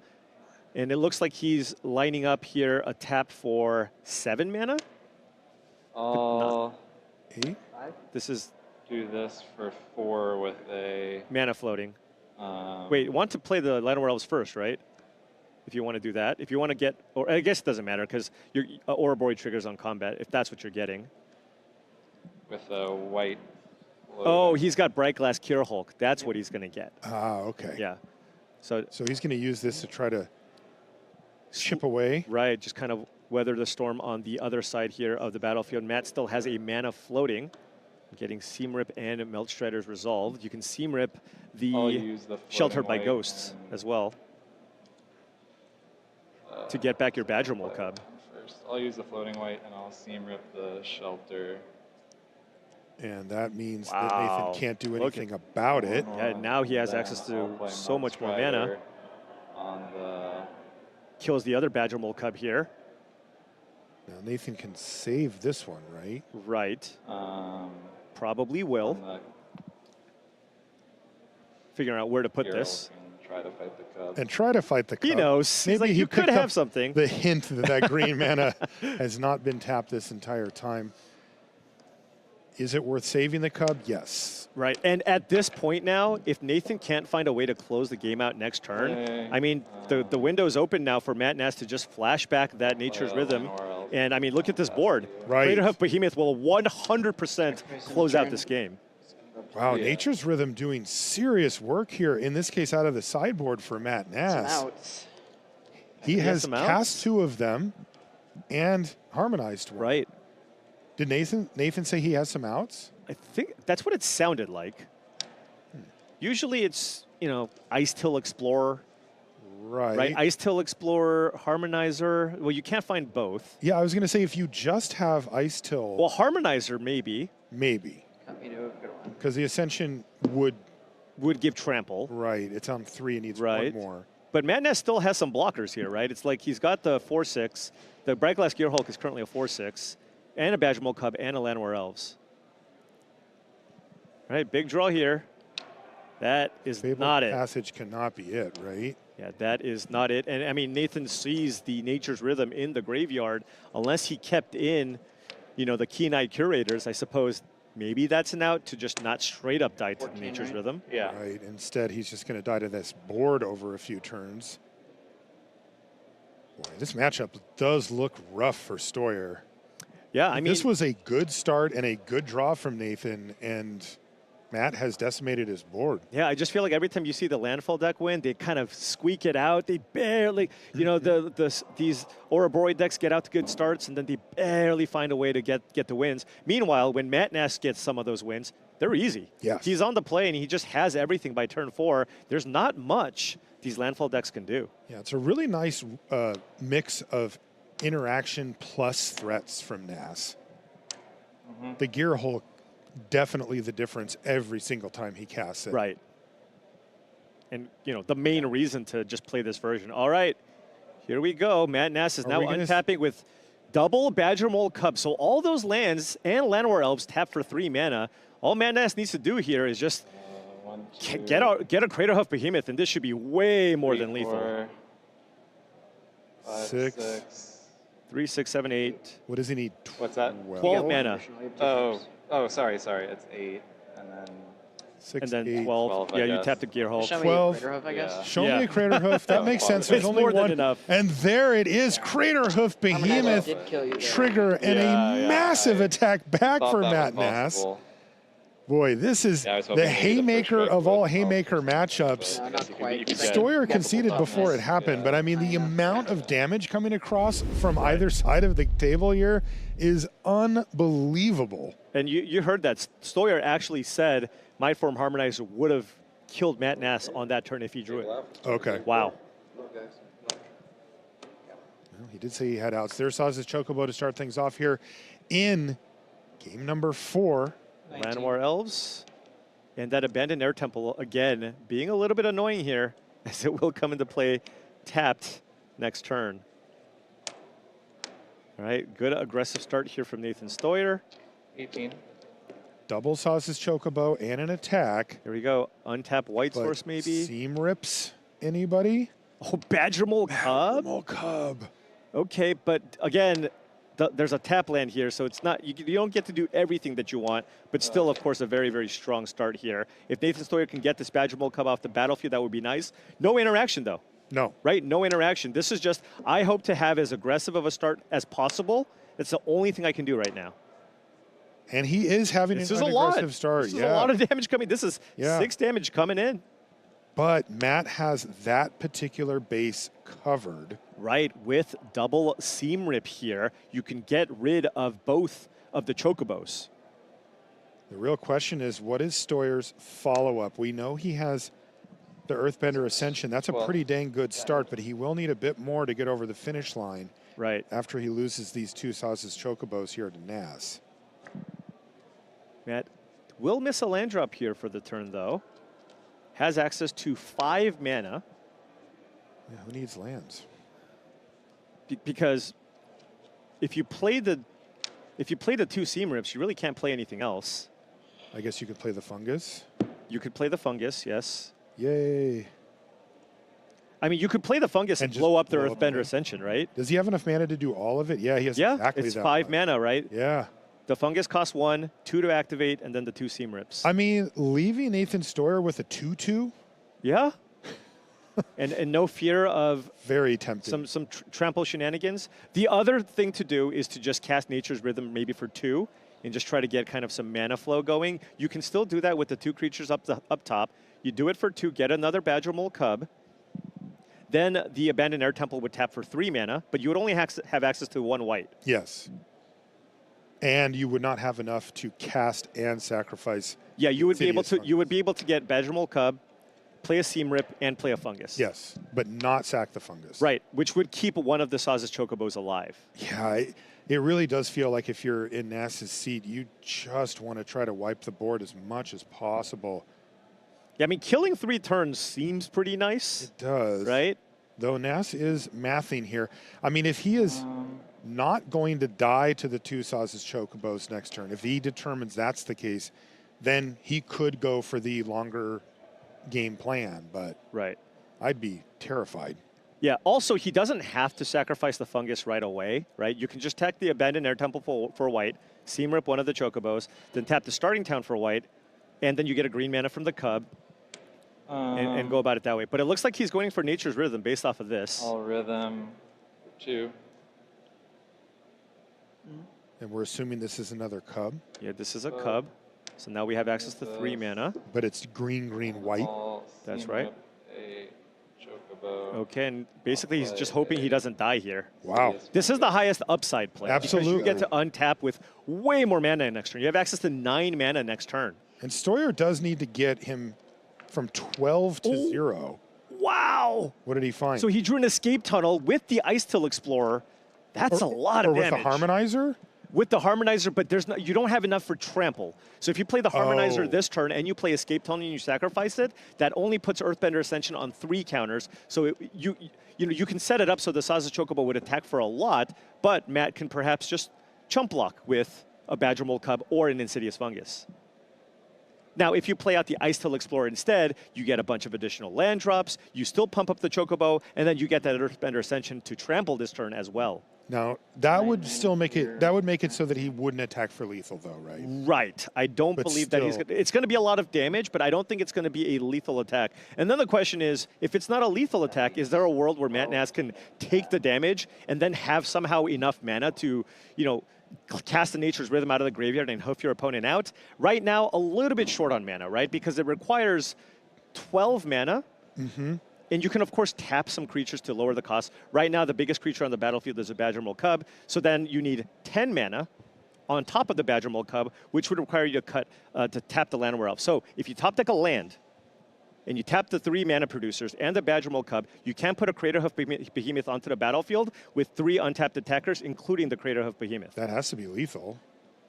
That's +7/+7 to the team to 3 different things. That's 21 points of trample, along with 2, 3, 5, 20. Yeah. Yeah.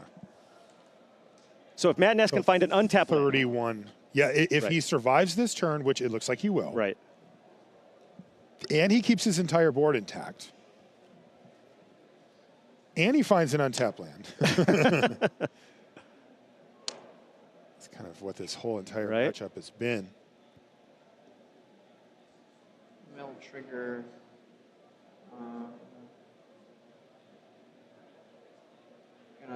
It's always a question when you resolve the mill trigger. Just doing it now. Okay. Now remember, Nathan Stoyer has another land drop for the turn, given that he just played out this Ice Till Explorer. Trigger. So 3 there. Chocobo now has 5 power. So you play out the Escape Tunnel. That's 2 more landfall triggers, which would basically pump the Saz's Chocobo up 4 more times potentially, right? So right now it's got 5 power plus 4. That would be 9 damage. No. And the trample not relevant. Right. Well, I shouldn't say that. If he it didn't makes have it so trample, Matt's but probably Matt's unlikely to gonna jump take block, it anyway. right? Ascension. So it grows to a 7. Yeah. And then, as you said, Paul, he can crack. 7 power trampler. Matt's going to take it here. No blocks. If he just draws an untapped land here, Matt Nass is going to go to the finals of the Pro Tour. Let's see if Matt can find a forest off the top of the library. No. What was that? Maybe Focus Fire. Focus Fire. Okay.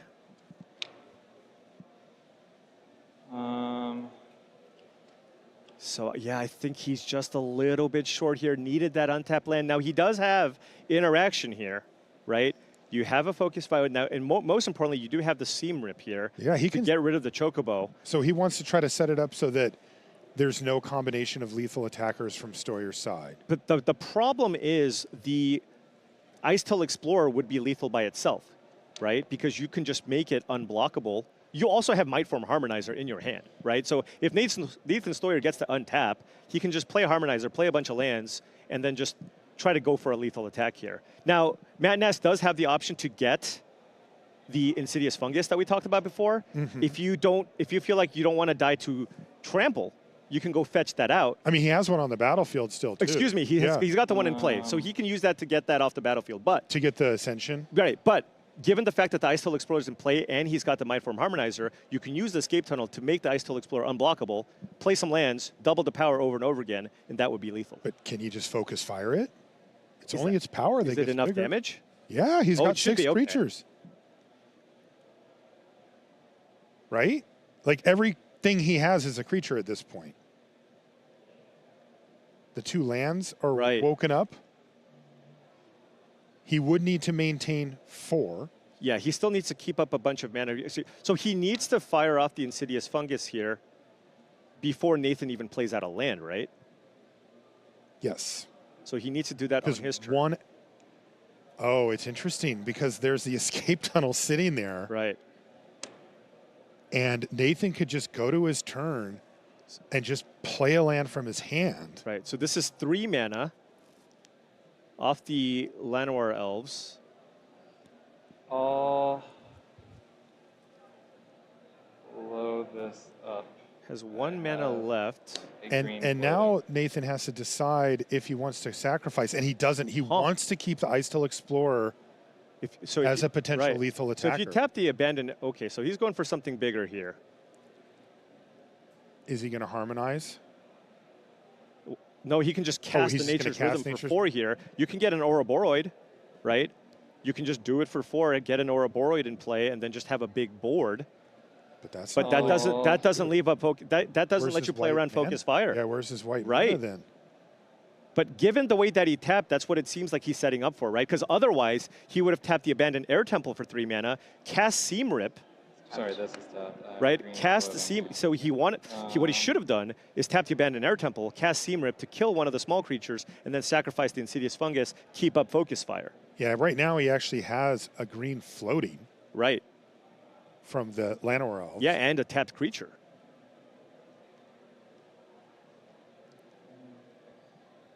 Let's see what Matt's plan is.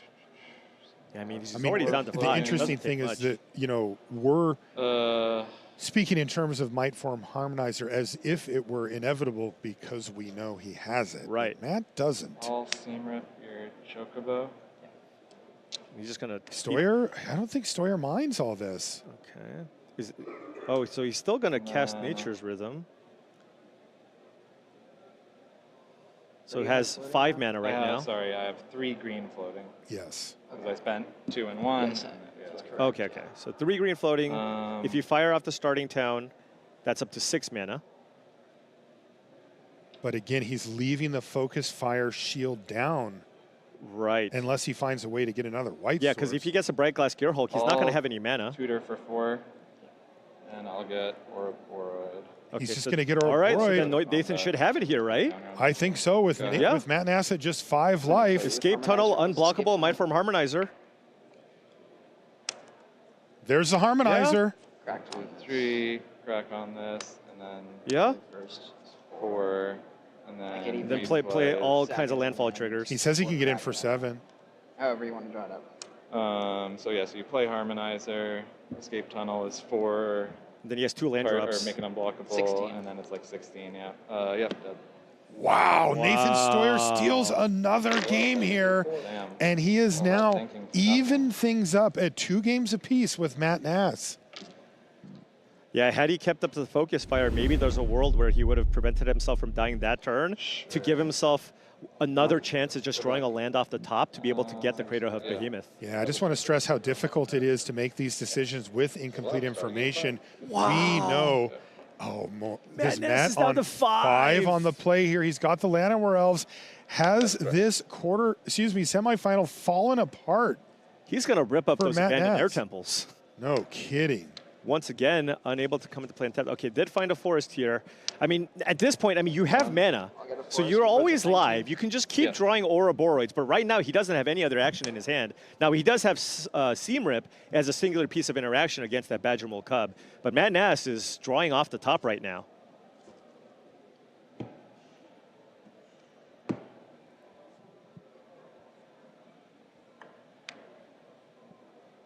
Saz's Chocobo off the top here for Stoyer.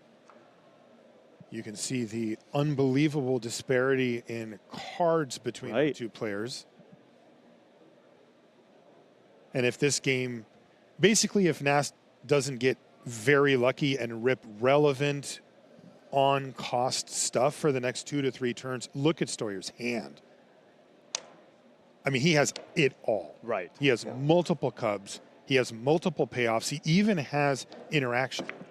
He absolutely does. And that's a land off the top. Land. That's a land off the top for Nass.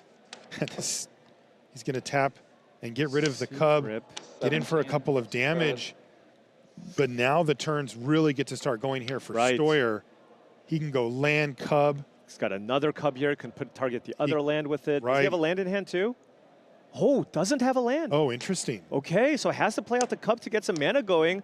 All right. Maybe so a there's window. a glimmer of hope. Matt Nass, if you can draw a thread here, that would be huge. Ouroboros would be great.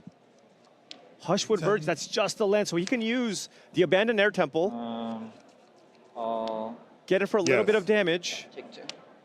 15.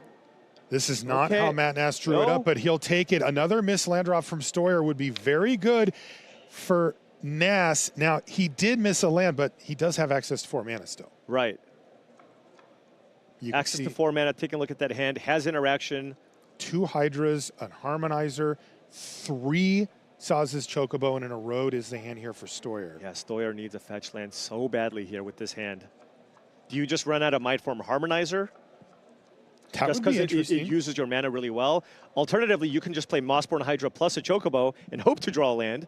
But however you slice it, if Nathan doesn't draw any lands, these creatures all just basically do nothing. Right. You could play triple Saz's Chocobo, miss a land drop next turn, and have him just sitting there. Right. What a weird game. Down to 5 for Nass and just kind of empties out his hand and says, do your worst. And Stoyer somehow stumbling on lands here, though, again, the power of Badger Mole Cub means he does have access to a significant amount of mana. I wonder if Stoyer will try to keep up a road thinking, what's the only way I lose? Is it an Ouroboros off the top? Do I just go double Chocobo? Or my opponent mulligan to 5. I just want to put as many permanents and use all of my mana every single turn. Is there a world where you play all 3 Chocobos and just erode your own Saz's Chocobo? With that, I mean, he's doing it. He's doing a similar thing, but with the Mossborn Hydra here. Okay. Okay, so using it as a ramp spell of his own, which means the Mossborn Hydra, of course, very, very threatening, especially if Nathan Stoyer can find a tap land, a fetch land off the top. Yeah, like this draw step is. Look at Nass. So much writing on this straw step here for Nass. What can you find? An answer for the Hydra or a threat of his own. Erode Ouroboros. Ooh, Spider Manifestation. That is not quite good enough. Is that a little too late? Yeah. So he can just play it out. You can play it out and pump your team. Grow your squad. Right. But that Hydra. That Hydra, I mean, if Nathan draws a fetch land here, it's just going to do so much work. Can he find it? Sort of. He found an Ascension, it looks like. He found an Earthbender Ascension. That is an additional landfall trigger. If you want to fully utilize all your mana, you can play out a Chocobo and an Earthbender Ascension, right? Mm-hmm. And that would give you an 8/8 Trampling Mossborn Hydra, and you can grow the Chocobo.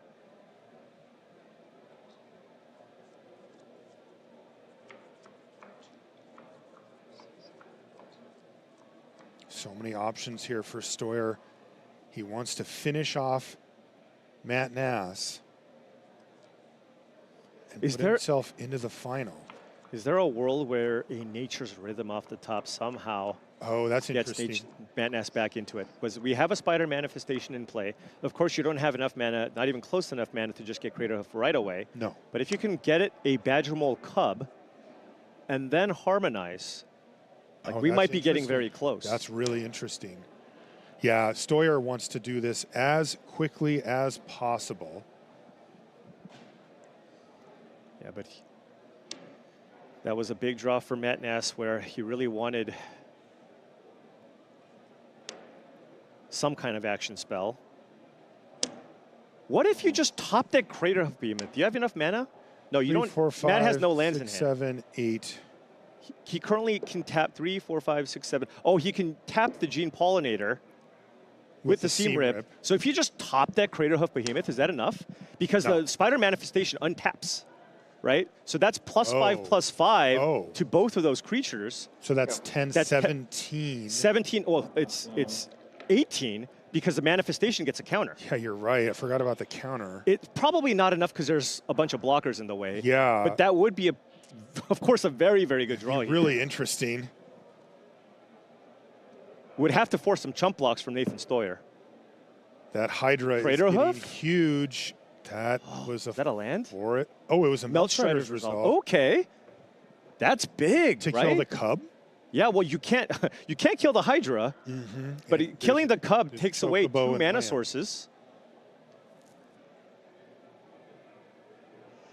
I mean, is this Hydra just going to kill Nass? Well, it's more just a question of can Nathan just draw one of his, this is a landfall deck. It's got a ton of lands in it.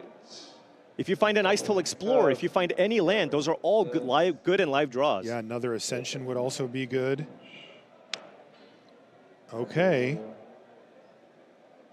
He's going to go for Meltstrider's Resolve. I imagine it's the Cub. Maybe considering the Chocobo. Kill the Cub. Okay. When he's going to pass a turn back, can Stoyer find a fetch land? Escape Tunnel or Ice Toll Explorer? No, it's another Ascension, though. That is, I mean, look, hey, that's These a are all land 16 Mossborn Hydra. That thing's almost lethal on its own. Right. Now, Nathan has used the Erode, so he can't use that as a way to, combo kill your opponent with the Hydra by eroding your own thing. Yeah, so he's really close. Remember, I guess the smaller creatures attacking doesn't really get anything done, though. Right, because you can block all the other creatures, and then you can activate the Abandoned Air Temple. Go to 1. Right. So, at least from what we can see, Stoyer is 1 short here, 1 landfall short this turn. Right. So he needs to set up for next turn. Now the question is, if you're on Nathan's side, do you attack with the Mossborn Hydra if you cast Earthbender Ascension? I mean, it seems like you should, right? Has to take it, right? Right? It does seem like you should. Right. And but then it would leave your shields down. You would have 1 out to draw just Craterhoof Behemoth off the top. Literally the 1 in the deck. All right, 16 Trampler here. Now, it won't get any extra counters from the Earthbender Ascension just yet. But I mean, this is just going to put Matt to the test, right? He has 1 draw here to either find a way to deal with this Hydra. And he does have those too, right? Yeah, he is going to attack. 17. He brought in a road. This is a 16-16, correct? Yes. Do you take it?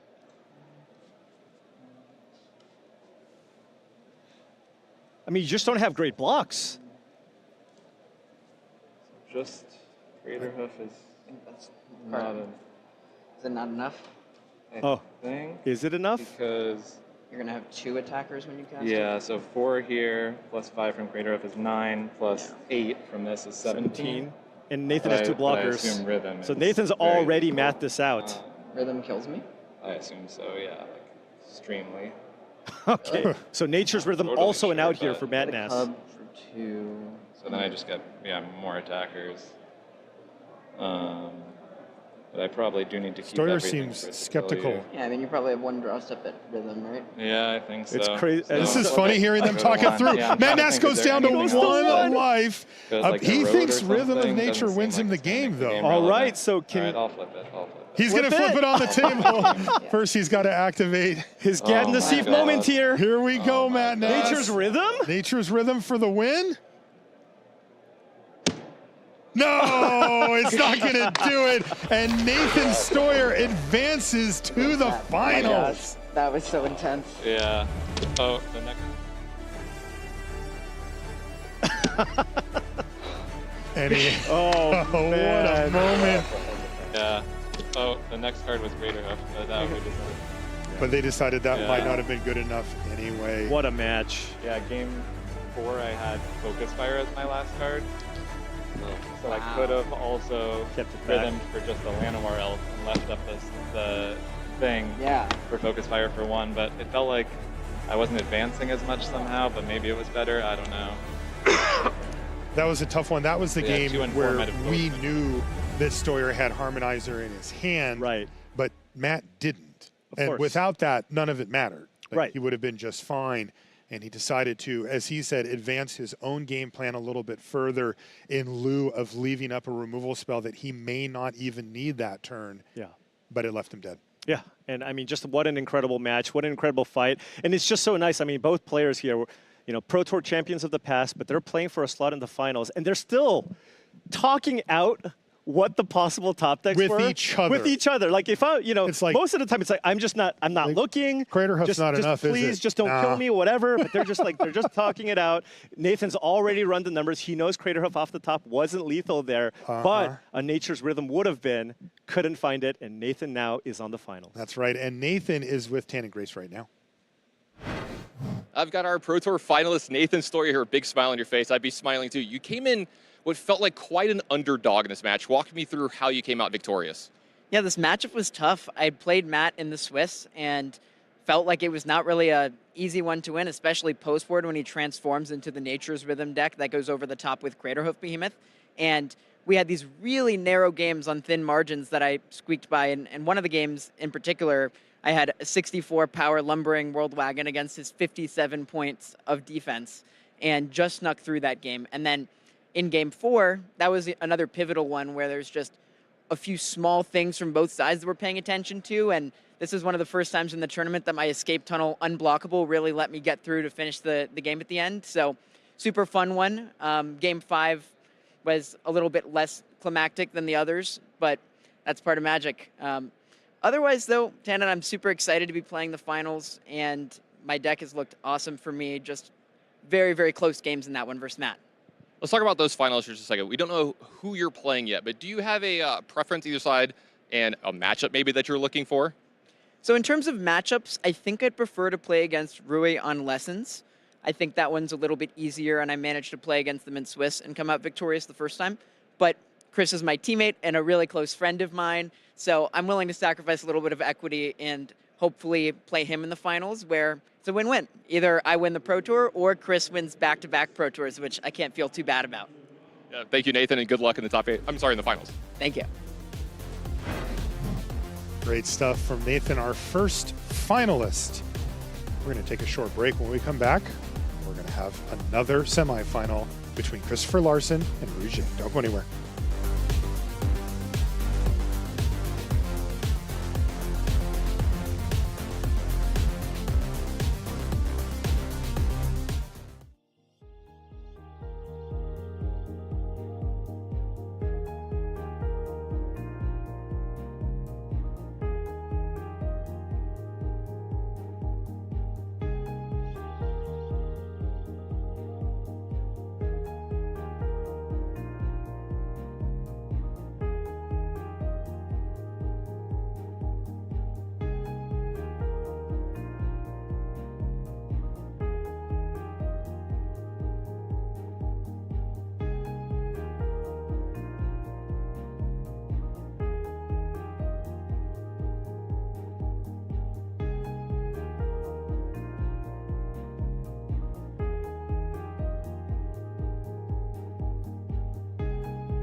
Magic Spotlight Marvel Superheroes is coming up soon in Las Vegas, June 26th through the 28th, and Brussels, July 24th through the 26th. This is a Team Trios limited event, so it's sure to be an awesome time.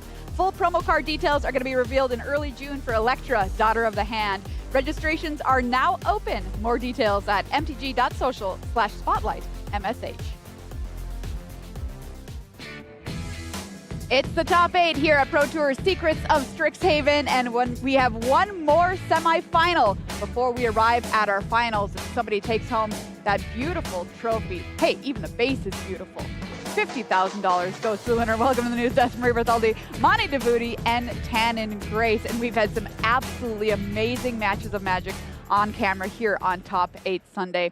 Let's take a look at our bracket and find out what's already happened here in the tournament. You can see so much carnage already laying waste to the field here, but we have Nathan Stoyer awaiting an opponent in the finals. Nathan Stoyer on that Celestia Landfall deck, but of course we need to find him an opponent. And Monty, would you call that win over Matt Nass just a major upset? I absolutely would. I think it's the type of thing that it can always happen. Certainly a player of Nathan Stoyer's caliber can always get it done, but the matchup was tough. Yes, it was. So Nathan Stoyer awaiting an opponent in the finals, and it's time for us to find him one. Let's set up our second semifinal here. Christopher Larson on Celestia Landfall up against Ray Zhang on Is It Lessons. Christopher Larson, zooming in on him, he is your current reigning Pro Tour champion. Can he go back-to-back? The possibility is there. He started playing Magic in the year 2000. His tournament goal is to win the Pro Tour, and he is getting steps closer and closer and closer throughout this top 8. Top 8's at almost every level of play. Yeah, let's take a look at what got him here. You can see that very good record in Standard. During the Swiss, 9-1. Played against Is It only once that whole tournament, though. It was Elementals, so it wasn't the same deck that he's going to be up against here, but he did beat it, so it's a different deck, but hopefully the same result. Let's take a look at Christopher's opponent. Ray Zhang started playing Magic in 2016, also has the tournament goal of winning the Pro Tour. Also, much like Christopher Larson, solid Pro Tour performance and stats, top 8s at almost every level of the game, from Magic Online to Pro Tours, qualified for this tournament via excellent season performance. Let's take a look at the round by round. Yeah, you can see their whole Swiss right here. They went 6-1 in Standard during the Swiss. I want to point out they went 2-1 versus Landfall. That's a pretty good record. The only problem was their loss was to Nathan Stoyer playing the Landfall version of the deck, which is what they're actually up against this round. So hopefully they could redeem that loss. All right, those are the players. How about the decks, Monty? Okay, we're going to start with Celestia Landfall in the hands of Christopher Larson. Now, Chris's build very similar to Nathan's, as we mentioned, who is already waiting in the finals. The erodes in this deck have been an absolute all-star up to this point, but I don't think that's where the focus is going to be in the matchup against Lessons. It's going to be about how fast you can go to put the pressure on them and disrupt them to slow them down using a card like Keen-Eye Curator. I have my eyes especially on the sideboard here, because from the sideboard, those 3 copies of Rest in Peace from Chris are going to be all important when it comes to this matchup. Now, on the other side, Ray Zhang on Is It Lessons, our lone remaining Is It player in the top 8. Is It Lessons has looked absolutely fantastic in their hands, just being able to get the combo of Grand, Artist Talent, and Monument to Endurance online has looked so good, and Roy is just building their deck to be more consistent using Consult the Star Charts. Now, one thing that I think will benefit them a lot out of the sideboard is having access to some more interaction cards like Spell Snare will be very important in the matchup, just to make sure that that Rest in Peace doesn't come down to ruin your day. Those are the players, those are the deck. Who do you like, Monty? I think that it's slight favor to Chris Larson, but this match could absolutely go either way. And the way Ray has been playing all weekend, being our first player in the top 8, having the play here in this matchup, they absolutely could take it down easily. Absolutely, 2 excellent players. Let's find out what happens here in our second semifinal. Alien Corey, take it away. Thank you so much, Maria. Thank you, Monty and Tannen, Corey Baumeister, Ailey Loney. We are super pumped to get into this second semifinals and find Nathan Stoyer an opponent. Yeah. Corey, if you're sitting in Nathan's seat, who do you think he would like to be facing? You know, he kind of told us a little bit ago, it's hard to not go for your teammate to have that, even if it's slightly a worse matchup. So I think Nathan wants to play against a teammate, even if the matchup might be a little bit better against Rue. For sure. Excellent weekends thus far for both players. You know, Chris kind of feels like he's been just flying by the seat of his pants the entire time. You know, that's just how he plays Magic. Always has a good time, even when he's losing, and just doesn't take it, you know, it doesn't bother him if he loses. I want to say he doesn't take it seriously. Of course he takes it seriously. But it doesn't get to him, which is such a great talent to have. It's a new Chris, to be honest. Like, I have been on a testing team with him for a long time, way back in the day, back in around 2018, and he did kind of wear his emotions a little bit more on his sleeve. If he had a bad result or two, it would affect him, but he's definitely playing with a more relaxed aspect these days, and especially at this Pro Tour, and it seems to be suiting him very, very well. I mean, yeah, just what he said yesterday in one of his winter interviews is like, life is good, you know. He's a family man. He's got 2 beautiful kids, a beautiful wife. Like, everything's good, and like, that resonated with me too. You know, I'm sure you can agree as well. You know, we've both become parents over our journey through Magic, and it just kind of shifts things for you. So it's great that he's still able to find the time, take that time from his family to be able to play here. Absolutely. Surak hits the board here for our Great Dane, Chris Larson, and we see abandoned attachments in the yard. There's going to be a combustion technique to take care of Surak, but not before Chris gets a card. Yep, one of the better plays to start with against Izzet, and maybe just one of the best cards that Chris has access to, especially with a very slow start here. You know, you really want to have that creature stick around, but a second one makes that really awesome. And now that is just creating a bunch of 2-for-1s, forcing Zhang to deal with that. And then after it is dealt with, now you got these extra cards, and you can start deploying those as well. 2 firebending lessons and 2 almost ancestral recalls for Rui Zhang. So this hurts, having to use 2 spells to get rid of this guy, but 2 cards drawn off of him. Yeah, that is brutal. It was a 2-for-1 with the combustion technique. Now it is a solid 2-for-4. I mean, wow, we're drawing so many cards here. Surak certainly put in the work. I've never been too high on the card, but in this situation, it looks like the best card in Chris's deck. Makes it a lot better that Chris did have to discard one, so it's, you know, not as much card advantage from Surak. And Rui Zhang did get the ability to Ancestral Recall there with the Accumulate Wisdom. Yes, so upside there for Rui, able to get those cards back that were used to get rid of the pesky critter.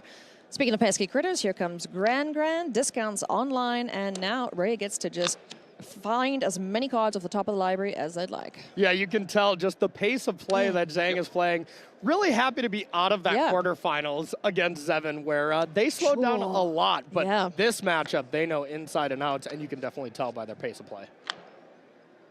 Yeah, much more comfortable, at least against, you know, Landfall as an archetype. Selesnya Landfall might have a couple little extra wrinkles in there. Yeah, still plays out basically the same, and that is one difference for the Selesnya Landfall decks.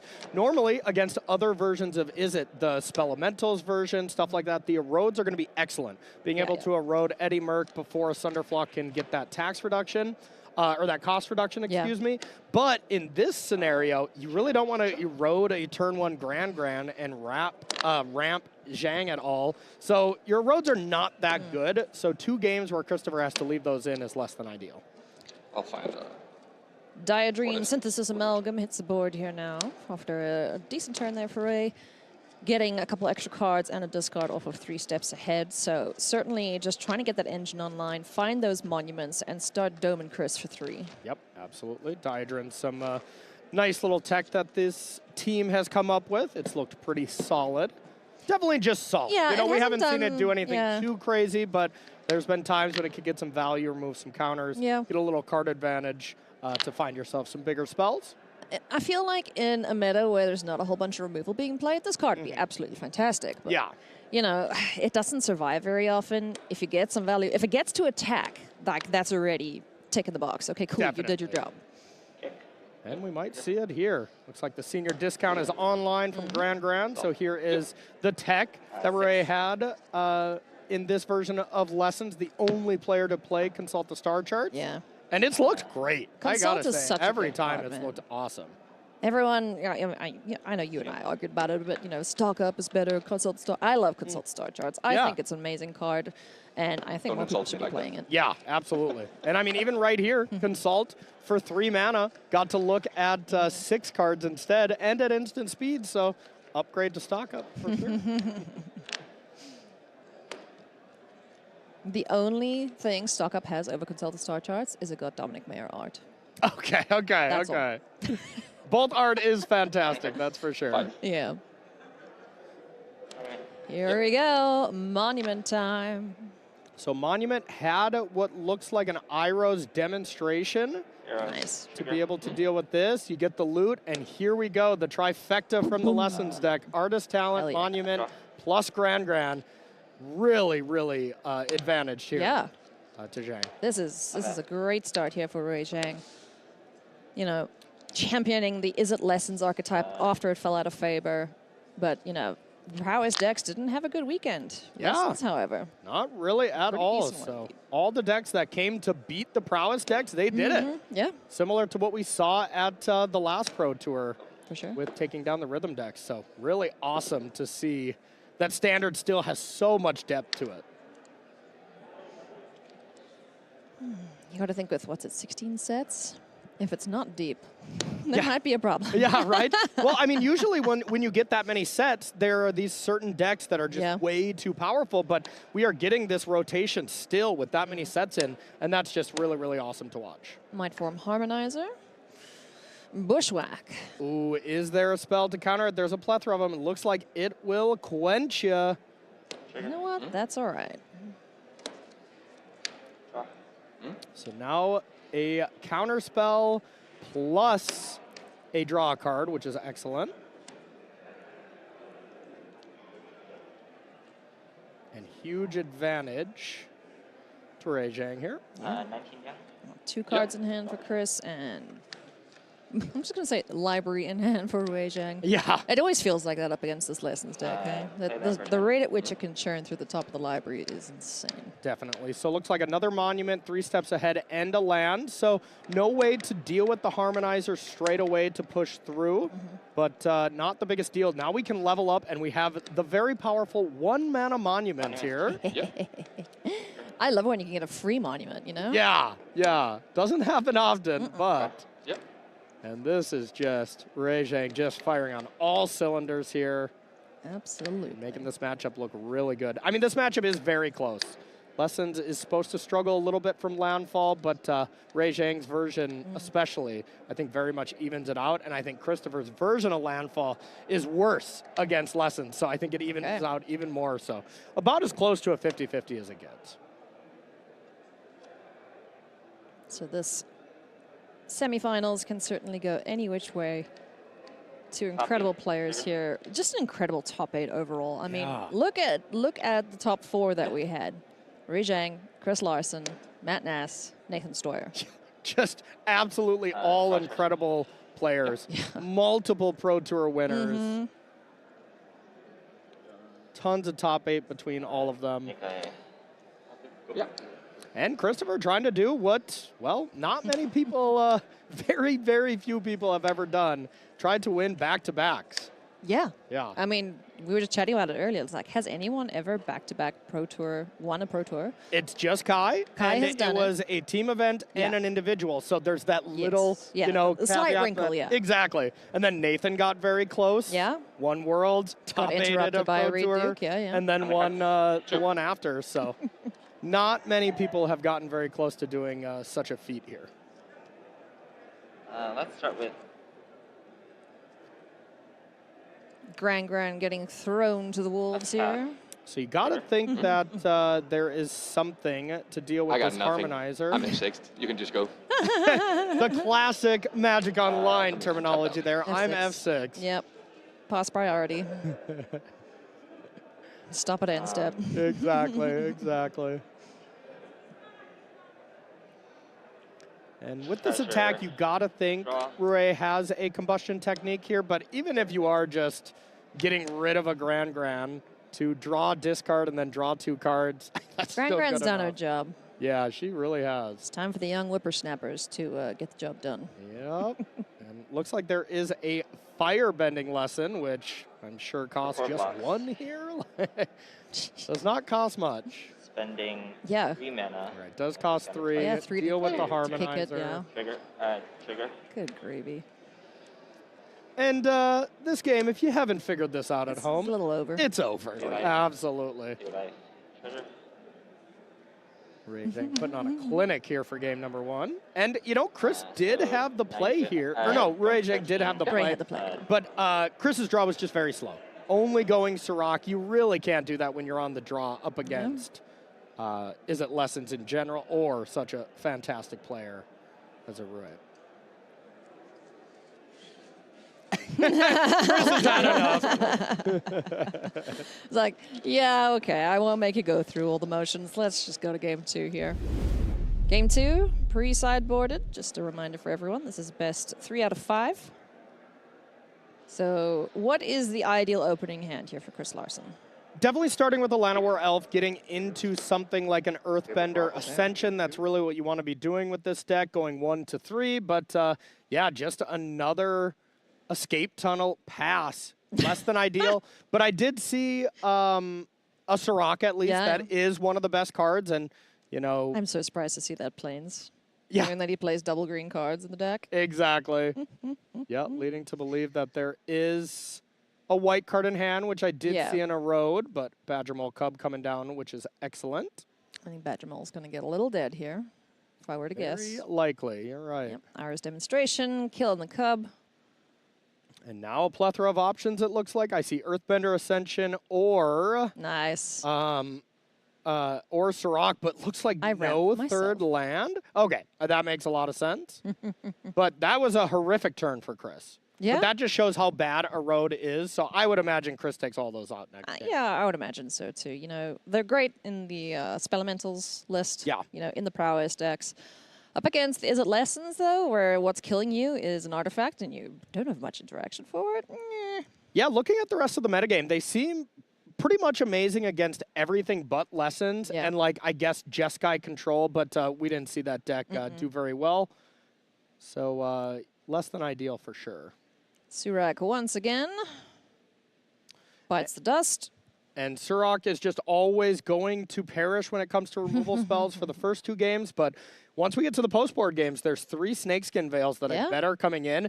And if you ever cast a removal spell on a Sirach, they draw a card and then Snakeskin Veil it, I mean, it's over. It's so good. It's over. It's like letting someone pay the ward before you counter their spell. Exactly. Love it. Yeah, it is devastating. Gran hits the board here now for Rui Zhang. And I saw Accumulate Wisdom in hand, but with only 2 lessons in the board, looking to get 1 more.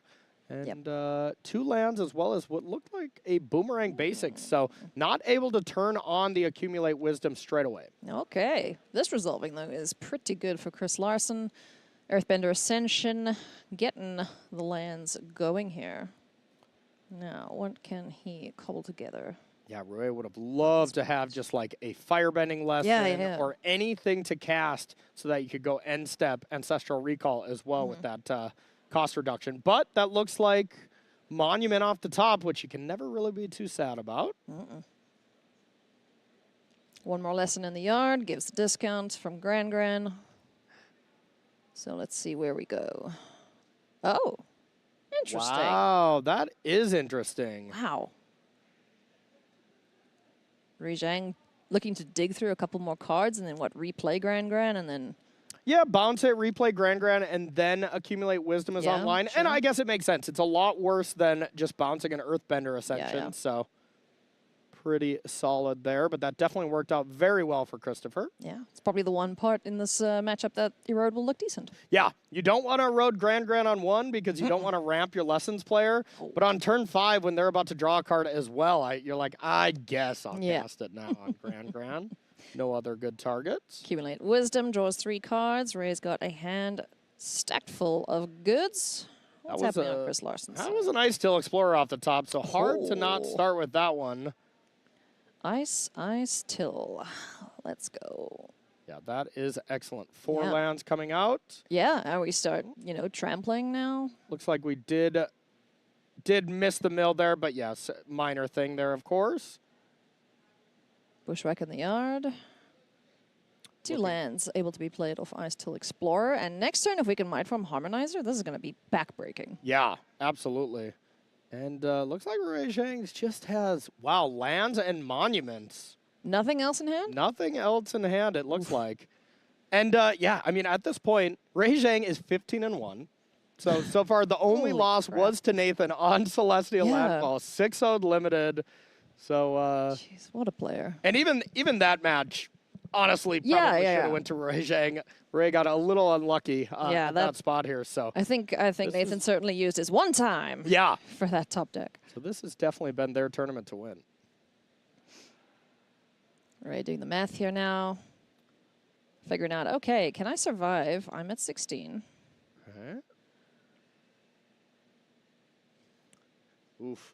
Yeah, Consult. Kicked Consult here with no real cost reduction here. You basically need a combustion technique to deal with Ice Till Explorer immediately. Yeah. And then you kind of need more than that, and I don't see those being the option. That looked like Firebending Lesson, which is horrific here. And I think maybe it'll quench you. Yeah, this should be GG here with Ice Till. Well, let's see. Come on, Chris, you got a Might Form Harmonizer? I thought we did. Oh, it's like it might be GG even without a harmonizer because you're gonna get 6 you're gonna get 6 landfall triggers. So that is 6 +1/+1 counters from the first ascension, and it'll be 2 from the other one, or 3 from the other one. So 9, 10, 11. 15, 16, 17? Looks like 17 to me. With just the Earthbender Ascension, so. And we can have plenty more where that came from.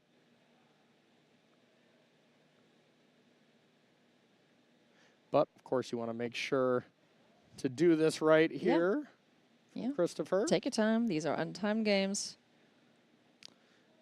Here comes Earthbender Ascension, number 2. Yep. And an escape tunnel as well for another landfall trigger. And 2 lands to be played off of the Ice Till. Don't forget your mill. Yep, mill coming here after we get a land in play. 8 on the battlefield, about to be 9 from the first ascension. And then 4 more land drops, plus the escape tunnel being sacked. So technically 5 more land drops should clean this game up. Hang on, Ice Till's not that good. Landfall triggers, not land drops. Yes. That is very true. Yeah. Quick count here. Chris Larson going through the motions, making sure he sequences everything correctly. Oh, cool. Okay. And he's got the Hydra. I think a Hydra and another Earthbender Ascension. So it is well over lethal here. Hang on, he was giving someone crap earlier for having mismatched cards. I believe he was. Yes. Please get on that after this. I'll let him know. Yep. Thanks. Mossborn Hydra hits the board here. Yeah, he was giving Max a little grief.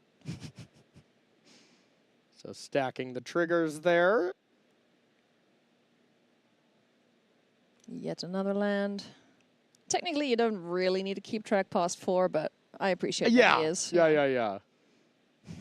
Adding counters, still fun. Yeah.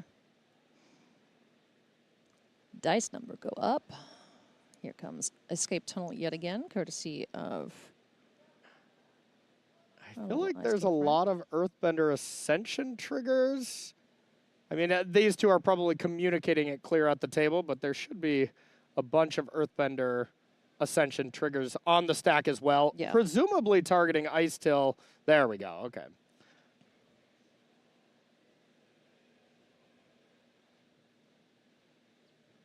Whee! Look at the size of that Hydra. The one up in the main deck. Wants to get in on some of the action here. And we'll see what kind of comeback he can have here. I think we're going to go into our sideboard games with both players. I think so as well. Yeah. But never count right out. We've seen that plenty times this weekend.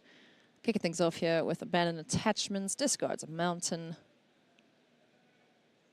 And here we go with our mode selections on these 2 monuments. Let's see what we can do here. Feels like this is just far too much to come back from. Yeah. Not enough ways to destroy these creatures, and you need a lot of ways to bounce the Hydra and stuff like that. See Boomerang Basics in hand there, so that's one thing that can be bounced at least, but still 2 threats on the board, nothing to block with or interact. So we good to go to game 3.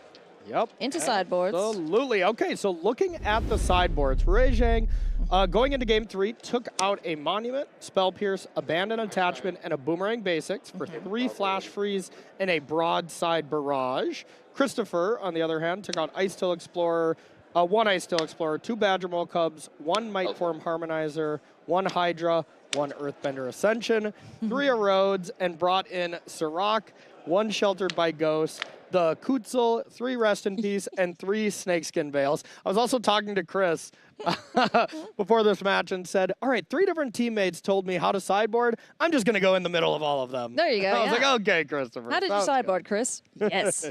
yes, I did. Nice start here, having taken out, what, half of the Badger Mole Cubs? 1 still showed up to play there, so great start for Chris Larson. Llanowar Elves into Cub.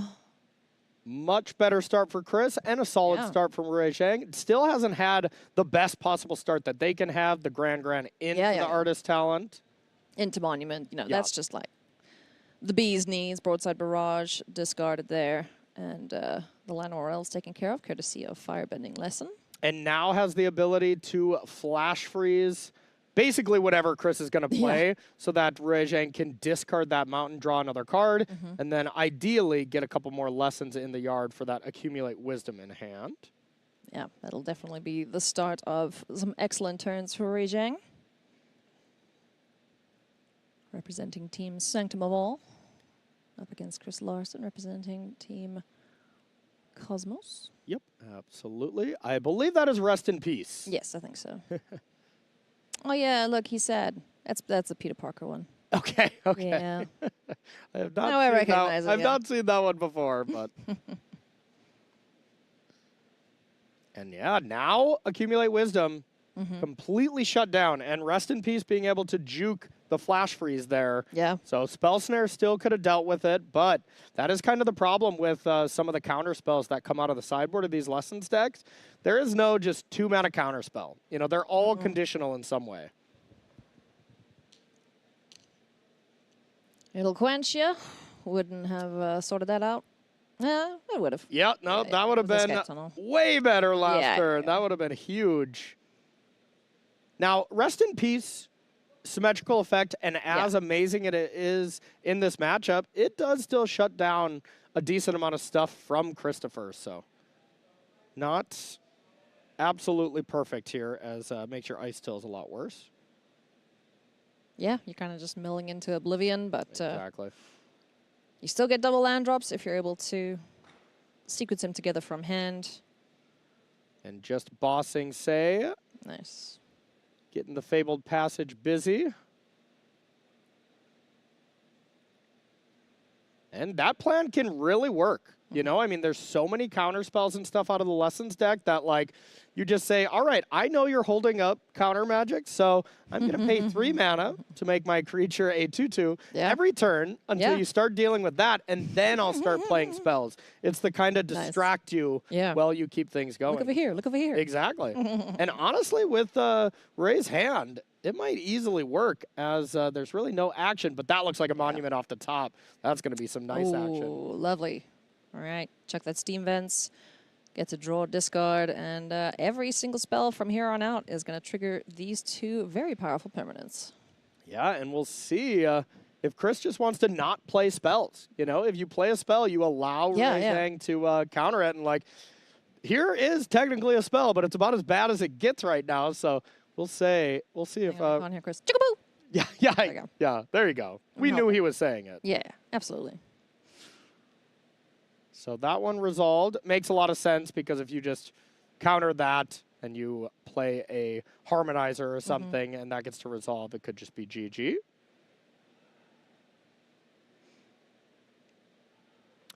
Now we'll see if Chris takes the conservative line of playing harmonizer or just, hey, I got another land ready to get going. I love this play.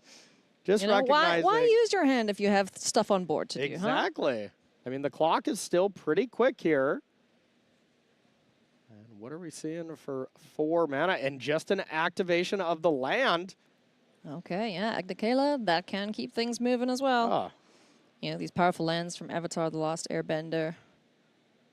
Yeah, they're all good. Yeah. Looks like another land. So Chris doesn't have a lot of action, but, you know, I think the worst thing Chris can do contextually to what Ray Zhang has in hand is play a spell. I think just bossing say, if Christopher has perfect information here, is what he would and what he should do. Yeah, you know, a big part of being a professional Magic player is putting yourself in your opponent's seat. Like, how would they sideboard? Yeah. How would I sideboard against me if I was playing their deck? Yeah, wow, and look at this. 4, 5, 6, 7, 8, 9, 10 damage here. Jeez.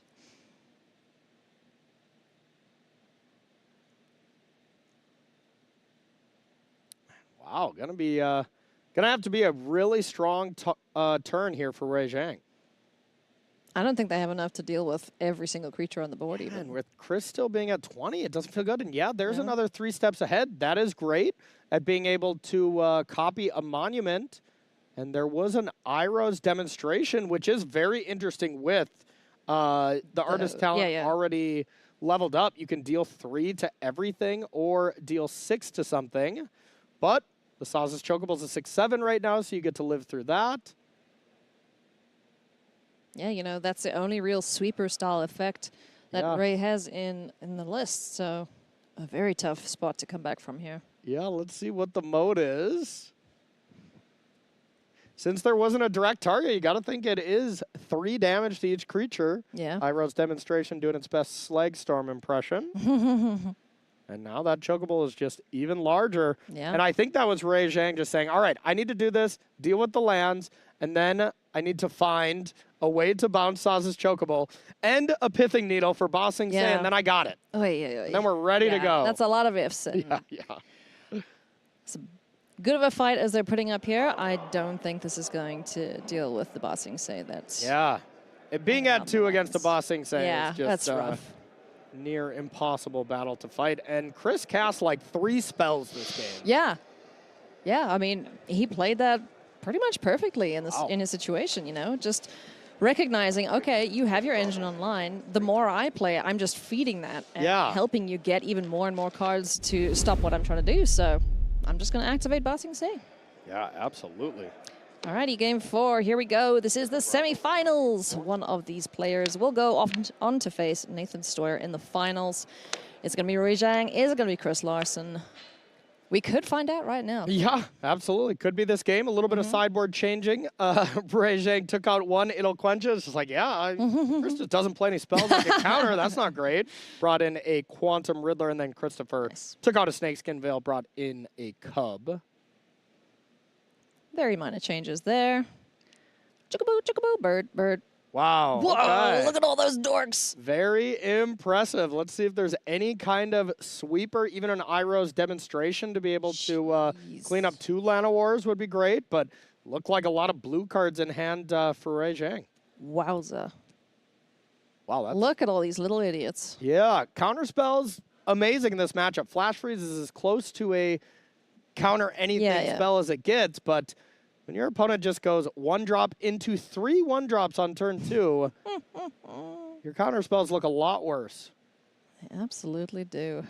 And now these 2 little birdies. Okay. Oh, okay. I'm guessing that's going to get Flash Freeze. Yes, 100%. Flash Frozen?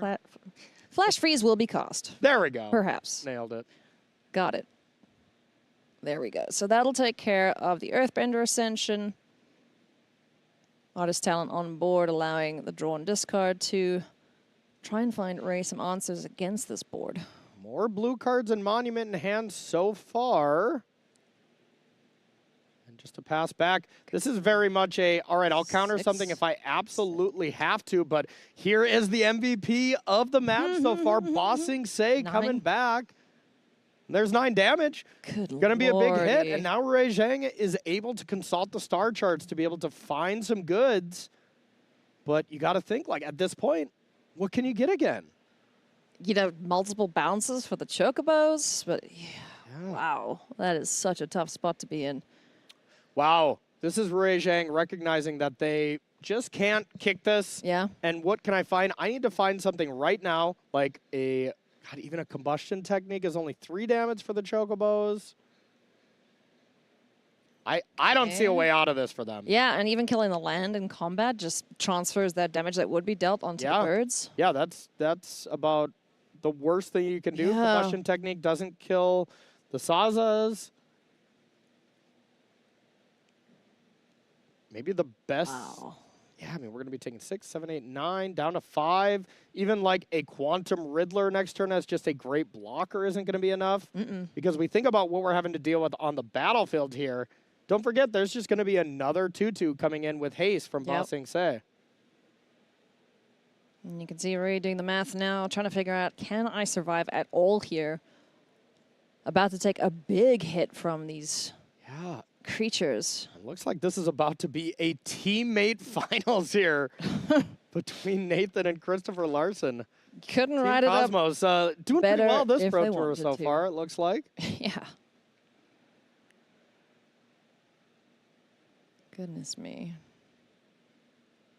What a sweet deck, huh? Yeah, it looked really good. Just that small change of splashing white for a road, which honestly, watching Nathan, watching Christopher all weekend has just looked incredible. Yeah, I mean, because that was the downside for the mono green decks, right? Is they didn't have any instant speed reaction. All they had was Meltstrider's Resolve. Yeah. And at that point, you know, it's often too late.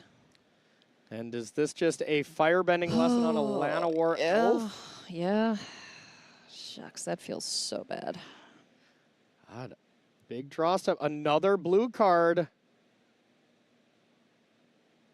You can accumulate wisdom, which is the ancestral recall mode, and try to find something here. Let's see.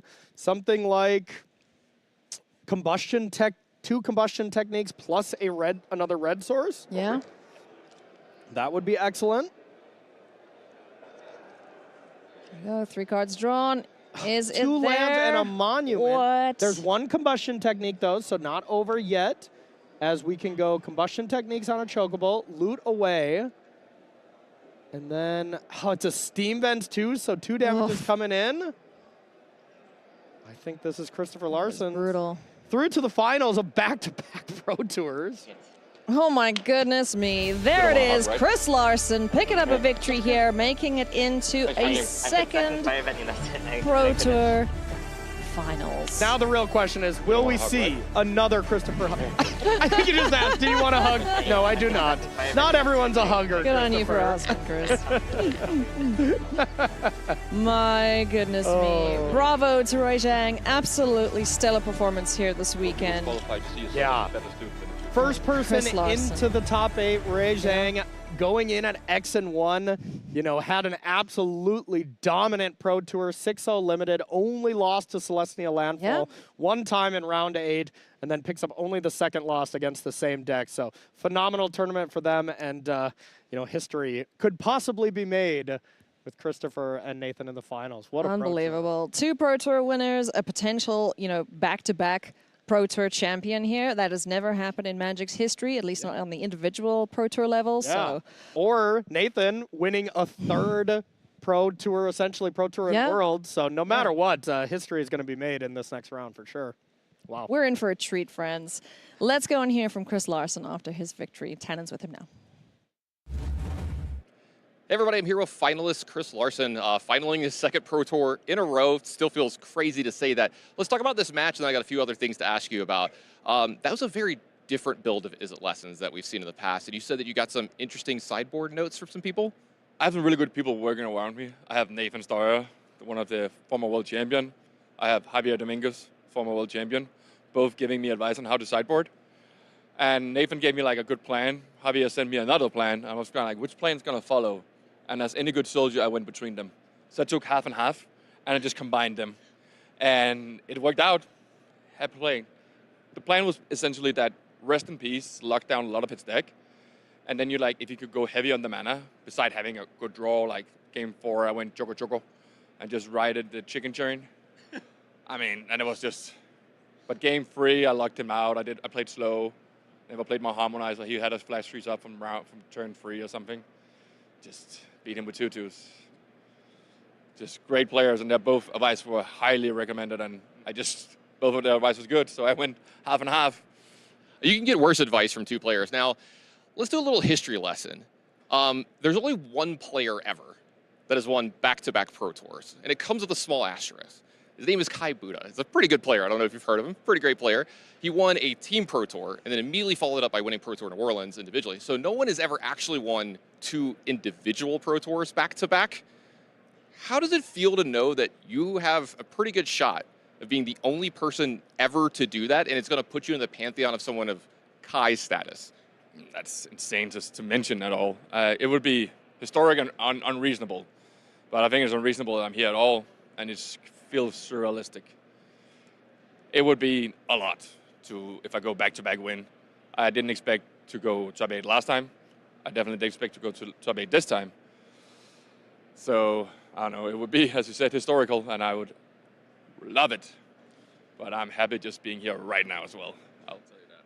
Yeah. One last quick question. We know your opponent in the final. It is your teammate. How are you feeling about that?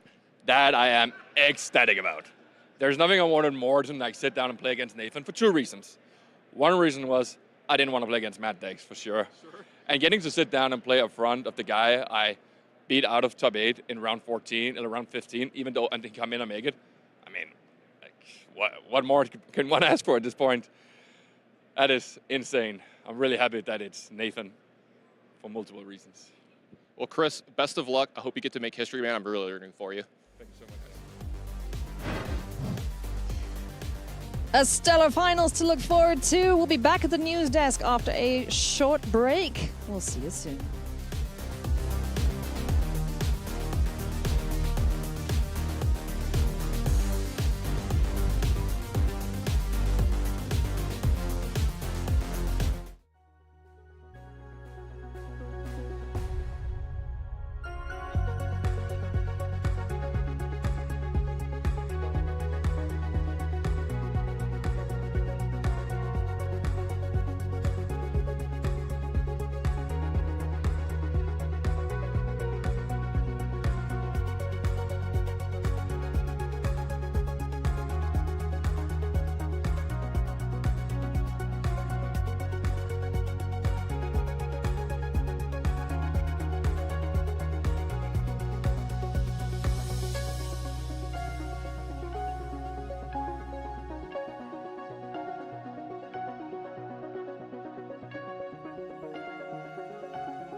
If you couldn't make it to Las Vegas for MagicCon, good news. There's still time to get your badge for MagicCon Amsterdam.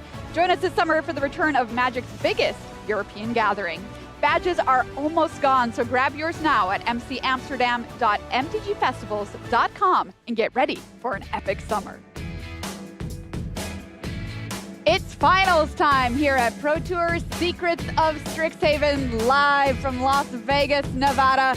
Well, we started the tournament with more than 300 players. Now only 2 remain. By the time we're done today, of course, only 1 can hoist the trophy, claim the title, and $50,000. Take a look at our bracket here to find out how we've worked our way through our top 8 already today to arrive at our finals with teammates Christopher Larson and Nathan Stoyer playing the same deck, Selesnya Landfall. Welcome to the news desk, Merberthaldi and Mani Devuti. Mani, are you excited for these finals or what? I think I'm probably the 4th most excited person in the room. I think it's like a tie between Chris Larson and Nathan Stoyer. Yeah, Then Anthony Lee, knowing that he's just secured a 2nd Pro Tour victory for his team in a row, right after his new vision of what if we expand the team, do 3 testing houses, change how we communicate, back-to-back Pro Tour victories for the team, and then I'm probably 4th. Okay, you're 4th. Yeah, I'll claim 4th. A stellar weekend for all of the people involved. Let's set up our finals matchup. Christopher Larson on Selesnya Landfall, the same deck in the hands of teammate Nathan Stoyer. Both players on Team Cosmos heavy play. Let's get to meet our players. Christopher Larson, he is your reigning Pro Tour champion. Can he go back-to-back? We will soon find out. He has top 8s across nearly every tournament type. He qualified by saying, quote, "I won the last Pro Tour. Pretty solid weekend." Well, a pretty solid weekend indeed. He could have another one of those coming straight up. Yeah, taking a look at his round-to-round, I think the only thing that really matters is round 15. Selesnya Landfall against Nathan Stoyer. That was the mirror match.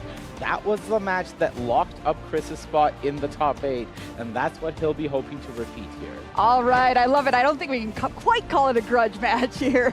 Take a look at the opponent. Nathan Stoyer started playing Magic in 2010, your 2022 world champion. He top 8'd at Pro Tour Phyrexia in 2023, and then won Pro Tour March of the Machine also in 2023. That sick run made him the first player to finish in the top 8 of 3 consecutive premier events while winning at least 2 of them. The last time a player had similar results was when Kai Buda did something similar in 2001, which is a year before Stoyer was even born.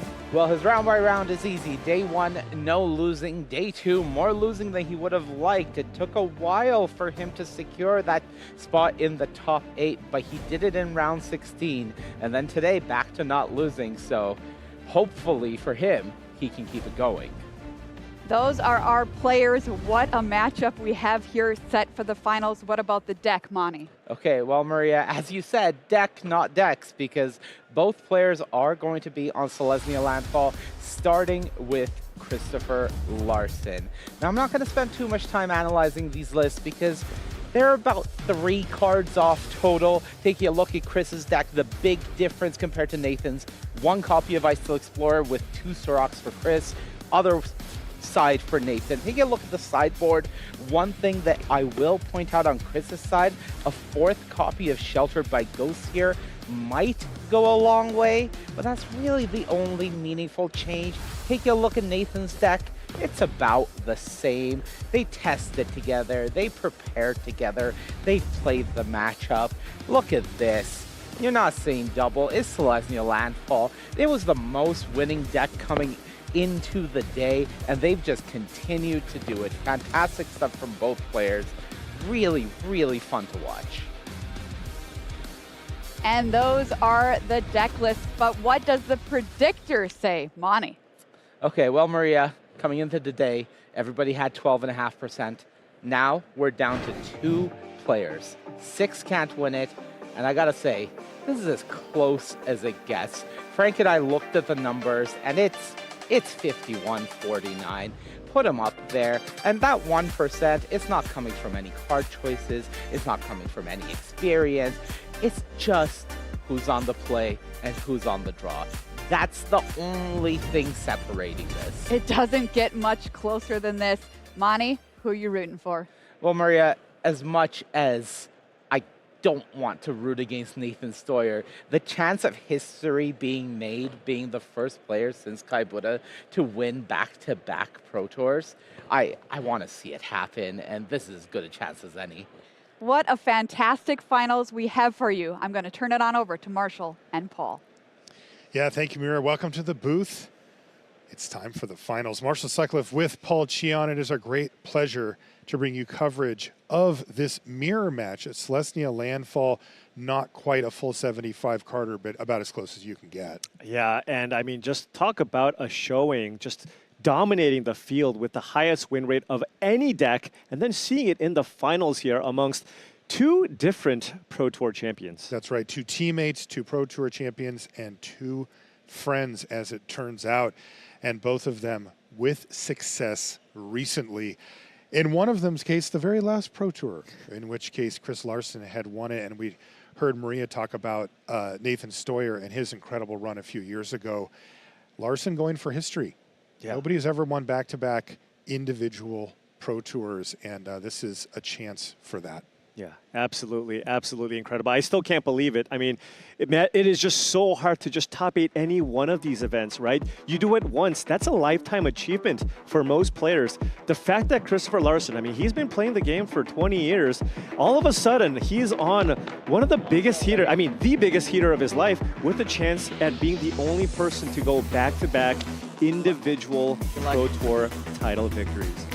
Unbelievable stuff from both of our competitors here. Two of the best in the game. And as you can see, not only teammates, but close friends as well. A big hug between our competitors, and I expect them to be pretty chatty. They're going right to the action here. Chocobo here for Larson. Stoyer leaves things off with Llanowar Elves. Now Chris Larson does have Badger Mole Cub here on turn number 2. Likely going to be running this out here. Now, both of these players did play against once in the Swiss. Christopher Larson did come out victorious there. 19? Yeah. How did I already lose my pen? Oh, it's there. Not. Yeah, but I put it in my. I didn't walk just out casually playing in the finals of the Pro Tour. Can't find your pen. That is really funny. Thankfully, you can still win a Pro Tour and borrow somebody's pen. That's right. So good start here for both players. Nathan Stoyer with Llanowar Elf turn 1 and Badger Mole Cub on turn number 2, meaning he can play potentially multiple spells this turn. He can go, but oh yeah, and he's going for the Badger Mole Cub onto the Fabled Passage to get some additional landfall triggers available. Keeps the land back, so now what you can do is just actually block the Saz's Chocobo if it gets out of hand, and then sacrifice the Fabled Passage. Save yourself a few life points.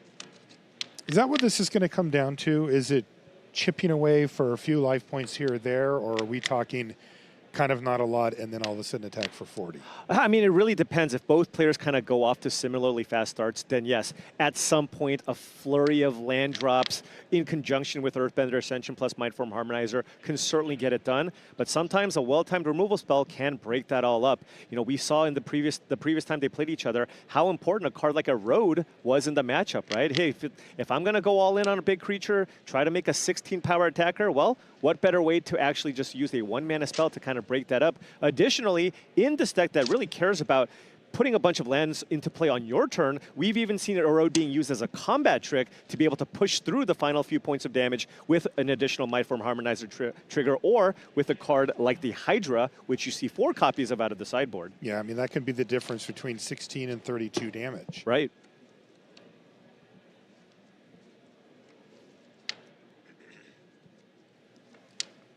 Pretty well built out board for both players here. Larson, it does have the Earthbender Ascension now. Yeah. That's the reason why you didn't get the deck. I don't know why I shuffled. I was thinking. I mean, I figured. Yeah. Wow, these players are way ahead of the game, as it turns out. And there's the block and sack that you mentioned before. And of course, the Fabled Passage will go back onto the battlefield.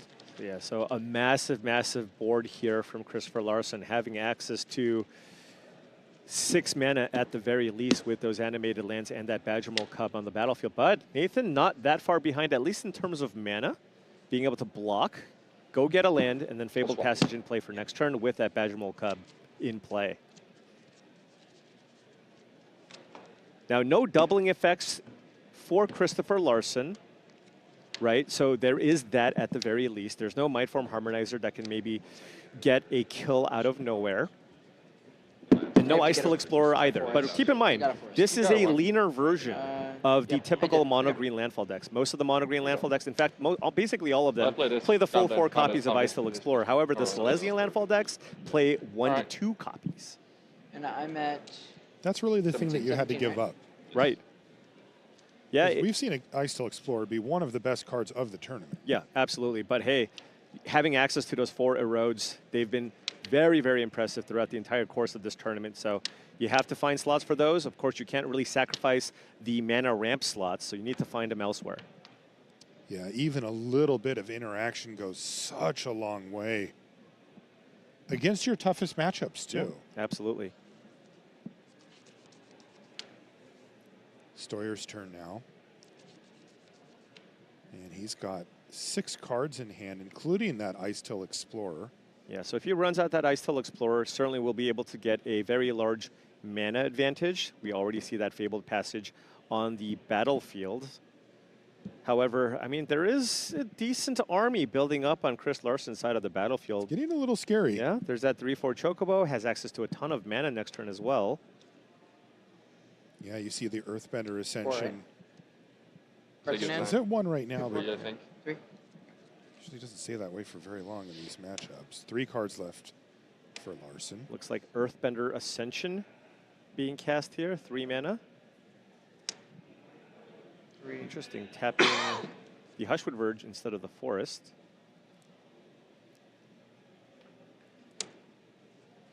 All right.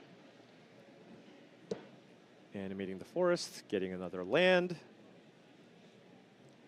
And that Forest can, of course, also tap for 2 mana because of the Badgermole Cub that's on the battlefield. And Stoyer's going to be efficient here and crack his Fabled Passage. So that would be 2 counters on the Earthbender Passage. And now with 3 mana available, you can play Keen-Eye Curator and Llanowar Elves. Land per turn? Oh, excuse me. I think you played land per turn. No, I just tutored with this, right? Oh, yeah. So I had Right, the right, Fabled yeah. Passage. Yeah. Good, right? I have not played land. Oh. He's right. Yep. Trigger. 4 mana, Ice Still Explorer. And now he has another land available to play. That's coming in from the graveyard. That's his last land drop to have. Right, but now Earthbender Ascension will be online. Am I going to hold priority? Yeah. So mill trigger on the stack. Sure. Thin out the deck with mill trigger on the stack. So now once And the this forest is triggers in play, twice, there so will it's be still 2 on the mill stack right triggers now. off the Ice Still Explorer. I'm going to have these resolve after the mills. Yeah. You want me to find an F6 paper? F6 is the shorthand term for I'm not going to do anything. Right, I have passed priority. Yield priority to you for the rest of the turn. All right, Then 2 I'll mills. resolve the 2 triggers here. Earthbender Ascension here, 2 triggers, so that's 2 +1/+1 counters. 5, 2 counters. I'll distribute them. Yeah, Larson's really only job at this point is just to keep track of what Stoyer's doing to make sure that he's playing correctly. Right. But unfortunately for Larson, he is playing against Stoyer. Yeah, and he has pretty dang clean with his right. play. He has been playing extremely clean over the course of this top 8. Yep. 2 counters on Badgermole Cub, and also a little bit more. Yep. Wow. Llanowar Elf onto the What table as a well. turn for Stoyer. Huge, huge turn. So now next turn with that Ice Still Explorer in play, if you just get the Fabled Passage out of the graveyard twice, that's just 4 +1/+1 counters and trample wherever you like. 17. And what can Chris follow up? Now, Chris does have a fair amount of interaction in hand, so he can actually get rid of the Ice Tail Explorer, which is, of course, a source of card advantage here for Nathan Stoyer in that Erode that he has in hand. He also has a Bushwhack, which if he can get the Saz's Chocobo up to a 4-power creature, can use that to fight the Ice Tail Explorer. By the way, everything you're seeing here on Nathan's turn, it's because of Ice Tail Explorer. Right. Right. I mean, that's what enabled that explosive turn that we just saw from him, developing his board, landfall triggers, and his mana base. By the way, was that turn 3? Maybe turn 4? Yeah, it might have been turn 4, sure. It's unbelievable. Yeah, it's ridiculous. Have a mana. So using all the mana here, he has 1 green mana floating. I will fight the Ice Tail with my Chocobo. With the 1 green mana, as it is now a 4/5. So Bushwhack will kill the Ice Tail Explorer. Right. Hey, he's got to be thrilled. That's you know, big. Bushwhack being able to kill kind of a bigger thing. Right, because right now Nathan Stoyer only has now the Escape Tunnel here. That's a couple of landfall triggers and a Keen-Eyed Curator, which is pretty difficult to actually get to a 7/7 in this matchup. Right now there's a creature and a land and a sorcery in the graveyard. The 4th type is the tough part. Now, of course, if somebody has Ice Tail Explorer going, Earthbender Ascension is an enchantment, and then, of course, Diadrine is an artifact. Yeah, same with World Wagon. Right.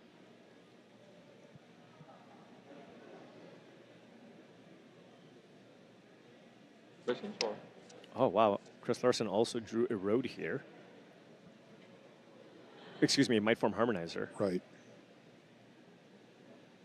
He's attacking with the Chocobo, it looks like. Right. Getting in for 4. And it's already taken 2 damage because it's fought the Ice Tail Explorer. So Nathan could block with the Badger Mole Cup here if he wants to get a trade going. Yeah, I think Larson's probably okay with that. Yeah, I think. But at the same time, I think Nathan's thinking, well, I have plenty of mana. So I don't necessarily need the extra mana anyway. So it's one of those trades where I feel like both players are pretty happy with it. So,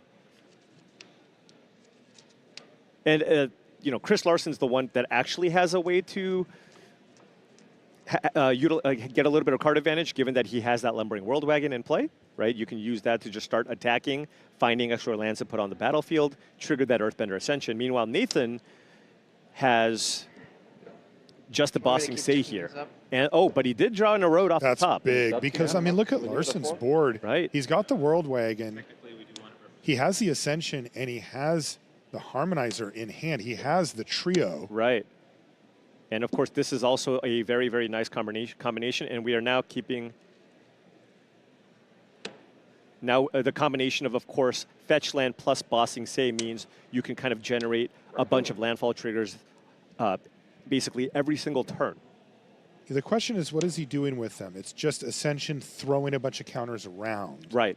But no big hammer finish. Not yet, no. Okay.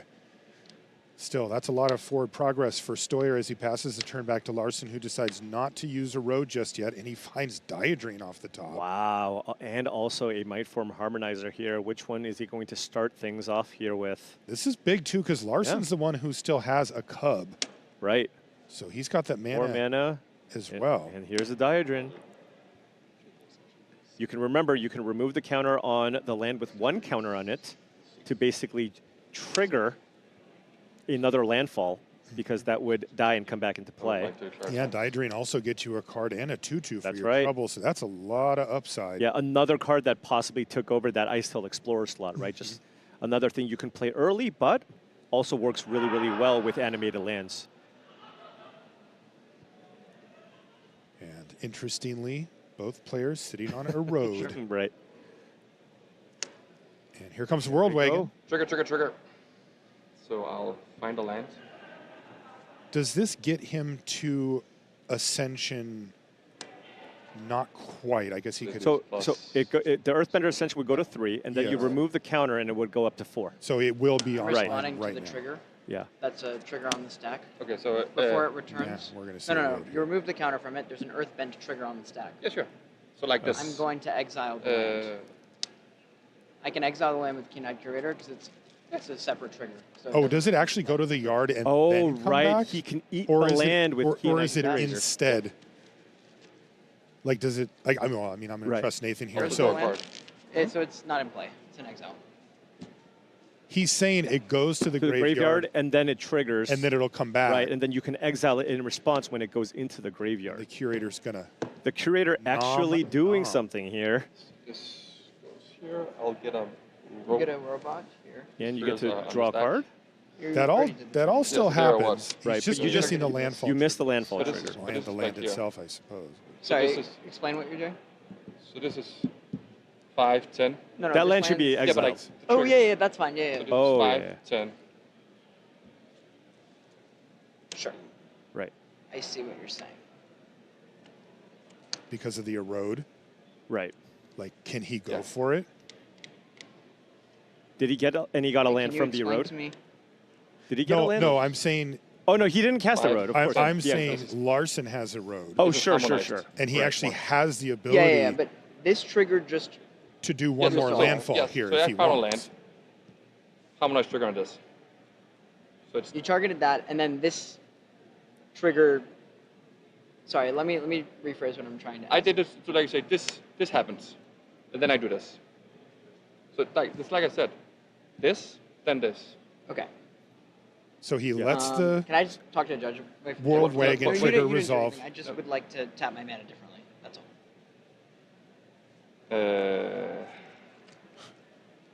Did he not leave white mana available? Oh, he did not leave white mana up. Because he has a road in hand. Tap your mana is one thing, but that has 3 counters on it. That means that you're tapping a blocker rather than Forced not. to play his exile. Right. You're stacking the triggers such that that ability results first, right? Yeah, so now it's 9. But Nathan, when he spent the mana on the Keen-Eyed Curator, wanted to basically tap differently. I'm saying, though, he's tapping a blocker.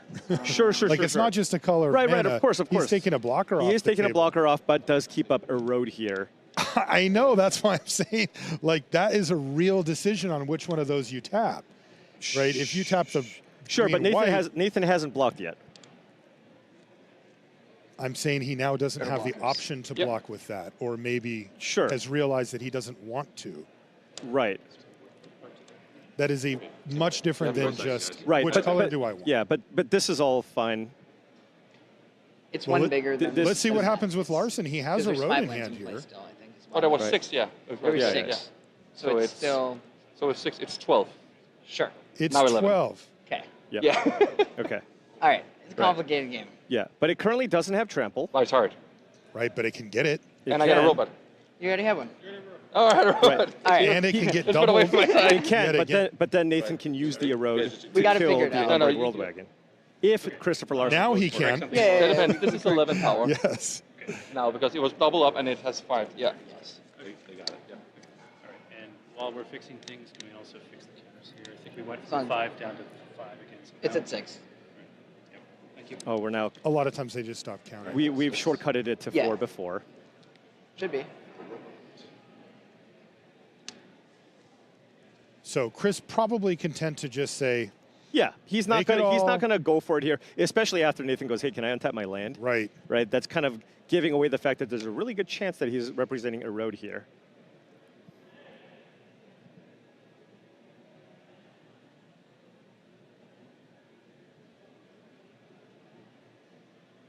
Erode, a really key card in the matchup. And Yeah, in often fact, it's the last card in hand for both players. Yeah, and oftentimes removal spells like this usually target non-land creatures, but that's not the case for the erode. Just gets anything. Mm-hmm. Nathan perhaps trying to figure out a way if he can force the issue. It's interesting because if he goes for a double block, then he could be looking at taking the World Wagon off the battlefield altogether. Right. If he doesn't, and Chris gets a little impatient and goes for an erode on his own creature, then he can blow him out. Sure, yeah. I think Chris might also be content just passing priority back because Yes. if Nathan has an erode, it's just so bad. It's so bad. He probably won't get greedy and will just say sure. And I think Nathan's also aware of this, so just have to line up what you want to either chump block with basically just what you, because the safest thing is just blocking with a Fabled Passage and then sacrificing it. And if Chris somehow goes for the Erode play and tries to go for the trample, then of course Nathan has the follow-up in his own Erode. But very, very big block here. Lumbering World Wagon crashing in for lots of damage.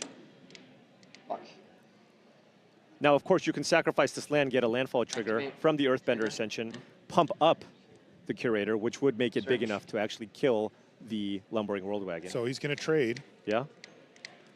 And Chris will probably just accept the terms of this situation. Yeah, it right? feels like keeping up a road so you somehow can't die on the attack pack is very important, especially because... Oh, no, he is going for it here. Okay. But Stoyer has it. Yeah, Stoyer has the Erode here as well. He has his white mana available. Counter on it, doubles the power. And Nathan's yeah, saying, of I course. have my own Erode. And Larson says, wow, you How do did you have tap it. your white mana that when it happens? Yeah. Didn't mean to tap it, I tapped it. So Chris Obviously. may be thinking that maybe Chris thought he got a read on that situation where Nathan was like, actually, I want to untap it. Maybe he thought that was a higher chance that maybe Nathan doesn't even have it in his hand. I know. So he went for it. Because why would you do that? Because that seems And I like know it would why. be a big mistake. And I know Right. why. It's because I don't know what to tell you there in was this a blocker. situation. Yeah. Like, you know. This gets a counter at 4.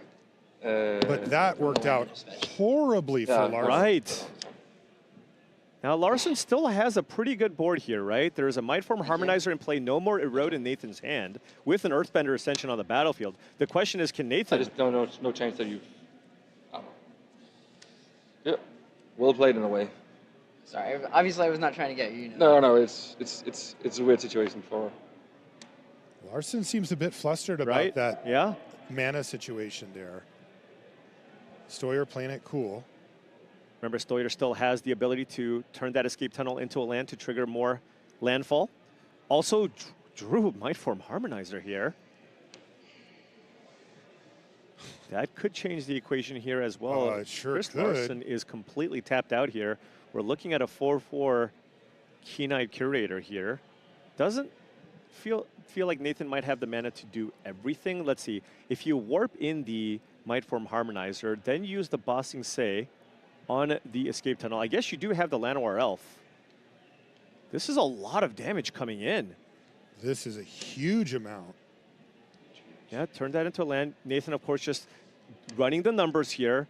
What a top deck. I don't think Larson's going to like this very much. No. Yep. He had no cards in hand. He had nothing, and he's like, really? This is 2 landfall triggers off of Earthbender Ascension. And now we're very much into am I dead territory. 2 triggers, so this is 24 here. So you're going to take 22, right? So 6, 12, 24, right? Damn. And it has trample. Right. That's oh my game. goodness. Wow, what a Sacrifice. turnaround. Trigger there. You see Larson sit back in his seat. Sacrifice. He thought he had this game won. Yeah, Holy shit, Nathan. He can't believe it. The land. Like, that was just the So this actual triggers perfect impact draw for in the that land. spot. So this targets this twice. So it's put the counter first. Larson is 5, shocked. He's in 10. disbelief. So it's currently 10 when I search this land. We agree? Sure, yeah. And remember, Yeah, you just go. if Chris Larson doesn't fire that Erode here, this can't happen. That's right. He would have had that Erode up so that Nathan Stoyer couldn't be able to go for the win And this turn. trigger. Put this first. And it just gets weird So because of 11, that 24. 22. land So untapping it's thing, because 20, Larson 21 really kind of believed that Nathan would never tap that white mana if he actually had a road. Which is why he went and then for Nathan it. said, actually, can I change what I did? He was allowed to do so, but Larson went with his read of saying, if more, you had though. it, you wouldn't Right. make the mistake of tapping your Oh, white because mana. of the So way I it think Yeah, the way Nathan this legitimately made an honest mistake, but then Chris read that for, no, there's no way you have it. You just want to keep up white mana, so I'm going to go for it. But then Nathan actually had it. And then Nathan top decked literally the perfect card card. and killed him the next Oh my turn. gosh. I mean, he went from looking at a board state of Stoyer having no white mana available with the win in his hand, Right. to, okay, you've got your white mana, that happens sometimes, to a reverse blowout and then Yeah. a loss. Monster Wow. top deck. Yeah. Monster Yeah. top deck. Agreed. Yeah. Now, Chris Larson. All right, that was a weird game. Yeah. Now, Chris In a Larson sense of play. has been in has taken some tough losses, specifically in the finals of the Pro Tour, right? Just the last one that he won, really he had the win in game number 4. I hope you know I he was had not it set trying up. to get you at all. I believe you. That's not the thing. It's just, yeah, I don't know. You know, Paul, I don't think it's sitting well with Also, I'm pretty sure if I said you would, yeah, I don't know. It's rough, but I just don't think it's sitting well with him how that played out. Sure. I think it's just an unfortunate sequence. Right. And like again, that is because. But you can Play tell up a bit after that. he's just having a hard time Yeah, kind of getting absolutely, his bearings back absolutely. But I It do definitely want made me think to you didn't have iterate it by doing that and then saying I had to untap by a hardly margin. What do you had to untap? Yeah, I think it. Yeah. Oh, that I had to untap the land. Yeah.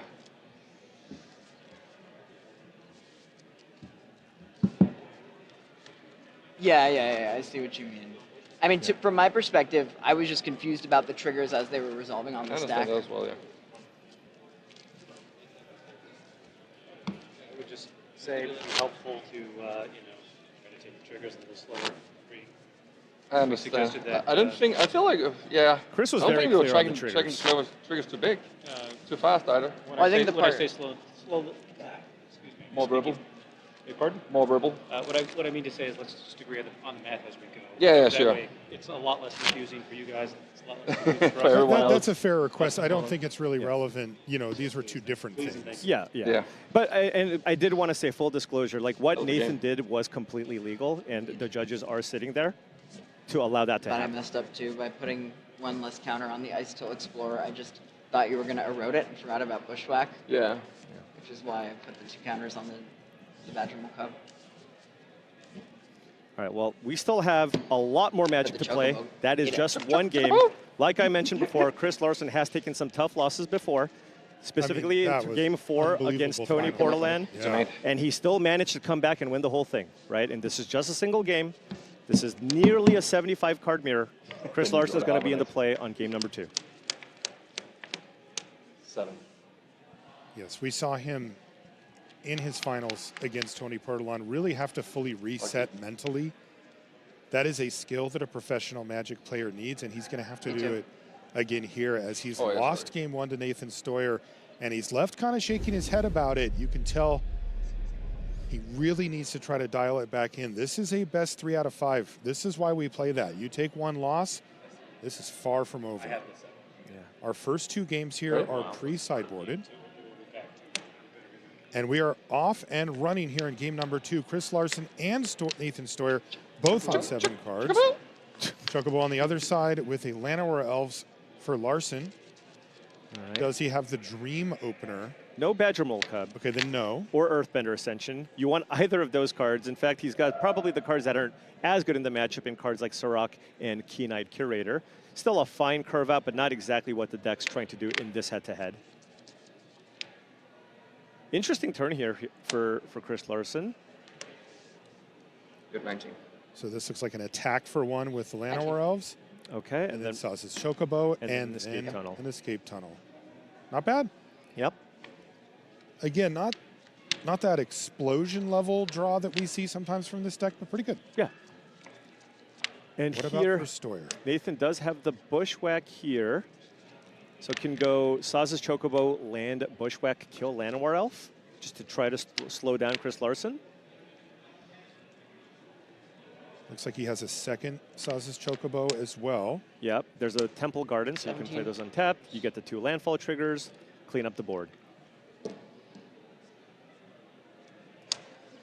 So he's going to Bushwhack, kill Llanowar Elves, pass the turn back over. On end step here, though, Larson is going to sacrifice his escape tunnel. That's an additional counter. Tune the Ether Split card. It's a good one, That right? Bushwhack has been pretty impressive in this It has deck. been. The timing on it matters, like the earlier the better. Yeah, right, And definitely. we see that here from Stoyer. Just to have an additional cheap way to deal with some of the mana creatures.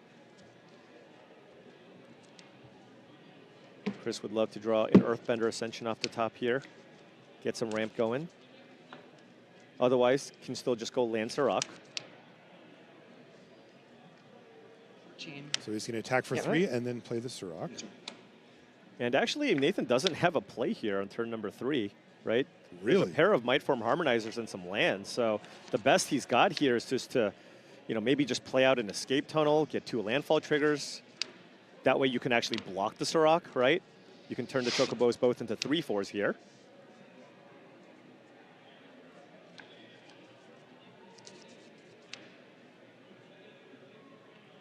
But on the flip side, I think Nathan is considering, do I just maybe take a bunch of damage? Is there a world where maybe I can win by, you know, holding onto that escape tunnel and waiting until the Might Form Harmonizer is in play to get double landfall triggers to maybe sneak in a victory?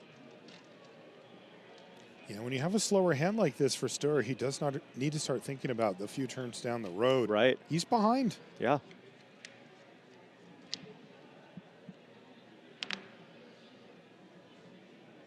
How is Sirach in the matchup? Not particularly strong. It just gets, you know, the Chocobos can grow.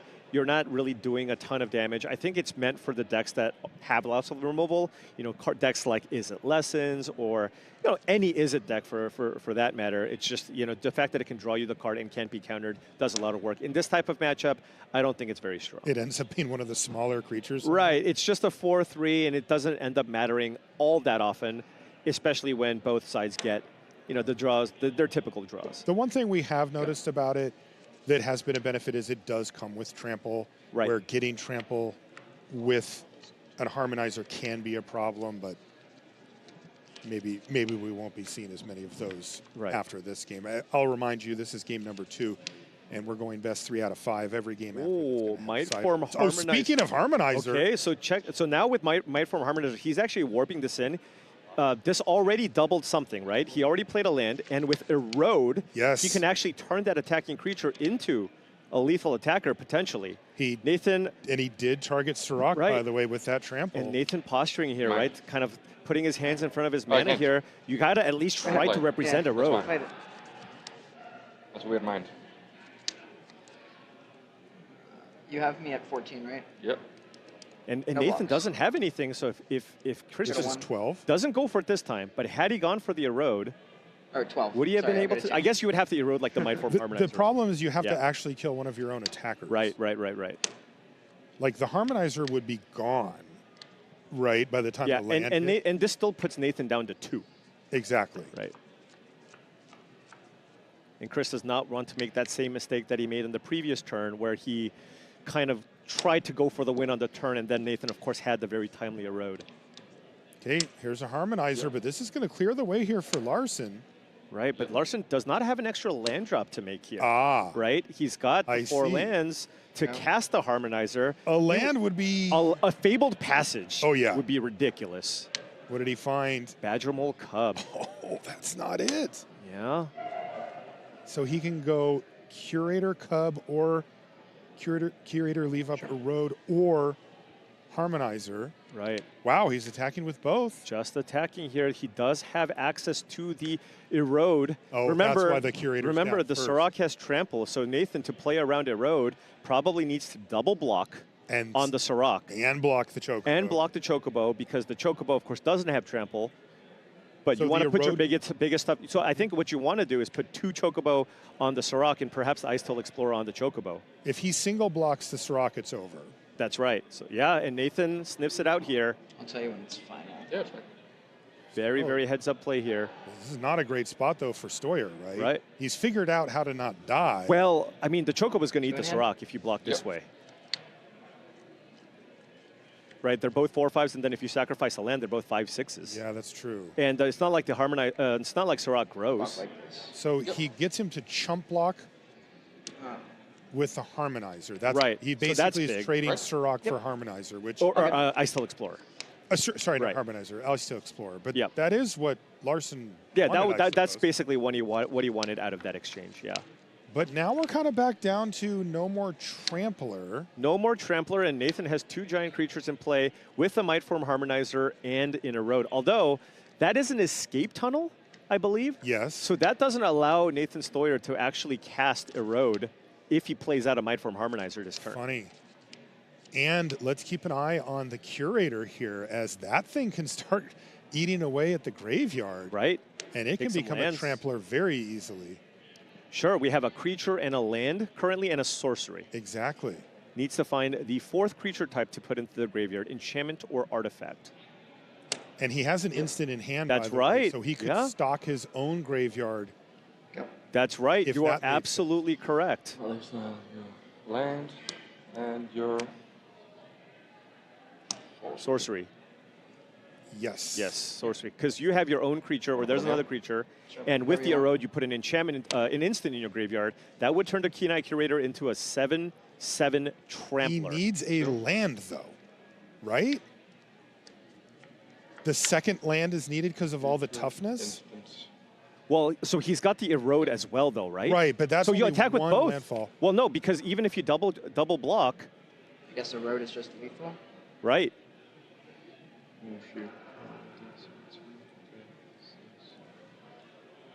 Oh, because he's down to 2. Right, he's down to 2, so the Chocobo has to get blocked. Oh, you can also attack with, I guess, Badgermole Cub too, with the 1/1, although I don't think that necessarily changes the math. Oh, it might, because the Sausage Chocobos are 4/5s. If you sacrifice a land, they become 5/6s. So the 7/7 tramples over for 1 point of damage, and then the 1 damage from the token might matter. However, then you don't have enough mana to exile enough cards and also cast Erode and exile a card out of the graveyard. Okay, he's going to play Badgermole Cub first, and that actually It's the same would amount of give mana. him- Right. But now if he destroys the forest, he can tap it for mana. Right. And destroy it and get 2 landfall triggers. So he needs to, yeah, so he's going to erode there. Yeah, just kill your blocker. Tap this. So this dies. Yep. But you still escape tunnel there for Right, Stoyer. and by the way, that still gives you another landfall trigger here. You get 2 landfall triggers, right? You get 1 from the erode and 1 from the escape tunnel. Right. So the 4/5 becomes a 6/7. So that's not quite enough. It means that even if the Keen-Eye Curator becomes a 7/7 Trampler, it wouldn't kill Nathan. It would leave him at 2 triggers around the stack. Yeah. Oh, it's a 7/7 attacking into 5, a 6/7. 6. So he would take no damage. Okay, but take he would no but damage. he would You have no have no board. board? Okay. Absolutely no board. Goes.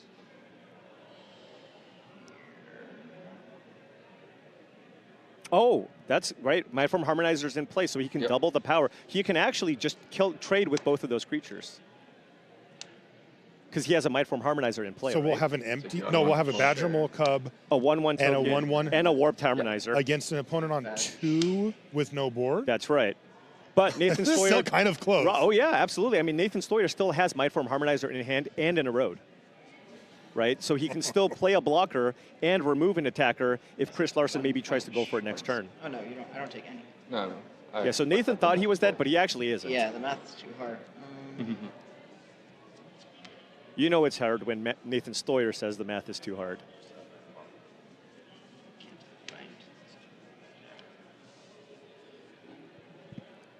Yeah, so Chris also knows what's going to happen here. All those creatures that rumbled in are going to die. A 2/2 and a 1/1 on Chris Larson's side. Nothing on Nathan Stoyer. However, Nathan has a bunch of lands in play. Has a Harmonizer. Has Bossing Stay available as well.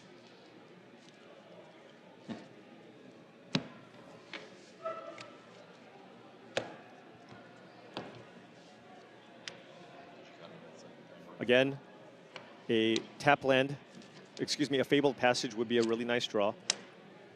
There's Saz's Chocobo. Hey, that's an extra blocker. Hey, this puts 2 blockers in play with an erode. So Larson has Harmonizer warped. So he has some action. Right, he can just cast it next turn if he wants, right? Along with the Chocobo that he has in his hand. So it's going to be very close here. Yep. Oh, not going for the Harmonizer. Okay. But you still have access to the erode here. All right, so there is a land here from Christopher Larson. Chocobo. Probably hard cast the Harmonizer here into a land. He's going to play the land first. Wait. He should have tapped the... I think that was a slightly missed... Yeah. You want to play the land after. Yeah. To get the landfall. Because trigger. you can't cast it up. But I don't think he would have had a good attack anyways. No. Because you don't want to attack Badgermole Cub into the 2/2 land. So he's just going to have to pass back anyway. All right, no 4 harm, creatures. No foul there. Right. But Nathan continuing to draw action here, has an Earthbender Ascension to put another blocker in play while keeping up that erode. All right, going for the Harmonizer here instead.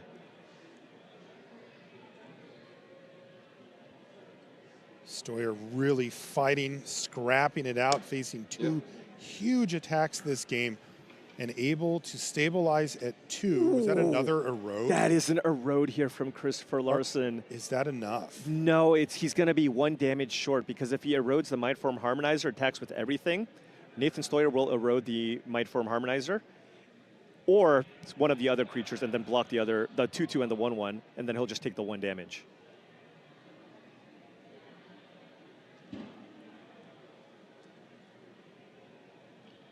Also, I think he thinks that there's a really good chance Nathan is holding an erode right now, too. Especially after that first game. That's right. Yeah, and this is where having access to a couple more lands and that Bossing Say is going to really matter here, right? If Chris Larson doesn't have a Trampler available, I mean, every single turn, Nathan can pump out another blocker with that Bossing Say. So often, it comes down to Trample. Yes, and Larson's just passed the turn back. Yeah. Stoyer with Erode and Earthbender Ascension, and he's found a Badger Mole So Cub. that's 2 more blockers. Well, his engine is online, no doubt about that. How is Christopher Larson going to find a way to sneak the last 2 points of damage? As long as Nathan Stoyer keeps up the erode, he can't even, draw an escape tunnel off the top to try to go for lethal here. At least until he fights through that erode in Nathan Stoyer's hand. Yeah, it would be a good draw.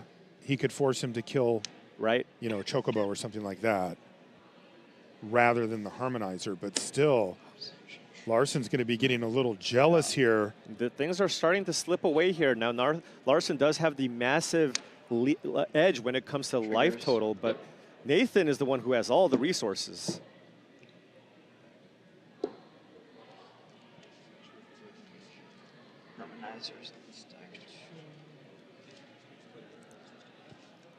Chris Larson's best bet here is just kind of hoping Nathan maybe gets a little bit too aggressive in one of the turns, fires off that erode, and gets in for the last few points of damage.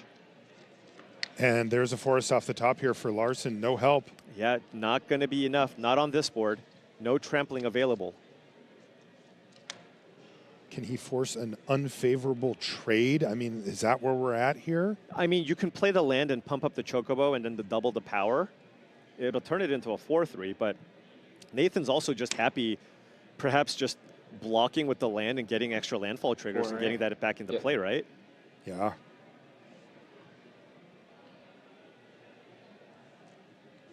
It seems like the best creature available to block with. Yep. As it is a 4/3. Perhaps going to line up a double block here, maybe try to force an erode. Or try to find a way to just get that Chocobo off the battlefield here. Yeah, it feels like Larson doesn't want to go for the 2-for-1 version. Right. But maybe. This is a 4/3. I think Larson will be okay just getting both of these lands off the battlefield. Yeah. Yeah, so the Cub and the Plains. But the Plains will, of course, come back. Yep. And another landfall trigger will occur. So Chocobo a little bigger, halfway there on the Earthbender Ascension for Stoyer, right? Who has done an amazing job of staying alive and keeping himself in this game. Now it feels like it's his game to lose. Right. Now remember, Chris Larson does have that erode in hand, so we are getting kind of close to the point where now with the Earthbender Ascension on 2 and a Mindform Harmonizer in play, right? At some point, Nathan can probably find the option here to start attacking on his own. And, especially if you can find a fetch land, get in for a ton of damage and kind of force Chris Larson to fire off that erode. Larson very much at the mercy of the top of his library. And at this rate, he's going to need to find multiple good draws in a row to fight through the erode of Stoyer and then also find some way to give trample. Yeah, Nathan is certainly just going to attack animate with Bossing Say. No real other lines available here. Using that to turn the land into a 2/2. You just kind of get infinite jump blockers. If you don't have tramplers, He is happy just putting those creatures in front of any attacker and build up that Earthbender Ascension.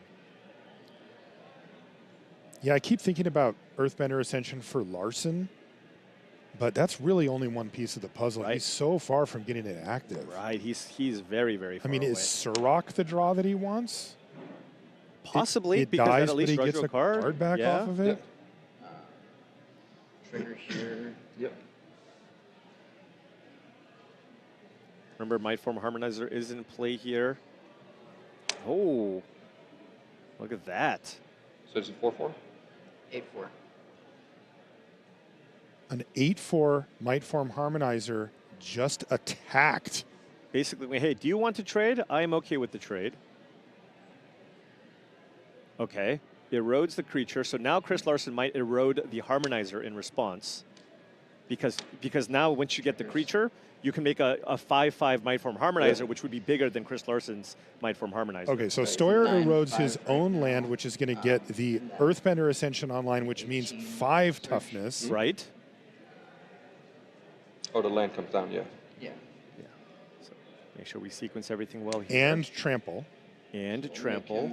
And Larson is doing his best job of not selling the fact that he's got erode until the last minute, but he does. Of course, Stoyer will have been aware of that possibility. Absolutely. This good, yes. Okay.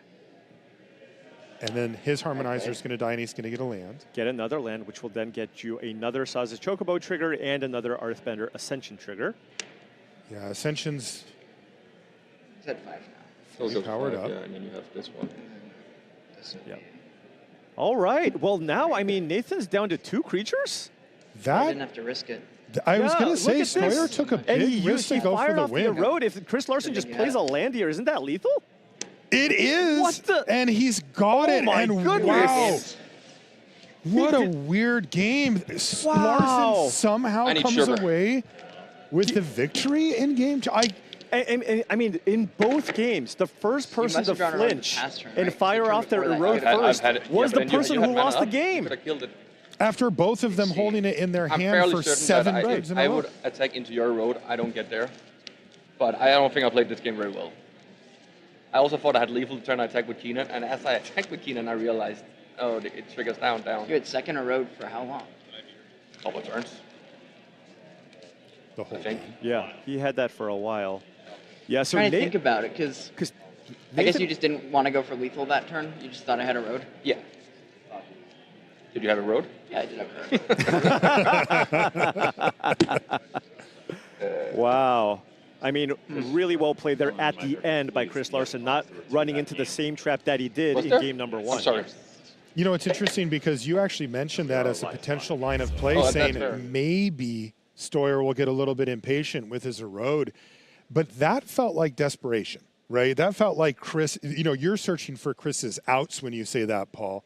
It actually happened. I'm shocked. I did not think that Stoyer would go for it there. Yeah, I mean, just on board state alone, Nathan had the mana advantage. Every single turn, he gets to make another 2/2 blocker. There's no threat of any tramplers. Just continue building out your board, make a bunch of tokens, keep up that hold on to that erode for dear life, because if you use it offensively and your opponent also has one, I mean, both times, the player who casted first lost the game, and yeah, that's going to be a rough one for Nathan. Don't be the first one to flinch, I guess is the name of the game. 2 unorthodox endings to games 1 and 2, but in the end, they split them, and we're going to play a best 2 out of 3 when we come back right after this break.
And welcome back to coverage here of Pro Tour Secrets of Strixhaven.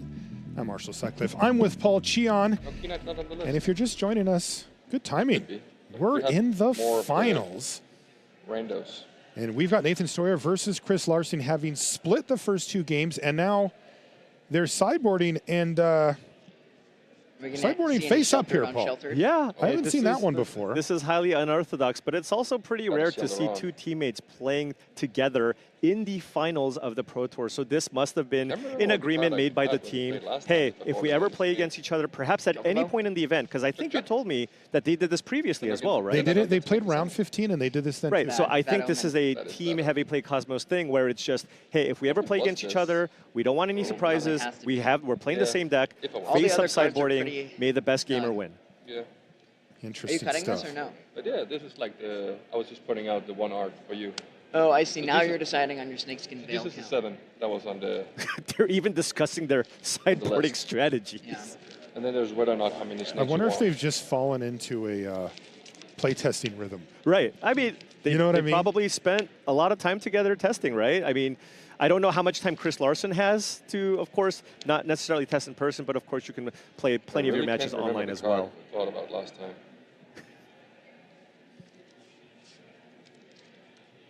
But I imagine the sideboard plan here is going to be very, very similar between both players, right? don't have a guide. Mossborn Hydra is a card that's quite strong. Snakeskin Veil is a way to protect the Mossborn Hydra, especially because after sideboard, I think it's the most important card in the matchup.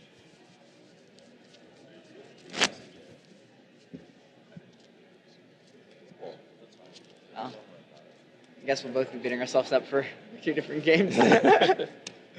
Call it a wash. It would be interesting and pretty funny if somehow they both sideboarded very differently, even I though really it's face thought up. that you would have cast the Erode already.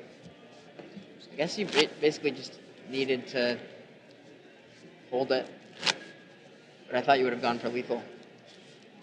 Yeah. 'Cause I didn't think you'd have too many other windows to kill me, and that was like one of the spots where I have 1 card in hand and I'm just dead to it. You check out the Key9? Yeah, I got him. So, I mean, that's definitely one of those Chris Larson You just had a felt read like, that I had a felt road. like he had a read. I assume Yeah, so. exactly. There you go. Yeah, after game 1, I just assume you have a rope always.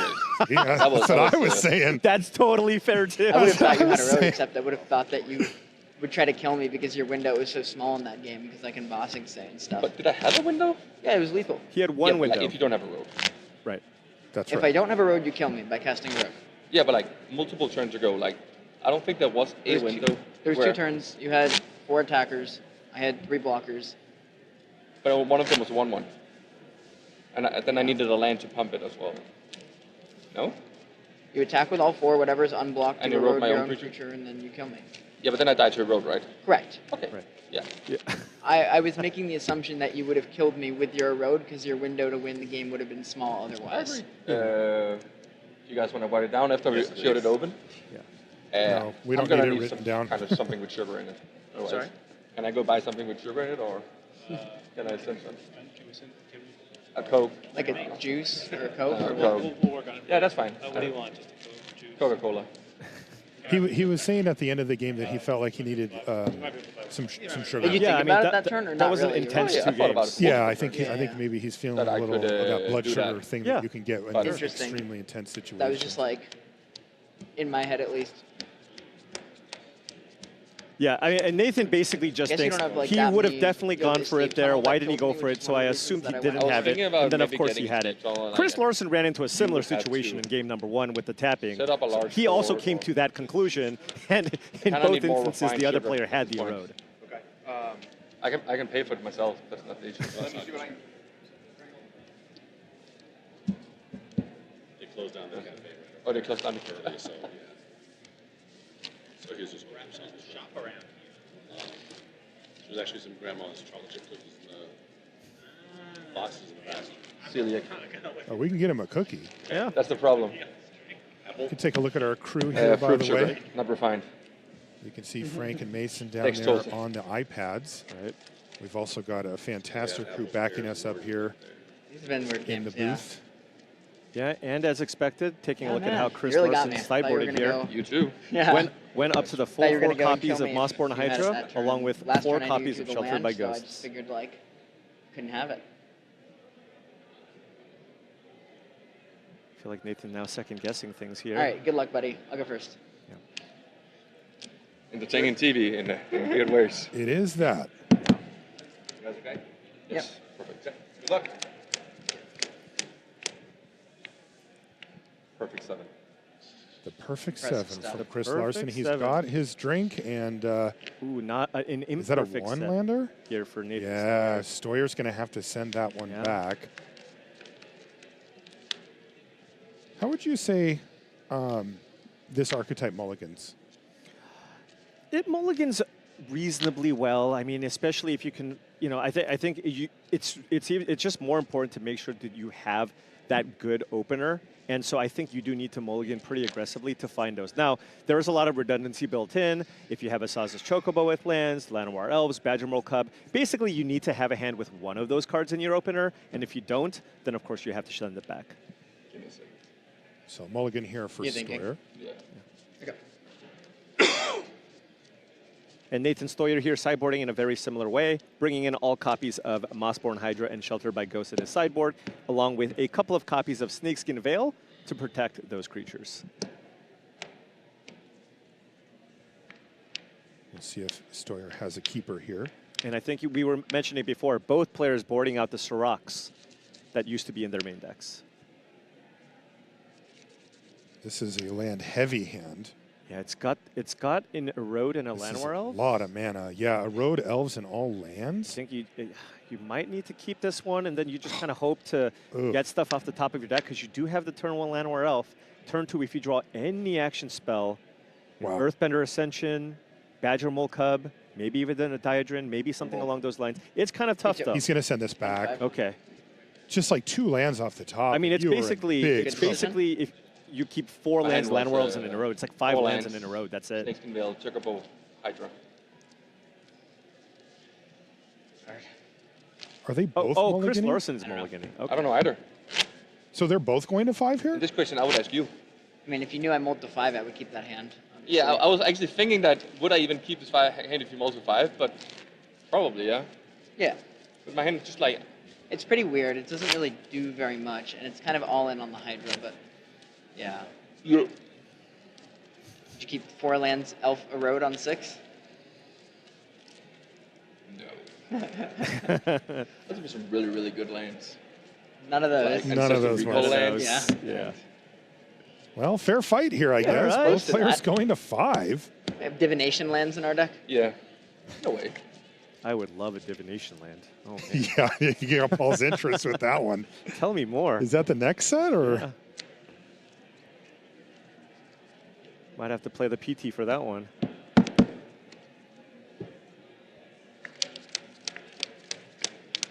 The perfect 5? I don't believe him anymore. Yeah, he was incorrect. Okay, see in a road and a pair of lands. Yeah, this is definitely a keep here for Cubs, Stoyer. 2 lands. It's just a matter of figuring out what to send back here with this hand. What about for Larson? Does he have something he can keep? I see. Is that a one-lander? It might be. But it's a good one-lander. I think is Larson on a mulligan to 6? Well, I assume Feels he's that going to way. 5 as well. Oh, Right? They okay. both do it at the same time. We'll see. We'll see in a minute. Yeah. And Nathan's hand is just amazing to the point where it's really tough figuring out what to bottom. Right. You've got interaction, you've got ramp, you got the 2 lands.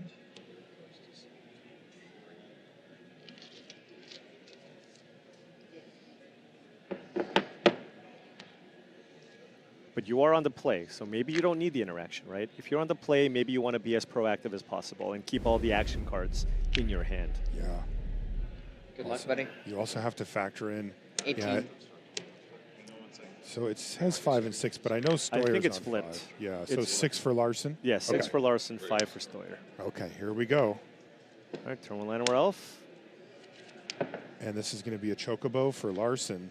This was a one-lander, but it has a Bushwhack. Yeah, so the question is, do you just run out the Bushwhack here instead? Because if you play the Bushwhack for a land, next turn you can play Badger Mole Cub. Yeah, that's what he's going with. Boy, a land there would have been nice for Larson. Right, because if you Bushwhack play to kill Llanowar right, so much better. Yeah, but if you just play out the Chocobo turn 1, you just can't play the Cub turn 2, right? Unless you just top deck a land. Exactly. Wow. Too risky. So perfect. The perfect start here for Stoyer. Llanowar into Badger Mole Cub. Get all this mana, and he's got the Ice Tail Explorer to effectively unmulligan here, and the Mossborn Hydra in hand. But Larson's hand is good too. He's got a Chocobo into an escape tunnel possibly here. Two, yeah. That turns your Chocobo into a 2/3, so none of the creatures on Nathan's side can actually attack this turn. Or you keep up Erode instead. Sure. Better be sure about using it here. Yeah, well, this is the big turn, right? Nathan has access to 4 mana here. Didn't even sacrifice the escape tunnel. Doesn't need to with that Ice Tail Explorer and Mossborn Hydra. So now if you're Nathan Stoyer, Chris Larson is representing Erode. Which one of these creatures do you want to expose to the Erode? 18. If you say so.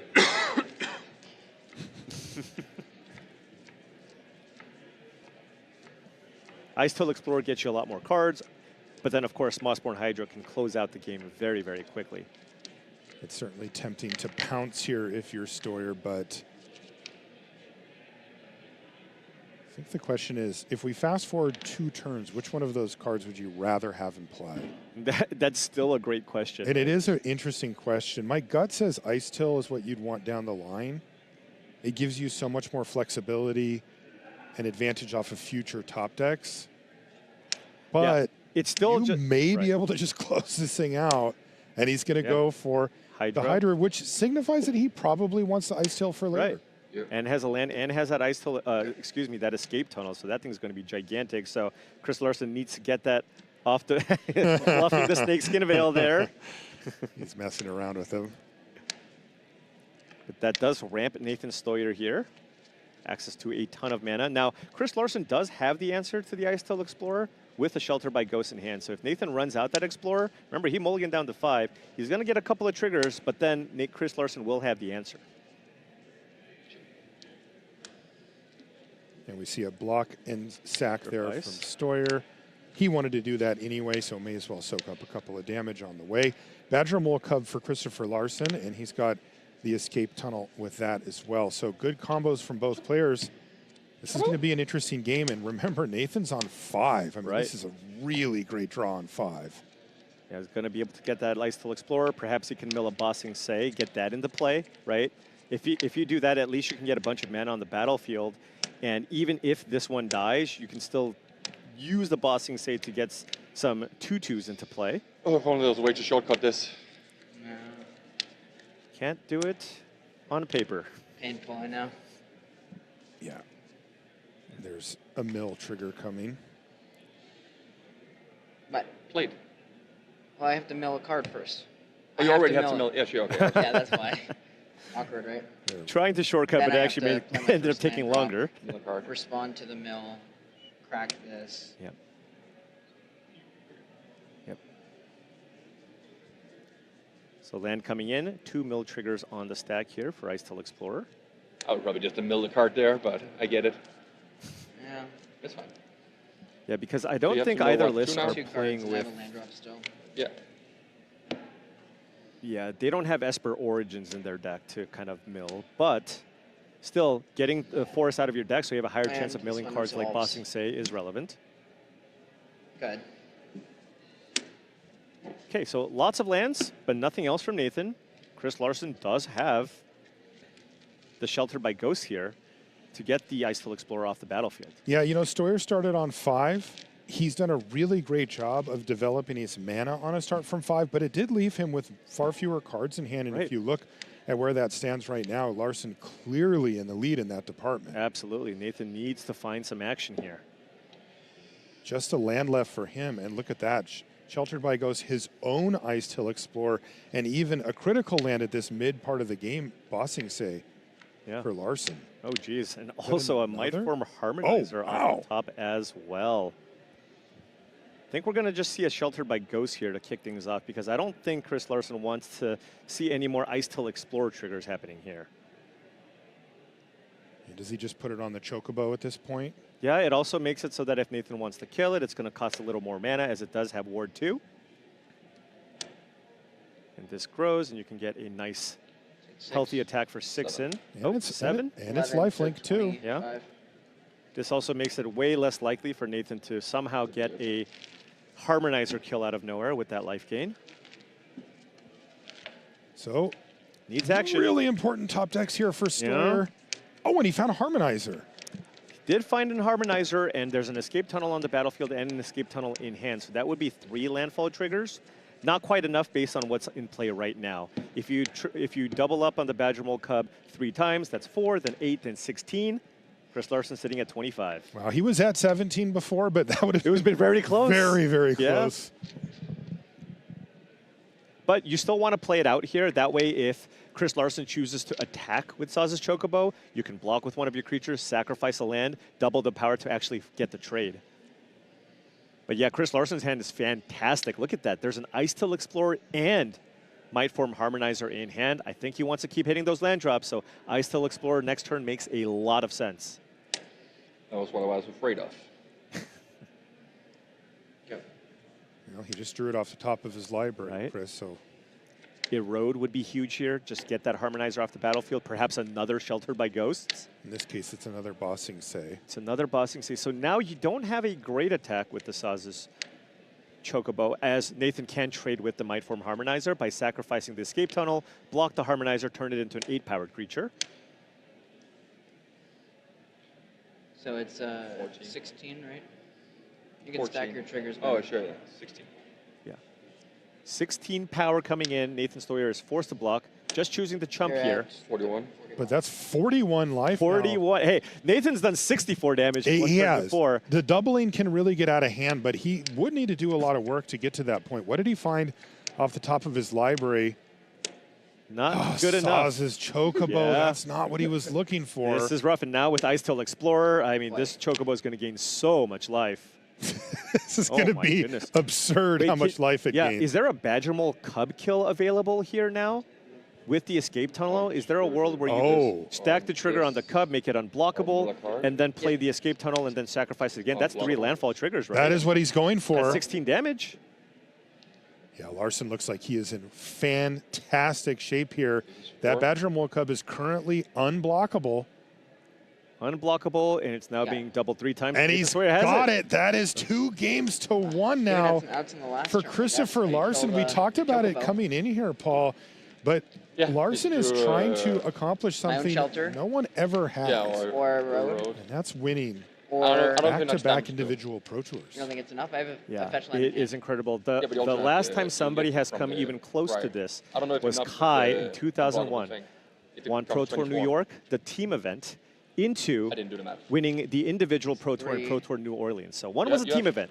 This is 2 individual events. Not even enough. No, exactly, he is 1 win away. But if he can win one of the next 2 games, he will accomplish that. The chances of doing that are absurdly low. I mean, even if you're one of the best players. The Pro Tour's been around for 30 years. Shelter, I'd gain like a billion life, yeah. Yeah, or like 16? 4 20. Plus 2, no, plus 1, yeah. Plus 1. So it's 5, 3, 6. 20, right? Is there more? 3, 6, 12, 24, okay. Yeah, and I was 25. Oh, you don't have to make it unblockable, so you can give it plus 1 more time by sacrificing the land, which means becomes 48. If you enjoy math, and then it dies. you can come on in. Love resistance lives on. A couple of Quandrix gamers here going over the numbers. I need to use the restroom. I'll be quick. All right, Chris is going to use the restroom real quick. Boy, I tell you, if I was either one of these 2 players, I'd need to take a deep breath myself. This is a very stressful matchup. You feel like you can die out of nowhere every time you pass the turn. Yeah, at least you're given access to a little bit more agency, I'll just say, though. I didn't put them there. You put them there yourself. When you took my sideboard. I like it. Don't get me wrong. You need to go to the restroom? I'm fine. Okay.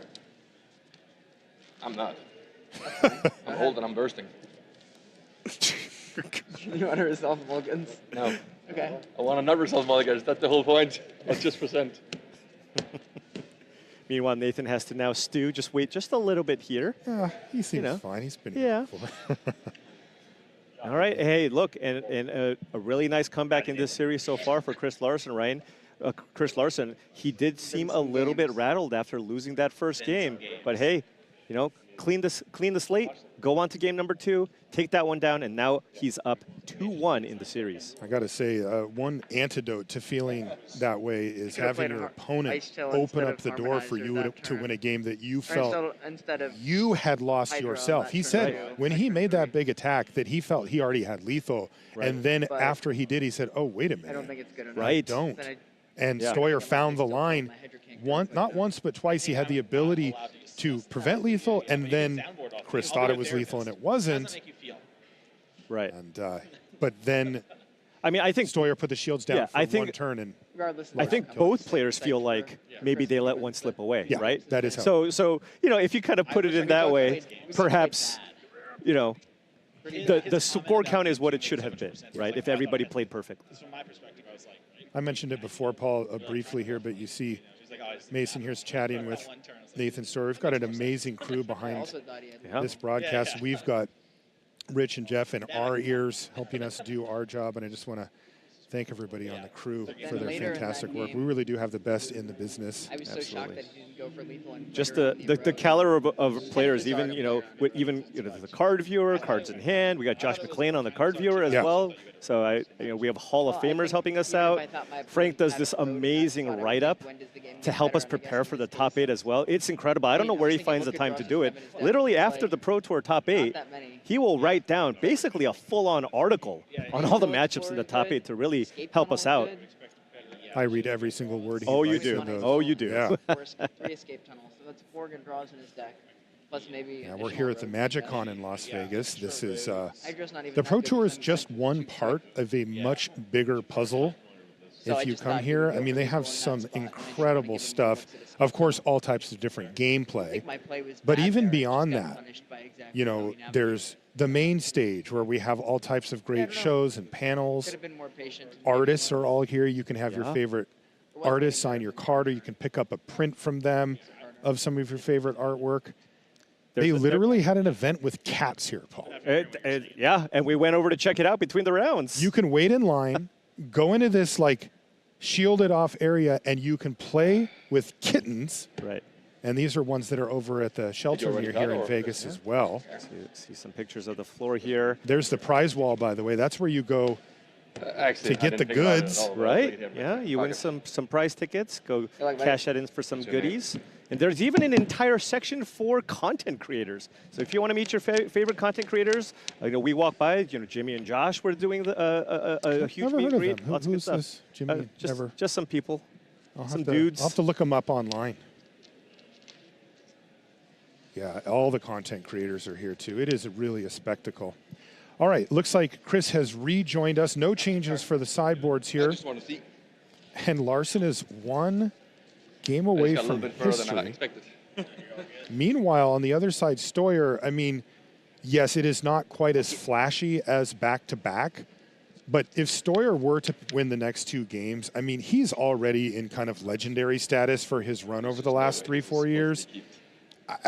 This would put him in unbelievable rarefied air. Yeah, he is only one of a handful of players who have top-8'd 3 top-level events in a row, right? He top-8'd and won the World Championship, top-8'd the next 2 Pro Tours, including another win at Pro Tour March of the Machine. I mean, that is, you know, if you take Kai out of the equation as far as the record books goes, that is one of the absolute best runs. Kai is untouchable. Well, I mean, you did that a lot in other sports as well, where you're just like, oh, there's this one outlier. Yeah, take Wilt out of the equation. Take Wilt out. Kai is basically like that, where you kind of take him out of the equation, and then you can start talking about, the greatness of a lot of these other modern players. But Stoyer's already up there, and back-to-back top 8s on a PT for Larson is already extremely impressive. He won one of them. That's even more impressive. Now he's a game away from maybe back-to-back. And again, that's historical. Yeah. The PT's been around for over 30 years, and nobody's ever done that. I find it extra impressive that it's in the modern era. Yes. As well, where everybody's well prepared. Everybody knows what's going on. Yeah. Just the average, the floor, the average skill level of the players have gone up tremendously to the point where just any match, doesn't matter who you're playing, where they're from, you're going to have a tough match ahead of you. Okay, game 4 incoming. I do think that Larson's on 6. Good to go? He is. He's also on the draw. So this is going to be Stoyer leading things off. Does he have an explosive draw? Did Chris keep a one-lander? Chris did. Okay. Chocobo still needs to land. Is he going to have to erode his own Chocobo just to hit land number 2? That would be the backup plan, but he could find a land. I mean, if he just goes land into Badger Bowl Cub, that would be great, of course. Yeah, he took a high upside 6 here after mulliganing. Right. But it is precarious. Mm-hmm. Still, he's on the draw and has 2 shots at hitting that land. Right. In a deck that has a ton of lands. Right. What is it, 26, as you say? Usually that's the number. So that's going to be... Oh, excuse me, doesn't even have white mana. The Hushwood Verge, we're so used to it being turned on, but right now it's only tapping for green mana until you can find a Forest or Plains. Boy, so much pressure on the top of the library here for Larson Big as draw. we see Stoyer develop his mana but not have an explosive start. Can he find a land? No, it's a Llanowar Elves. He can cast that though at least, right? It is a mana source. Done. Yep. Nathan going, oh, nothing else? No land? That's good news and bad news for Nathan because a stumbling opponent is somebody that you would normally want to have a really fast draw against, and that's not what he has. That means that Larson's on 5 spells here. And if he finds his mana, he could start deploying them. Can Stoyer get something going? I mean, all he's done is develop his mana for these first turns. That's it? That's it. Now, he does have Erode, but against an opponent who missed land drops, not really the removal spell you want to fire off here. Wow. He does have the Llanowar, but what he wants to do, because of course he could have just run out of Mossborn Hydra, he wants to play the Mossborn Hydra with Snakeskin Veil backup, which he does have. So next turn, it's going to be huge, right? He has a Fabled Passage in hand, so he goes Mossborn Hydra into Fabled Passage. Excuse me, does he have a Badgermole Cup? No, yeah. So he's going to go Mossborn Hydra here into Fabled Passage, and all of a sudden we're looking at a 4/4 with Snakeskin Veil backup. Potential combo finish here for Stoyer against the stumbling Larson. Stoyer has really boiled everything down to 2 cards, Mossborn Hydra and Snakeskin Veil.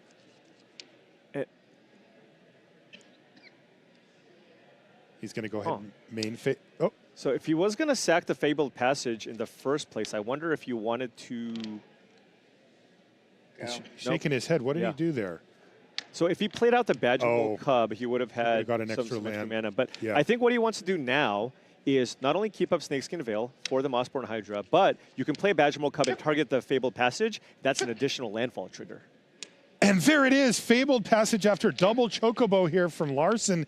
He has gone wide and found his mana. The question is it too late against the Hydra? Right, because next turn, Nathan Stoyer has the ability to get in for a ton of damage and has, most importantly, Snakeskin Veil backup and found a land drop for the turn. Nathan probably just has lethal this turn. It is feeling that way.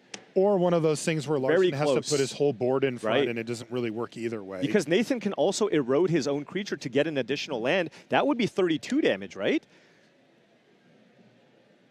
Badgermole Cub, Fabled 8, Passage, 16, sacrifice 2 landfall triggers. That puts it up to 16 damage. Erode your own creature. That's 32 damage with Snakeskin Veil backup against a singular white mana on Christopher Larson's side of the battlefield. That Fabled Passage can't get an untapped land, so Chris Larson can only play 1 spell.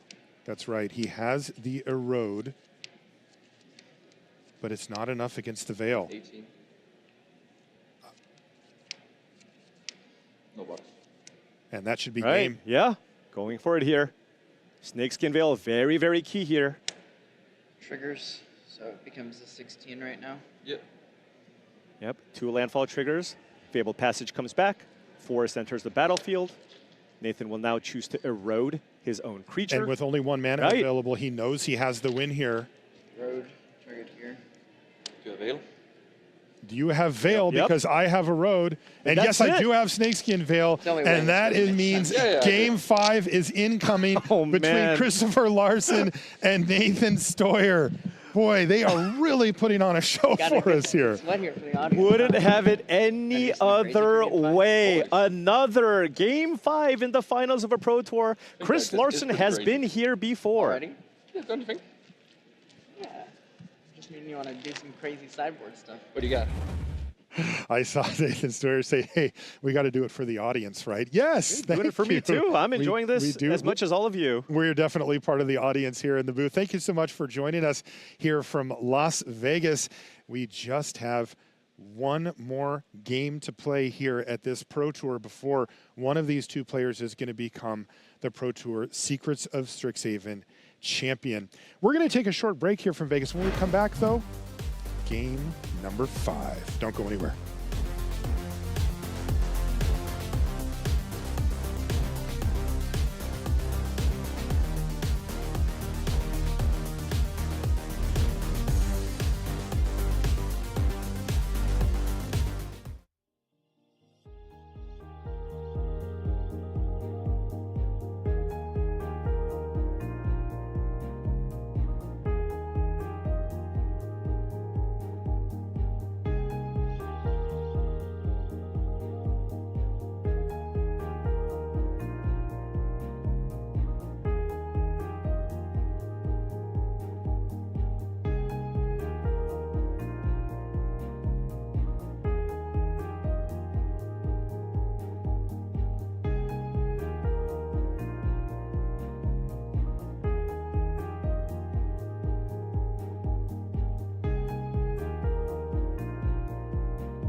Hey everybody, welcome back to coverage of Pro Tour Secrets of Strixhaven, and that's right, we get a Game 5 here in our finals, and it's been a great one so far. Welcome back to the news desk, Marie Bartholdi and Mani Devuti. Now Mani, as far as finals go at the Pro Tour, where would you rank this one?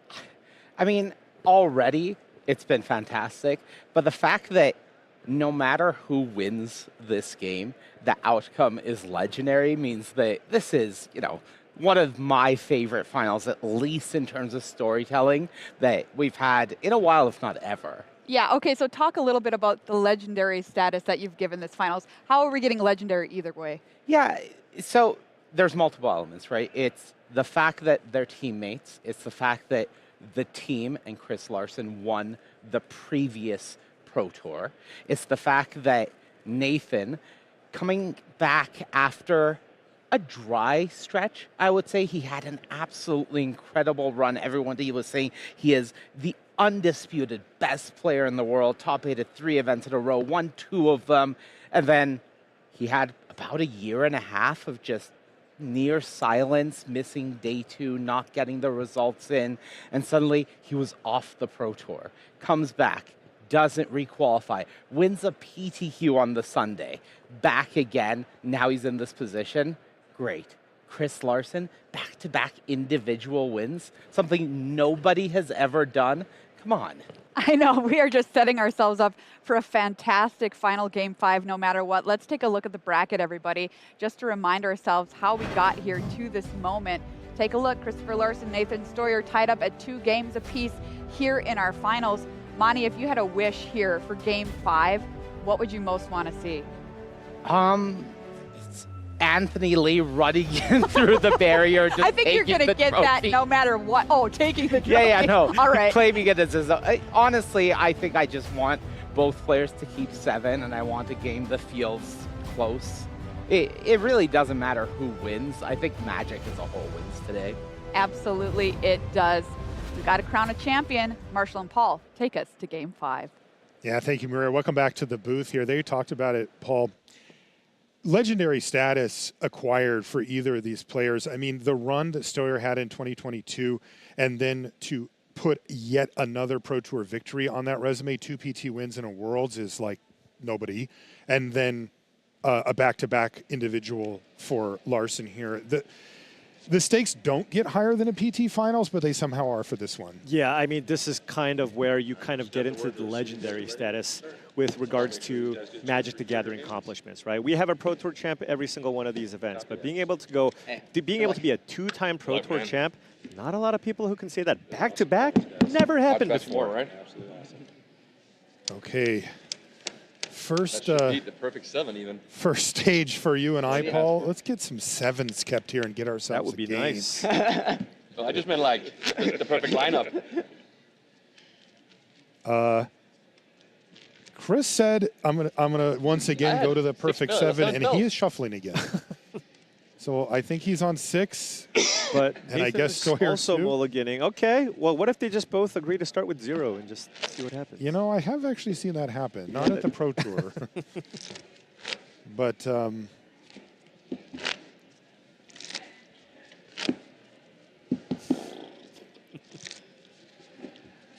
All right. There was a vintage invitational in 2007 where that happened. Wow. Yeah, whatever happens, the win-win, dude. It was in So happy for Valencia. us. That is nuts. Crushed it. That's awesome. I wouldn't do that. I wanted, because back then you win the invitationals, you get your face on a Magic card. Well, you're still 50-50, right? I guess technically yes. I would definitely only do that in the mirror. One I'll tell comeback you that. PT. Right. Yeah. What was that? One comeback PT. One comeback PT. You didn't play the last one, right? I did. No. This is my second. Last one, I won the PTQ on Sunday to requeue. Oh, that's how it was. Yeah, I was all the way in the back. You didn't see me. You're too busy. Just needed your bag in the fold. Yeah. Well, for you, 2 wins in a row. Pretty sick. The system and I'm here just shows that the Spanish house does something right. There's always room for one gringo. Maybe make it 2.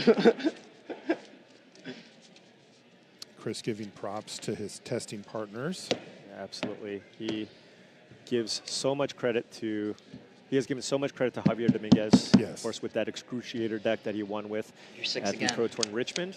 And also, of course, the entire team for the development of the Selesnya build of the Landfall deck. Larson might be going to 5 here. Oh, geez. He said, wow, this is bad. Oh, and he's no. shipping it back. What about on the other side? Now Nathan is down to 6. He hasn't seen yet. What do we have? No, he did look, and they're both going to 5. What? Draw the game? I don't think that's good for me. No, you're on the draw. I understand. That's the craziest thing I could figure out. I mean, this is kind of incredible, but, you know, given that it's the mirror. It's even. They're both and on they're 5. both on 5. It kind of just keeps it fair because fine. You get to pick the perfect It does card. make it more exciting because probably we're just gonna it's gonna go down to top deck mode, right? Yes, it is. that's our commentator brain kicking in. The only thing I think about is it's drawing and go they back to played their Landmark Elf and Badger Mold Cub. What can they draw? It's better for me than this for you. Yeah, let's just go to 5. That makes also sense.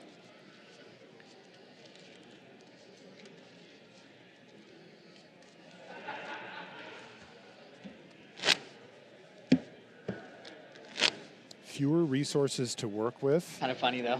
And the ideal. Mold to 5. I don't think me and my opponent have mold to 5 this entire tournament. I don't think either.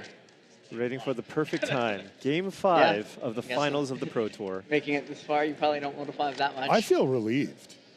Because it doesn't matter what the number is as long as it's the same. It's the same on both sides, because it's still just an even match. If it's a 7 versus a 5, it's like, oh, that's going to be tough. Right. You know? Talking to a random guy, and Steph goes by like, "Top 8, yeah, just randomly talking about." He's like, "I don't think I'm mulligan the whole weekend." Save them up. I'll keep. Okay. All right. Chris has a keeper. He has a keeper. He's got to put 2 cards back. It looks like a little land heavy as force was the first one. I see in a road. And what do we have for Nathan? What about Stoyer? Does he have a key? I see 2 lands. No, at least 2 lands. If and there's a Badger 2 Mole lands, Cub. Got to be a key. Oh, yeah. At this point, you know, Snakeskin Veil is kind of a luxury to have. Probably one of the first cards you put on the bottom once you're on a mulligan to 5. Yeah, unless you have the Hydra. Right, like Landwar Elf, Land, Hydra, Snakeskin Veil. Something Right, that might be worth it, but...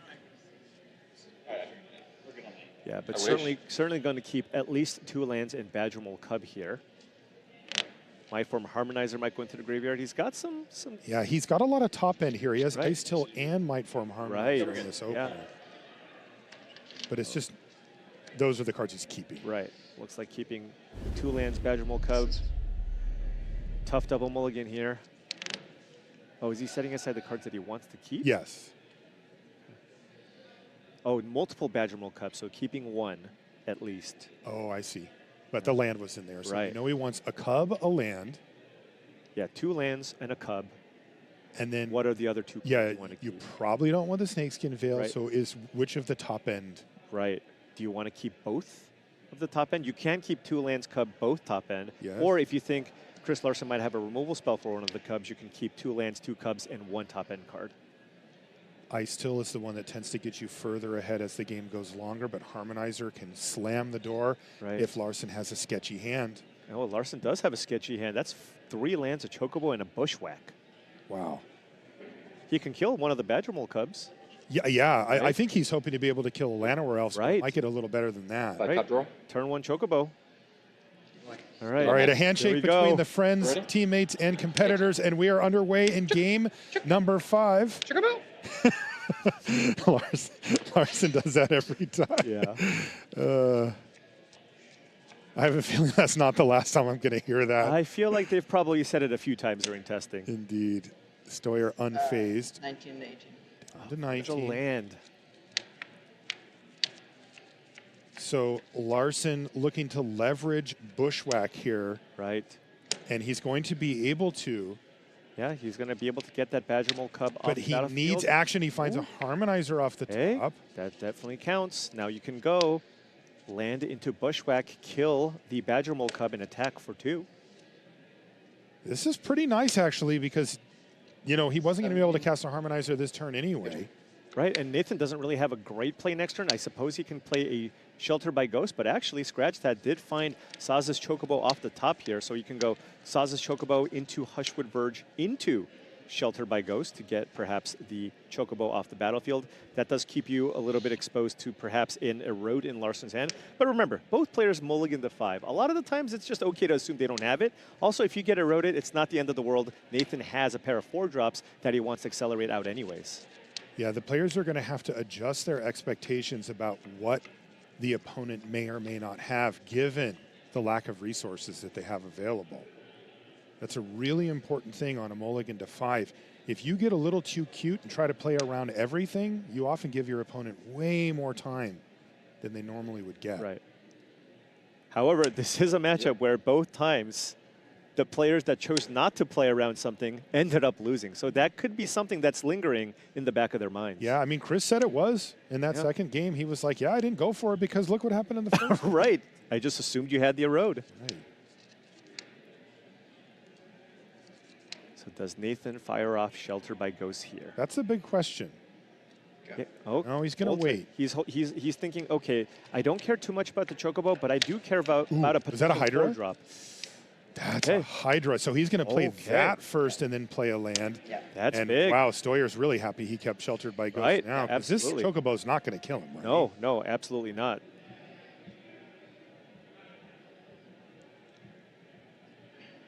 Stoyer deciding whether or not he wants to just block with the 1/1 token here, get another landfall trigger here, maybe off of the Saz's Chocobo.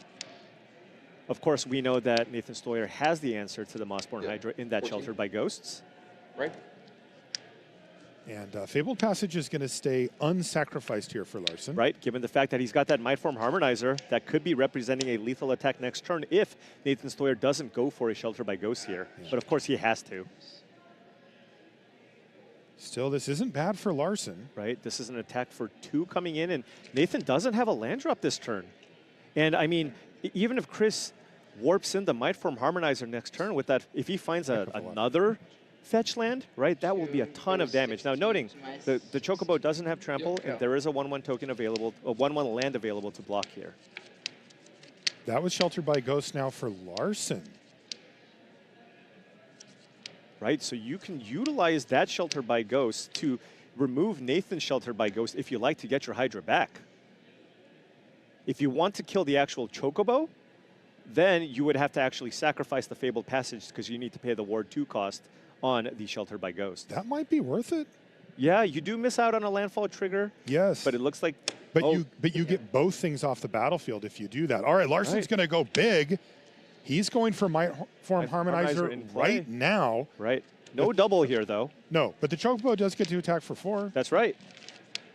Stoyer stumbling on mana. You can see Larson's up to 4 and hard casting 4 drops at this point, where Stoyer's only on 2 plus the animated land there, the earthbended land, as it were. No land in play here is rough. Now, Chris's side. Land has come free.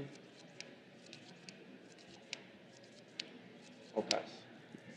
That's a great no attack here from Larson here, because you would think, hey, I just want to get that 1/1 off the battlefield, but how do I lose this game? You block with the 1/1, pump up the Chocobo, warp in a Harmonizer, play a fetch land, all of a sudden you gain a gazillion life. So doesn't want that 1 extra counter on the Chocobo, because with multiple doubling effects, that's a ton of damage.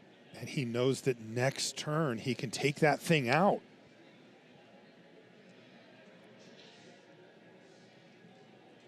Boy, there's not a lot of bad top decks from Larson from this point, right? Right. Like lands are fine. Fetch lands are really good. Ice-Till Explorer would be fantastic. Explorer would be maybe the best. Interaction. Yeah, really, really ahead here for Chris Larson. Now, Nathan Stoyer did find a land. That is a Fabled Passage. That's a good one, too, because if you play it, you get to grow the Saz's Chocobo, and Nathan Stoyer does have Ice-Till Explorer in hand, so you can maybe try to get in for a decent amount of damage and hit a bunch of your land drops. Wow, this is a really close game for Game 5. What are we doing here? Is it a Mindform Harmonizer? He's tapping 3 mana. Nope. I mean, this is the big turn here for Nathan. What he plays. What do we find? Fabled Passage? Okay. Yes. Okay. And he found Ascension. Okay. All right, so that's what he's going for. So not going to play the 4-drop this turn, but will be able to get in for a pretty good chunk of damage if he wants. But remember, Christopher Larson can simply block. And then if the Chocobo dies on Nathan's side, then Chris Larson gets back his Mossborn Hydra. Right, so this is a Sounds about right. risky proposition here for Stoyer. Yeah. So just playing defense here, possibly. Yep, he's just going to pass the turn back over to Larson. Yeah, and remember, Chris Larson has he's access to lots of damage. Yeah, certainly is, but no source of trample damage. That is a land, so that's at least 1 landfall trigger with the Mindform Harmonizer. Now remember, he also has Sheltered by Ghosts in hand. Right. Has can just completely get rid of the Saz's Chocobo, but the thing is, you also leave yourself vulnerable to Snakeskin Veil if you target the Chocobo instead of the Shelter by Ghosts. He's going to go for it, though. He's going big. This is probably Chris recognizing you're on 5. You can't have it all. Right. And he gets his Hydra back and takes the huge lifelinker off the battlefield, and a big shake of the head there from Stoyer. That is huge. He now you get needed to play Larson to not have that. Right. Now he plays his land, doubles the Hydra, and he's going to attack with both, including the Harmonizer on the double. And look at all these triggers. 6 damage from the Chocobo and 8 damage from the Mindform Harmonizer. That's 14 damage coming in. Stoyer is distraught. He has to get himself back together and see if he can find a way out. He's caught 2 of his most powerful spells in hand, but he is under assault from Larson. Yeah, Stoyer thinking, is there any world here where I can turn this around and kill you next turn? Try to steal one. Right. Take 6 and sack this. Yep. And it's lifelink as well. Larson has a blocker with a Hydra. Right. Not ideal, but yeah, better than dying block. Has access to a lot of mana now. Chris Larson also has a blocker here, but if somehow Nathan Stoyer can get... This goes for free. Yes. This goes to the one. Earthbender Ascension yes, will be online next turn, right? So now you have Mindform Harmonizer and Icefall Explorer. Is there a world where Nathan can imagine this is the get time enough landfall triggers here to actually swing back here? Starting from a 1/1. Perhaps an interactive spell could also get it done, right? I mean, he does have to choose if he wants to play Ice Till, then he can play Harmonizer, but not the other way around. But then you miss out on a bunch of the landfall triggers. Exactly. You can have both, but not with all the extra triggers. Now, what can you do for 2 mana here? Yeah, I think Nathan may have needed 1 more turn here. It does feel like that. Explorer. If anybody can find the line, though, it's Stoyer. Absolutely. So he's got Ice Till. Just doesn't have enough mana here to get that doubling effects from the Harmonizer. Now, what about Chris's turn? So does he have lethal lined up for sure? Right. If Chris doesn't have a land, right, he might not even be able to get in for the big attack next turn. Right now, if he finds a fetch land, of course, it's very likely to be over, given the fact that there is a Mossborn Hydra and a Teamer Harmonizer, which represents 4 doubling effects. Yeah, the Mindform Harmonizer.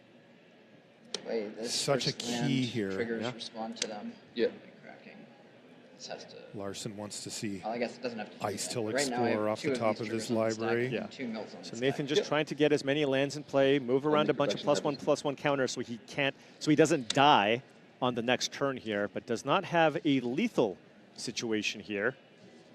But I'm wondering if he would for the next turn. That's what I mean. Yeah. If Chris Larson can't find a way to force Nathan to chump block everything. If maybe Chris doesn't find a land, Nathan might be able to pull it off next turn with a maxed down Earthbender Ascension, with Ice Till Explorer, and with Mindform Harmonizer. And then the 2 counters. Yeah. Sure.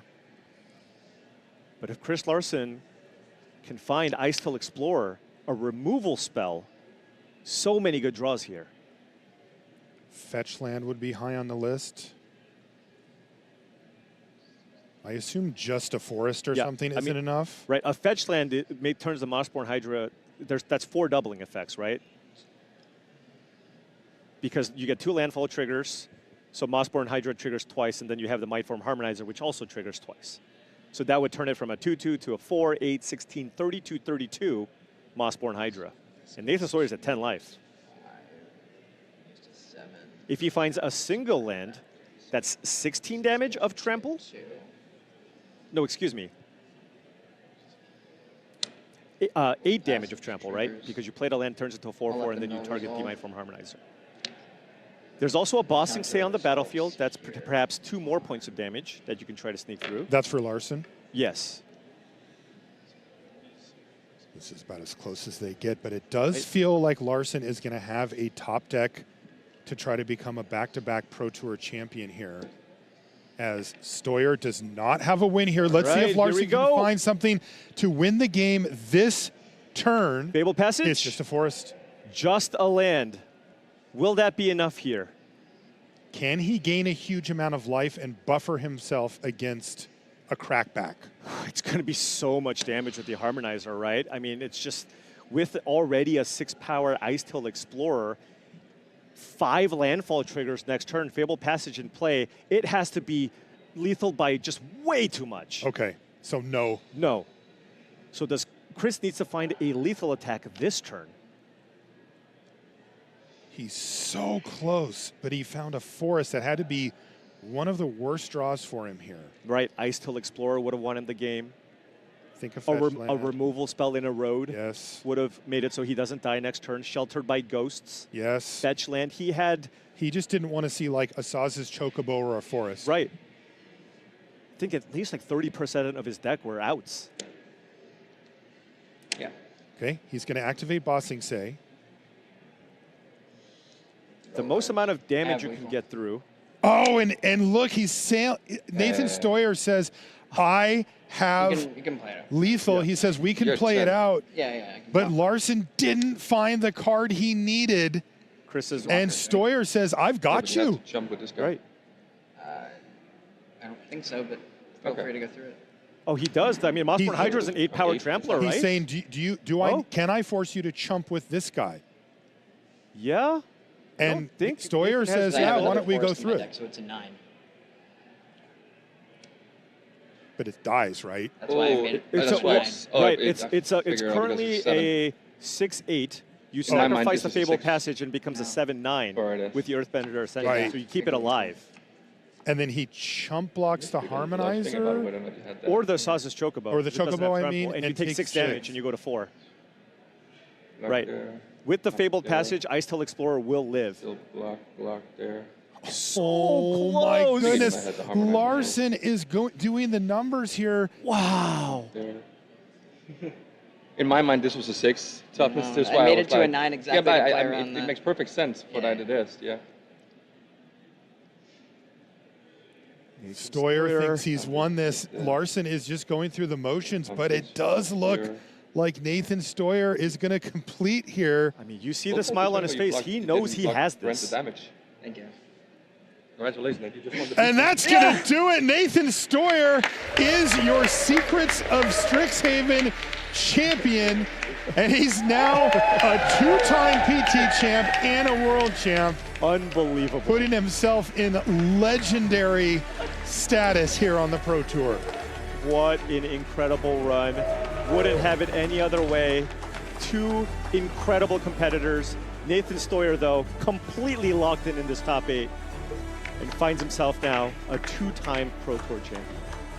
Awesome for Larson to be able to congratulate his friend and teammate, as well as he had a very live draw to win this Pro Tour.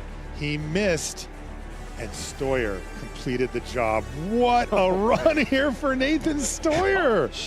He made his way back on the Pro Tour last time. Then on Sunday, if you don't make it to Sunday, they will run a PTQ that these Pro Tour players will play in. That's a Pro Tour qualifier. Right. He won that, and that's how he qualified for this event. That's right. He played in the last Pro Tour, didn't have a good enough record for that qualification. And here we are. Well, not going to have to worry about qualifications for the remainder of this season. You can see a huge team. Luis Salvato Heavy there. play there. Cosmos giving him hugs. What a dominant performance from this team at this event. The 2 finalists on the deck of the tournament. That's the storyline that we don't even see with these 2 Right. shooting stars at the top, is absolutely crushing this field, including locking up a PT win for that team regardless of outcome. You just don't see that very often. No, you do not. Yeah, and I mean, what a crazy matchup too. Just no matter who wins, this is a historical finish for either player. That's right. Amazing stuff. Stoyer knew there's a lot of cards that can beat me here, but once Chris turned up that basic forest, he said, I've got you. And if you're Chris, you have to be wondering, you know, so many different cards, right? He has 7 or 8 removal spells after sideboard. He has 9 fetch lands in his deck. He's got the Ice Tail Explorer. There were so many cards he could have drawn in that spot. Just the basic land was not enough. And of course, Nathan, very familiar with the matchup, knew exactly. He's like, look, I can play around a basic land. If you play a basic land, my Ice Tail Explorer is big enough. But if you draw a fetch land, I know I'm dead, but I'm going to play around that, see what happens. And of course, mathed everything out perfectly, and here he is, and 2-time champ. And that was really critical, because it wasn't just about surviving the turn. If he was going to win on the other side, he needed that Harmonizer on the battlefield. Yeah. And that was the critical juncture, is that he could get it all the way up to 9 toughness and not only block, but haven't survived. Yeah, and it's super crucial. Sometimes when you're going off and you have that Earthbender Ascension in play, you kind of just figure, you're like, oh, well, I have a 1-1, maybe I'll make that one bigger. Okay, maybe I'll do this one. He's like, no, I need to stack all of my counters onto the Ice Tail Explorer to make sure that I have a blocker that can survive the Mossborn Hydra. All right, well, that is going to do it for us in the booth. An incredible finals. Thank you so much for joining us. Let's send it over to Maria. Thank you so much, Marshall and Paul. Maria and Monty here at the news desk with you. And Monty, what a finals that was. Your reaction? I was hoping for 7s, but 5 will do. 5 will do. Look, that was fantastic. Deserving champion, deserving runner-up. Just great stuff from Team Cosmos. The fact that, you know, this is their 2nd year as an organization. The first year, maybe some growing pains. 2nd year, first Pro Tour, 2 people in the top 8, win it. 2nd Pro Tour, 2 people in the top 8 and crush the whole event, win it. Feels like we're in a new era right now. Yeah, talk a little bit about that, Monty, because, you know, Anthony Lee has done a lot putting this team together, kind of organizing it differently than anybody has seen here at the Pro Tour level before. What did he do to create this magic? I mean, part of it is just picking up the very best players in the world, right? The fact that Javier and Ely are survivors. They've made Everyday 2. They're both on this team now. The fact that Nathan Stoyer in the conversation for modern great is on this team now. It really does just speak to the fact that if you can get the right personalities and talent on the same team and everyone is able to put the work in, then you're going to see results. And this team is, I think, going to just keep putting up results for a while. All right, it's time to hand out a trophy, so I'll pass it on over to Tan and Grace. Nathan, you're our Pro Tour champion. How does it feel? It's incredible. Thanks so much, Shannon. You're now a 2-time Pro Tour champion and a world champion. Have you really sunk in yet, the legacy that this just secured for you? Not yet. I mean, part of this tournament experience has been working with Team Cosmos and having, you know, these amazing folks and individuals behind me that I've gotten to test with. And I think more so than anything, being in the finals versus a teammate who I worked on the deck with, et cetera, has been just a huge, huge celebration in its own right. So this is just another win on top of that.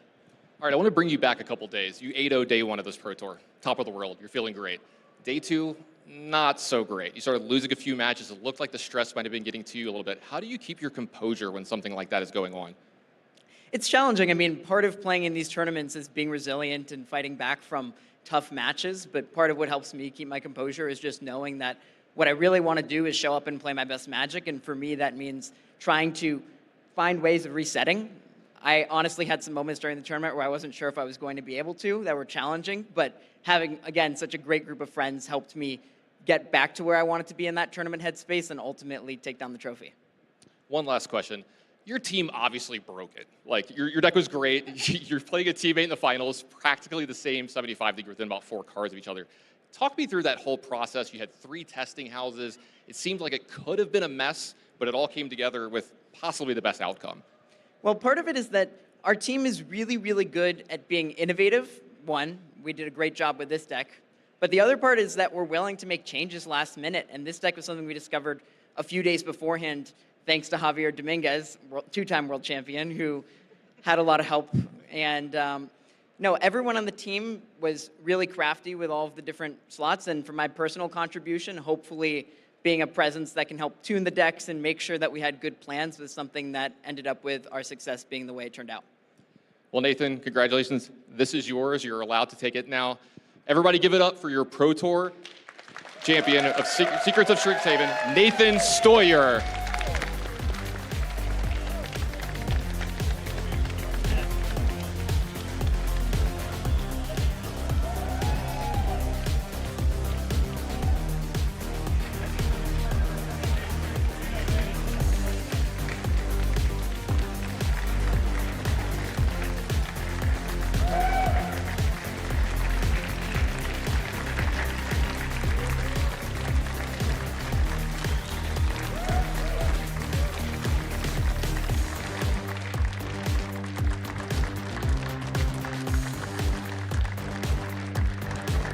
Huge congratulations to Nathan Stoyer, our newest Pro Tour champion.